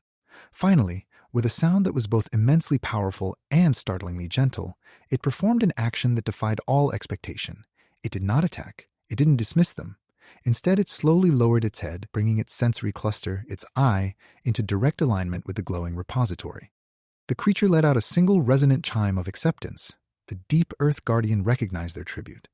Then, it turned its attention to the crystalline artifact. It did not interact with the technology or the energy flow. It interacted with the concept of the boundary itself.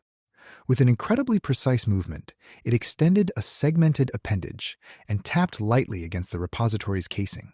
A single, acknowledging tap that confirmed their status as recognized players in this massive, multidimensional game. The Guardian had acknowledged their payment, accepting their right to exist for now. But then, it performed a gesture of profound, damning generosity. It didn't withdraw its focus. Instead, the creature dipped its head until one of its sensory organs was directly adjacent to the repository. From that point of contact, a cascade of information flowed. Not energy, but pure raw knowledge washing over the group. The Guardian revealed that the artifact wasn't just dampening incoming cosmic waves, it was acting as an intentional conduit. It didn't merely keep things out. It channeled power into something else entirely, something far more significant to the very continuity of life on Earth. The message left hanging in the air, potent and absolute. They were not guarding against entropy alone. They were maintaining a localized energy signature required for a massive cyclical transfer. The creature then retracted its appendage with a final, definitive movement. Its attention shifted from the artifact to the most fragile, exposed element of their current configuration, the deep fissure in the ceiling where the runoff line intersected the primary flow diagram. The Guardian was pointing at a weakness they had ignored entirely, the point where the natural geological stresses met the artificial energy containment field. It was marking the precise spot that represented the weakest link between their operational area and something fundamentally wild and uncontrolled beneath them all. The message was devastatingly clear. They had survived the cosmic threat by proving their worth, but in doing so, they had inadvertently focused every single sensor, every advanced protocol, on the artifact itself, the core mechanism of their protection. And that focus was what drew the attention of a new predator. The Guardian's final act was not a dismissal, but a warning. The greatest threat is now positioned precisely where we just fought to keep it buried. It had drawn them out of hiding, exposed in plain sight, and the silent consensus among all present, the agents, the contractors, and the Caldwell family, was absolute. They were no longer safe within the engineered confines of the mine. They had to leave the cavern entirely, fleeing toward the one direction that offered true anonymity, out into the harsh, open desert, where the lines between natural hazard and controlled environments ceased to exist. Chapter 31. The Point of No Return. The final directive issued by the Guardian, a warning etched into the very fabric of their operational reality, was absolute. Flee. They couldn't remain in the cavern complex. To stay was to be trapped by the residue of the battle, cornered between the forces that wanted to study them and the residual energy signatures of the cosmic conflict. They had to move out, abandoning the safety net of human infrastructure altogether and into the raw, unmapped wilderness of the Nevada high desert. The escape from the cavern was a masterclass in controlled desperation. Every step was calculated by instinct, every shadow scrutinized for the telltale gleam of advanced optical equipment or the scent of ozone that marked surveillance. Mark directed them through passages Elias had identified, the ones too unstable for official recovery efforts, forgotten routes used during mining booms long before modern surveying could even map their existence. They moved like phantoms running from an invisible, omniscient predator. The sheer physical exertion was a brutal shock to their system. Every muscle protested the movement, each joint screaming in protest against the unnatural pace. They were operating on fumes of adrenaline and pure desperate will. The pressure above them, the constant watchful presence of the three hostile factions, was almost unbearable. Sarah took point, leading with the instinctual authority of someone who had managed a community through multiple eras of crisis. She didn't run. She glided, moving with an economy of motion that seemed impossible given their state of collapse. The tunnel network forced them into smaller, more primitive tunnels, narrow shafts used by early miners seeking refuge from flash floods and collapses. They moved past discarded remnants of human history, rusted tools, forgotten ration tins, the skeletal remains of long-dead creatures adapted to this arid landscape. Each artifact was a testament to failure, reinforcing the idea that nothing here, even their own attempts at control, could truly last. The scent of civilization, the ghost notes of gasoline, diesel, and processed chemicals, receded with every yard they gained in depth. They were moving deeper into the true wilderness beneath the town's veneer. By dawn, they reached a fissure that opened onto a vast natural sinkhole, a geological fault line that dropped away steeply into the unknown bedrock layers beneath the desert floor. It was their exit point, a natural chute designed by millennia of subsidence to dump excess subterranean pressure far away from any human habitation or established infrastructure. The transition from the confined, dusty darkness of the tunnels into the vast, open expanse above was violent. They climbed out onto a narrow ledge overlooking an endless basin of cracked earth and scrub brush, a landscape that felt both infinite and utterly desolate. They didn't stop running until they crested the ridge and stumbled out onto solid, undisturbed ground, blinking against the brutal glare of the rising Nevada sun. The overwhelming openness was almost as disorienting as the claustrophobia had been. They were exposed. Every angle presented an unobstructed view to any high-flying surveillance craft, any distant telescopic lens. The moment of false security lasted only seconds. As they staggered toward cover, the sparse, thorny shelter of a mesquite thicket, they saw it. Not a vehicle, not advanced technology, but something that moved with the fluidity of liquid shadow. It came from the far side of the basin, seemingly emerging from the deepest shadows cast by the rising sun over the dry lake bed. It was too large to be any terrestrial predator, its form too segmented, too impossibly graceful for anything natural. It didn't walk. It flowed across the cracked earth, leaving no discernible track, merely a disturbance in the air itself where it passed. The creature, the guardian of this sector, an entity that existed outside the scope of human understanding and even beyond the parameters of the repository's containment field. This time, it was not curious or judgmental. It was purely territorial. Its presence signaled ownership over the natural boundaries they had just violated by fleeing their controlled underground sanctuary. The creature stopped at a distance that put it squarely in line with their path to cover. It didn't roar, it didn't attack, it simply observed them. The 7 broken remnants of a lineage caught between civilizations, staring back from a position of inherent power. It was the silence that spoke volumes. The creature communicated its message not through noise, but through an overwhelming sensory dampening field. It seemed to absorb the light, the color, the heat radiating off their bodies, rendering them visible only by the sheer impossibility of their presence in this space. It was a living counterscanner, confirming they were anomalies that needed immediate containment, a far more effective trap than any black SUV. The realization hit them with crushing finality. The Guardian had not merely been guarding the boundary, it was enforcing the boundaries. And by escaping its designated domain of operation, they had triggered its highest alert level, the status of trespasser in a sacred borderland.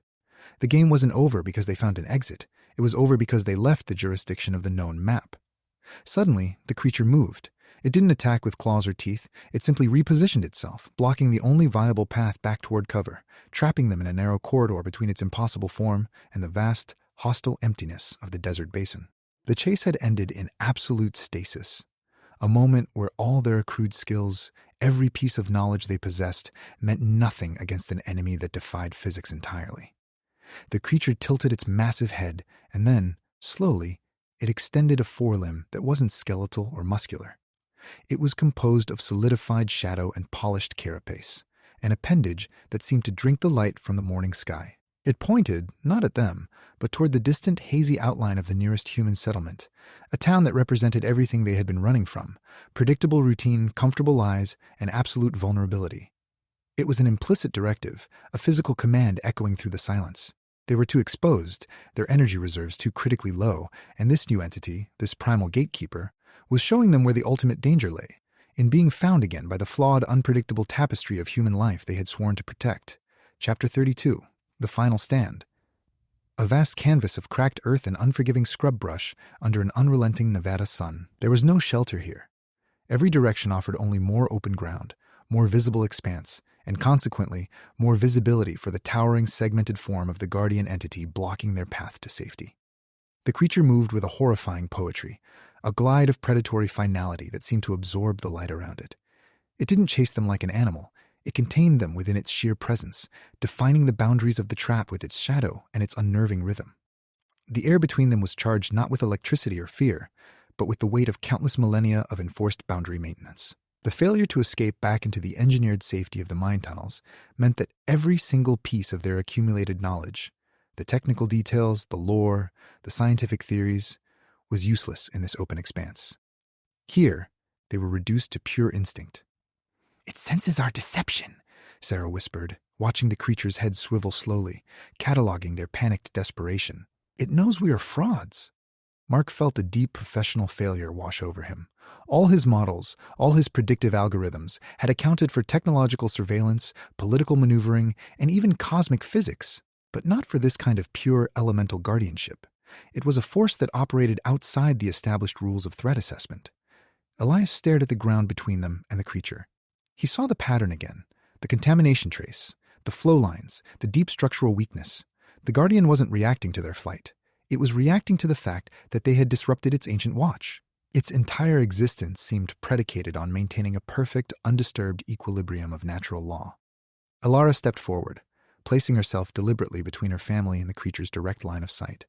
This act was not one of defense, but of radical submission. She looked directly into the multifaceted, empty depths that served as its eyes. "You are the regulator," Alara spoke, her voice ringing out across the desolate basin, a tone that demanded respect from nature itself. "The boundary marker. We do not trespass. We have merely been guided by a failing system." She spoke of their lineage with a reverence that bordered on worship, acknowledging its seniority over even cosmic law.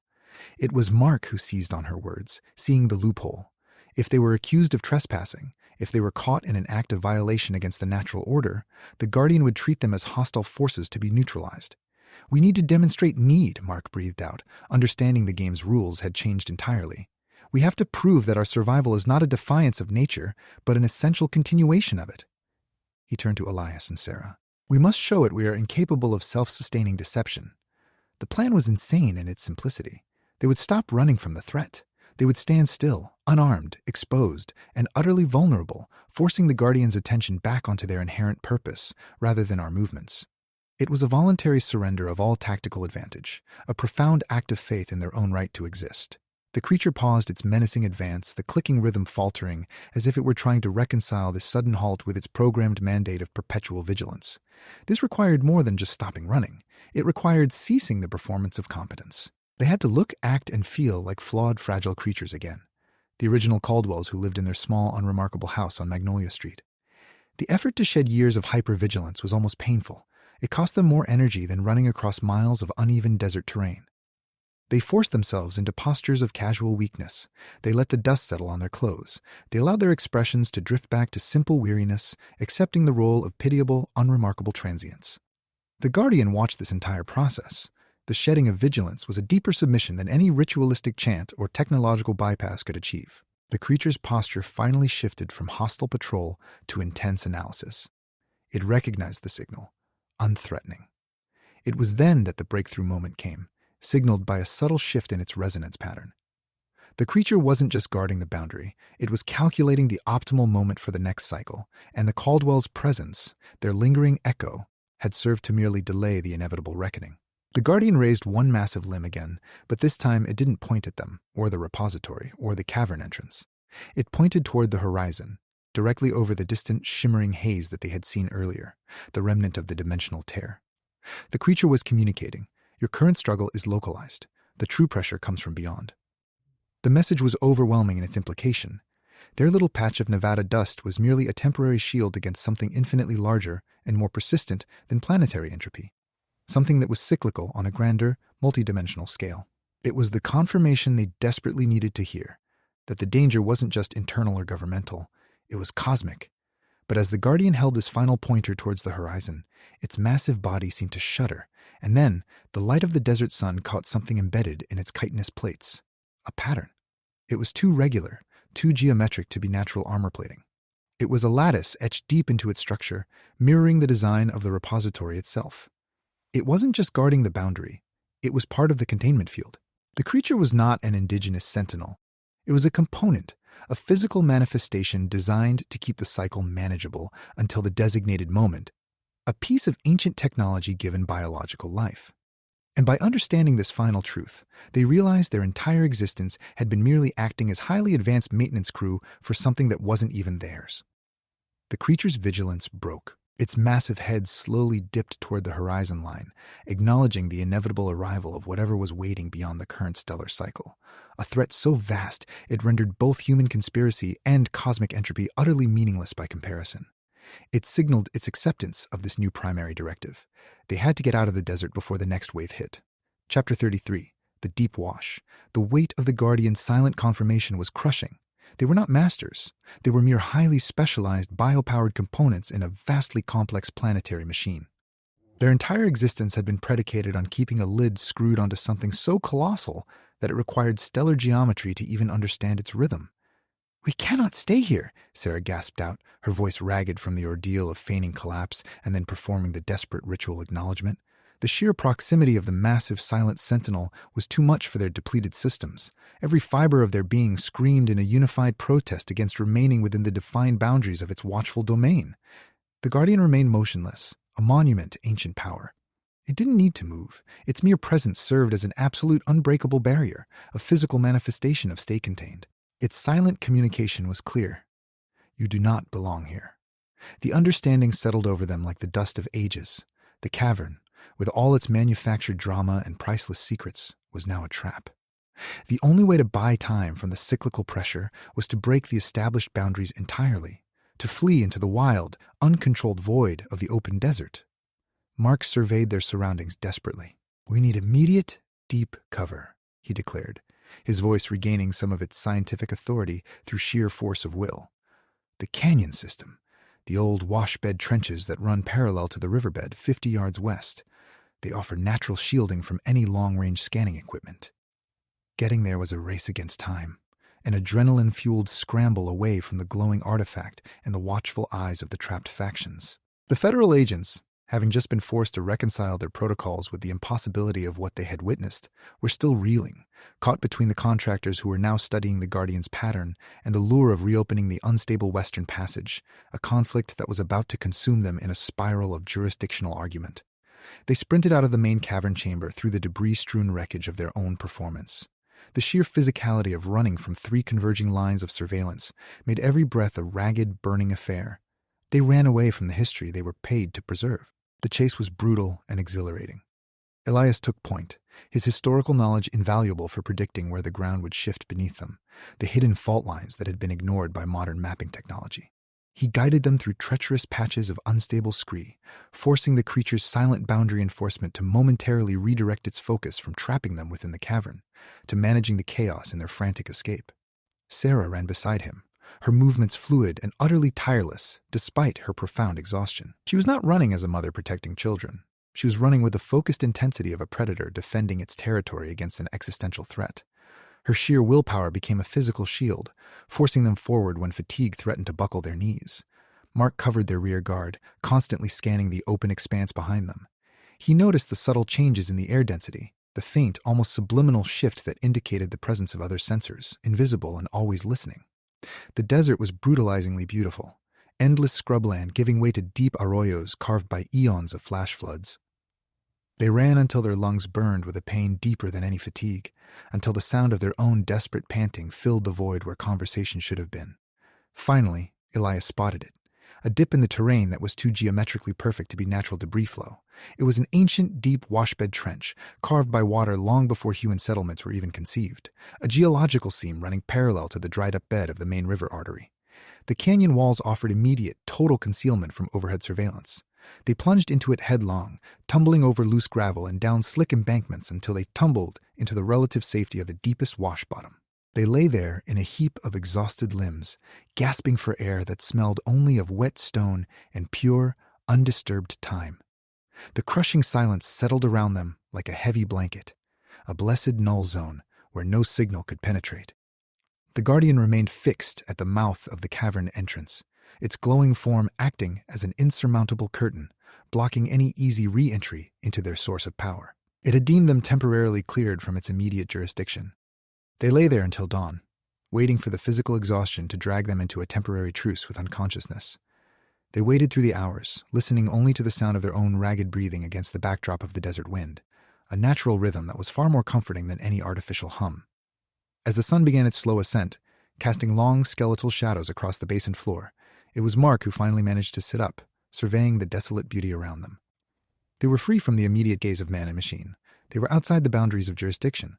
He looked at the canyon walls, at the striated layers of rock, each stripe a record of an ancient climate, every fissure a testament to slow geological change. There was no civilization here. There were no old mine markers, no signs of recent human interference. They had escaped into true oblivion. Then, Elias noticed it, etched into the side of the deepest canyon wall, too deep and too perfectly preserved by the constant runoff, a symbol that resonated with the crystalline lattice they had been forced to sacrifice their energy on. It wasn't a geological formation. It was an artificial carving, expertly rendered into the bedrock. It was the same archaic pattern seen on the agent's gear, etched here in stone, confirming that this entire region, the deep washbed itself, was not natural. It was marked, controlled, and deliberately maintained. The sheer shock of that realization snapped them to absolute alertness. They hadn't escaped into oblivion. They had stumbled into a pre-existing containment zone, a hidden ward left in place by those who knew exactly how fragile the surface world's illusion of safety truly was. The canyon floor wasn't just shelter, it was itself another layer of ancient defense. But before they could process this final, crushing piece of information, a new sound began to penetrate the natural camouflage, a steady, methodical whirring that didn't belong to any known faction. It sounded too smooth, too purposeful, and too close. It was coming from the opposite end of the canyon, cutting through the open scrubland like a razor edge, the unmistakable signature of high-grade propulsion technology moving with terrifying speed and absolute stealth. They hadn't outrun all the Watchers. They had simply exchanged one set of watchful eyes for another, far more advanced and infinitely more patient. Chapter 34. The apex predator, the sudden cessation of sound was a physical blow. One moment, they were running on sheer, desperate instinct. The next, they had spilled into the profound silence of the canyon washbed, gasping for breath as if fleeing an invisible tide. They thought the deep wash offered sanctuary. They believed the geological scars and the utter desolation would shield them from any advanced tracking technology. For a few precious minutes, they existed in a state of near-suspended animation. A fragile pocket of breathable air nestled between two massive walls of rock, shielded by natural topography. The wind whistling through the scrub brush seemed to whisper a momentary sigh of relief, suggesting that the immediate threat had passed, that their sheer desperate luck had outmaneuvered the tactical capabilities of every known hostile force. But that silence was a lie, thin as spun glass and fragile as dried bone. The approaching whirring sound, the singular, purposeful whine of advanced propulsion, was not random. It was too consistent, too disciplined to be merely scouting patrols. It carried an aura of supreme efficiency, suggesting intelligence far beyond the budget or mandate of any single agency. This presence had simply bypassed every known protocol they relied upon: the dust, the topography, the geological signatures of the washbed itself. The vehicle that finally crested the ridge, not the black SUVs, but something sleeker, low profile, and painted in a matte obsidian finish that seemed to absorb all ambient light, parked with an unsettling grace at the mouth of the canyon opening. It was far too sophisticated, too silent, bearing none of the recognizable hallmarks of military or corporate engineering. A ramp hissed down from the vehicle, deploying a single figure who stepped out. This person wore tactical gear, but it was adorned with subtle accents, metallic plating that seemed to reference both ancient astronomical diagrams and bleeding-edge material science. They were neither government agent nor contractor. They were something entirely new, an observer belonging to a supranational entity whose goals remained frustratingly opaque. This figure did not raise weapons. He didn't bark orders or issue warnings. He simply surveyed the canyon, the natural shield, the supposed sanctuary, with eyes that seemed capable of mapping the entire geological and energetic history of the region simultaneously. Mark felt a cold wave wash over him. This was the apex predator in the intelligence game. The man understood their maneuvers before they even committed to them. Every calculated breath, every moment of shared exhaustion, every burst of coordinated effort, it had all been accounted for. The figure finally spoke, and his voice lacked inflection, sounding less like vocalization and more like a synthesized broadcast meant to pierce the deep layers of human defense mechanisms. Impressive, the man stated simply. Remarkably predictable. You built an excellent diversionary pattern around the known structural failure points, Caldwell family. A beautiful piece of improvised theater. He didn't address the factions. He dismissed them all with a gesture that suggested they were little more than background noise. His focus was solely on the cluster of surviving members who lay in the dust. You are an exquisite survival mechanism, the man continued, his tone conversational, almost complimentary. A biological clockwork that has been wound up by external necessity. You react to stress, you self-repair using shared trauma, and you always, inevitably, perform for the greatest audience. The words struck them with a horrifying accuracy that pierced through their exhaustion. They were not heroes, they were commodities. Their survival was simply performance art for an unseen set of masters. Elias stared at him, his mind racing to find the flaw in this assessment. A single variable the man missed, a historical precedent that negated this theory of them being mere assets. "Who are you? What do you observe us for?" Elias demanded, trying to project authority he didn't feel, desperate to re-establish a known human framework of threat. The observer merely smiled, a gesture devoid of humor or warmth. "We observe continuity. We monitor the stabilization potential of this planetary node. You are critical components in regulating an energy field that must remain stable until the stellar tide passes." He paused, letting the implication sink in. They were needed for the planet's very heartbeat. Then, he executed a subtle but devastating gesture. He raised his hand and tapped a control panel on his wristband, causing the vehicle's external lamps to activate, bathing the entire canyon floor in a harsh, revealing white light that seemed to strip away all the protective camouflage of the deep washbed. He wasn't shining the lights on them. He was illuminating through them. The beam swept across the walls and hit something that Elias had dismissed hours ago as mere mineral runoff. The faint, glowing trace residue left by the Guardian's passage.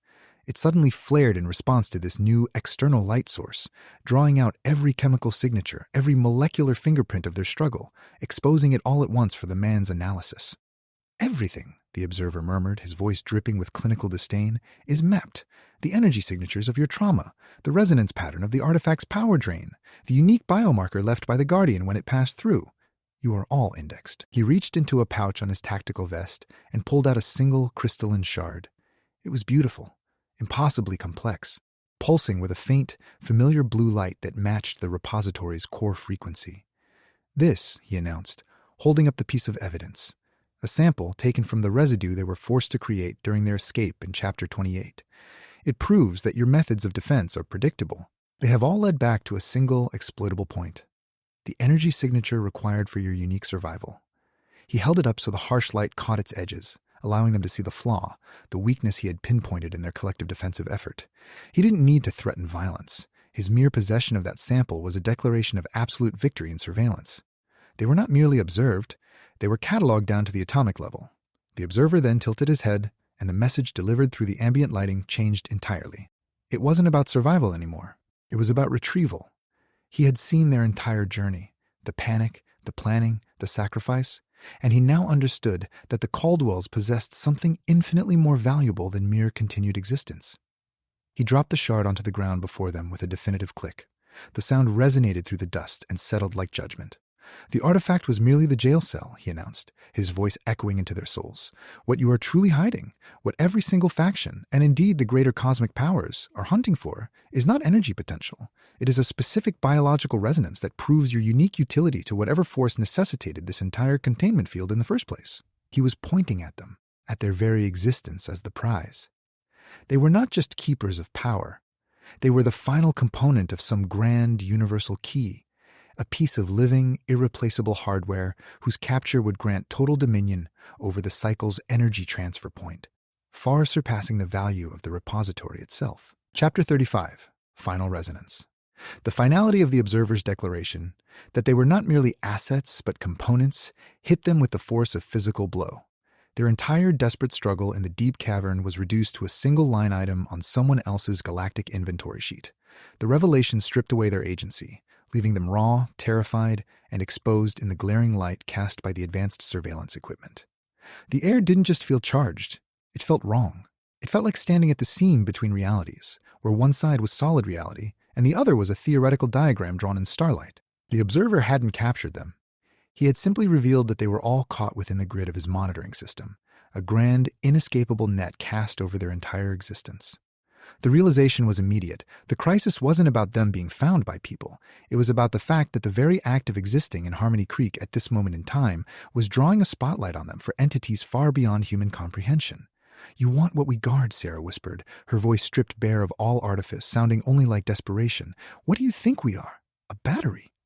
She looked back at the repository, which seemed to pulse with a desperate pleading light in response to their shared understanding. It was begging them to solve its crisis. Mark stared at the observer's hand, specifically at the shard of crystal he had been forced to discard moments before.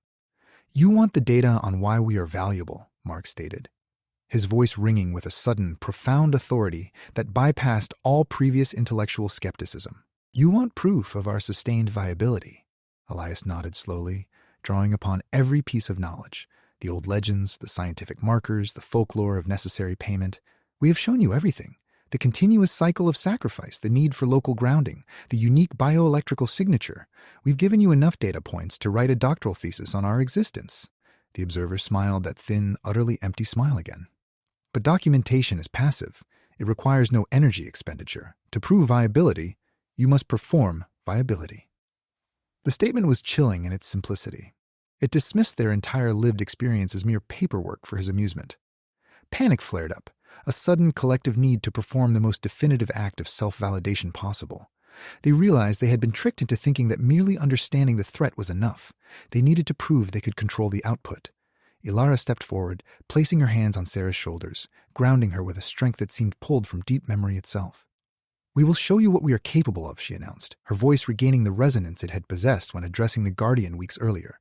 A sound that demanded universal respect. "We will demonstrate our absolute control over the Echo." It was a terrifying commitment, to channel all their remaining fragile reserves into a single unified act of power transfer that would force the system to acknowledge them as active participants, not merely contained resources. It was the final payment, the ultimate show of life. The plan solidified in the deepest part of Mark's mind. They had to synthesize everything. They needed to recreate the precise resonance cascade from Chapter 28. But this time, the purpose was different. The goal wasn't mere distraction, it was a controlled overcharge. They wouldn't be simulating failure, they would force the repository to accept an external, highly patterned infusion of pure, directed will, a tribute paid not in emotional currency, but in raw, focused intent. They began working together with a terrifying, beautiful synergy. Elias dictated the precise historical resonance frequencies that needed layering onto the core pattern. Mark calculated the necessary physical input, the exact placement and timing of controlled kinetic energy to mimic an external boost, mimicking a geological stressor far exceeding their known local resources. Sarah and Alara became the emotional conductors, channeling decades of contained hope, grief, fear, and fierce love into a single shared focal point, will. The convergence was immediate. As they began to work together, their bodies moving in concert with their minds, the repository responded instantly, its blue glow brightening until it seemed incandescently alive, drawing the energy not from the surrounding earth, but directly from their collective being. The observer watched this final act of defiance, this intentional overloading, with rapt scientific interest. He didn't flinch at the sheer power radiating off them. He analyzed it, logging every deviation and successful stabilization factor in his internal systems. The energy surge was undeniable proof. The Caldwells could wield immense controlled power on demand. The moment of critical mass approached with terrifying speed. The artifact pulsed so brightly that they had to shield their eyes, bathing the cavern in a light that hurt the very retinas. They were about to pay the ultimate price, a full-body energetic expenditure that would leave them utterly inert, biologically spent, and fundamentally altered for decades. And then, the observer raised his hand, not in arrest, but in final dismissal. "You are magnificent," he murmured, a note of grudging respect finally creeping into his tone. "You prove the necessity of the system. You have earned your reprieve. For now." The energy surge hit its zenith. The light flared with blinding intensity, signaling that the repository had absorbed enough power to stabilize the current cosmic pressure point and buy them time. The massive celestial threat was forced back, receding into the vast nothingness from whence it came. They had succeeded in buying the next window of time, the necessary lull before the true catastrophe struck. The residual energy washed over them, washing away the stench of dust, the smell of plasma burn, and the scent of raw power. It was a cleansing baptism that left them feeling hollowed out to the bone marrow. They collapsed, not from exhaustion, but from profound systemic depletion. The victory felt less like triumph and more like falling into an abyss of utter nothingness. The observer simply nodded, satisfied with his data capture. He raised one hand again, signaling the end of the observation phase. Your current functionality is confirmed. Your existence has been validated for another cycle. But then, as he prepared to withdraw, the sheer enormity of the breakthrough, the successful execution of the overload, caused a final, secondary ripple in the artifact's energy field. This wasn't the fading glow. It was a new signature imprinted directly onto the crystalline surface, visible only now that the overwhelming battle had passed. It was an external marker, not of the threat they just diverted, but of the entity that was waiting for the opportune moment to strike next. The newly revealed symbol wasn't part of the repository's original design. It was a contemporary addition, a tag marking this location as critically important to something else entirely, something that operated outside the cycles of stellar collapse, something that moved with absolute disregard for universal law. The observer paused, his eyes finally locking onto Sarah, recognizing her leadership even in death-like exhaustion. He gave one last, definitive gesture, with a hand that seemed weighted with untold millennia of knowledge, a clear signal to leave everything behind. They had bought time, but the victory was tainted by the realization. They were not just caretakers of Earth's cycle. They were now custodians of something far more immediate and vastly more dangerous, waiting for them in the quiet aftermath of their own successful sacrifice. The end.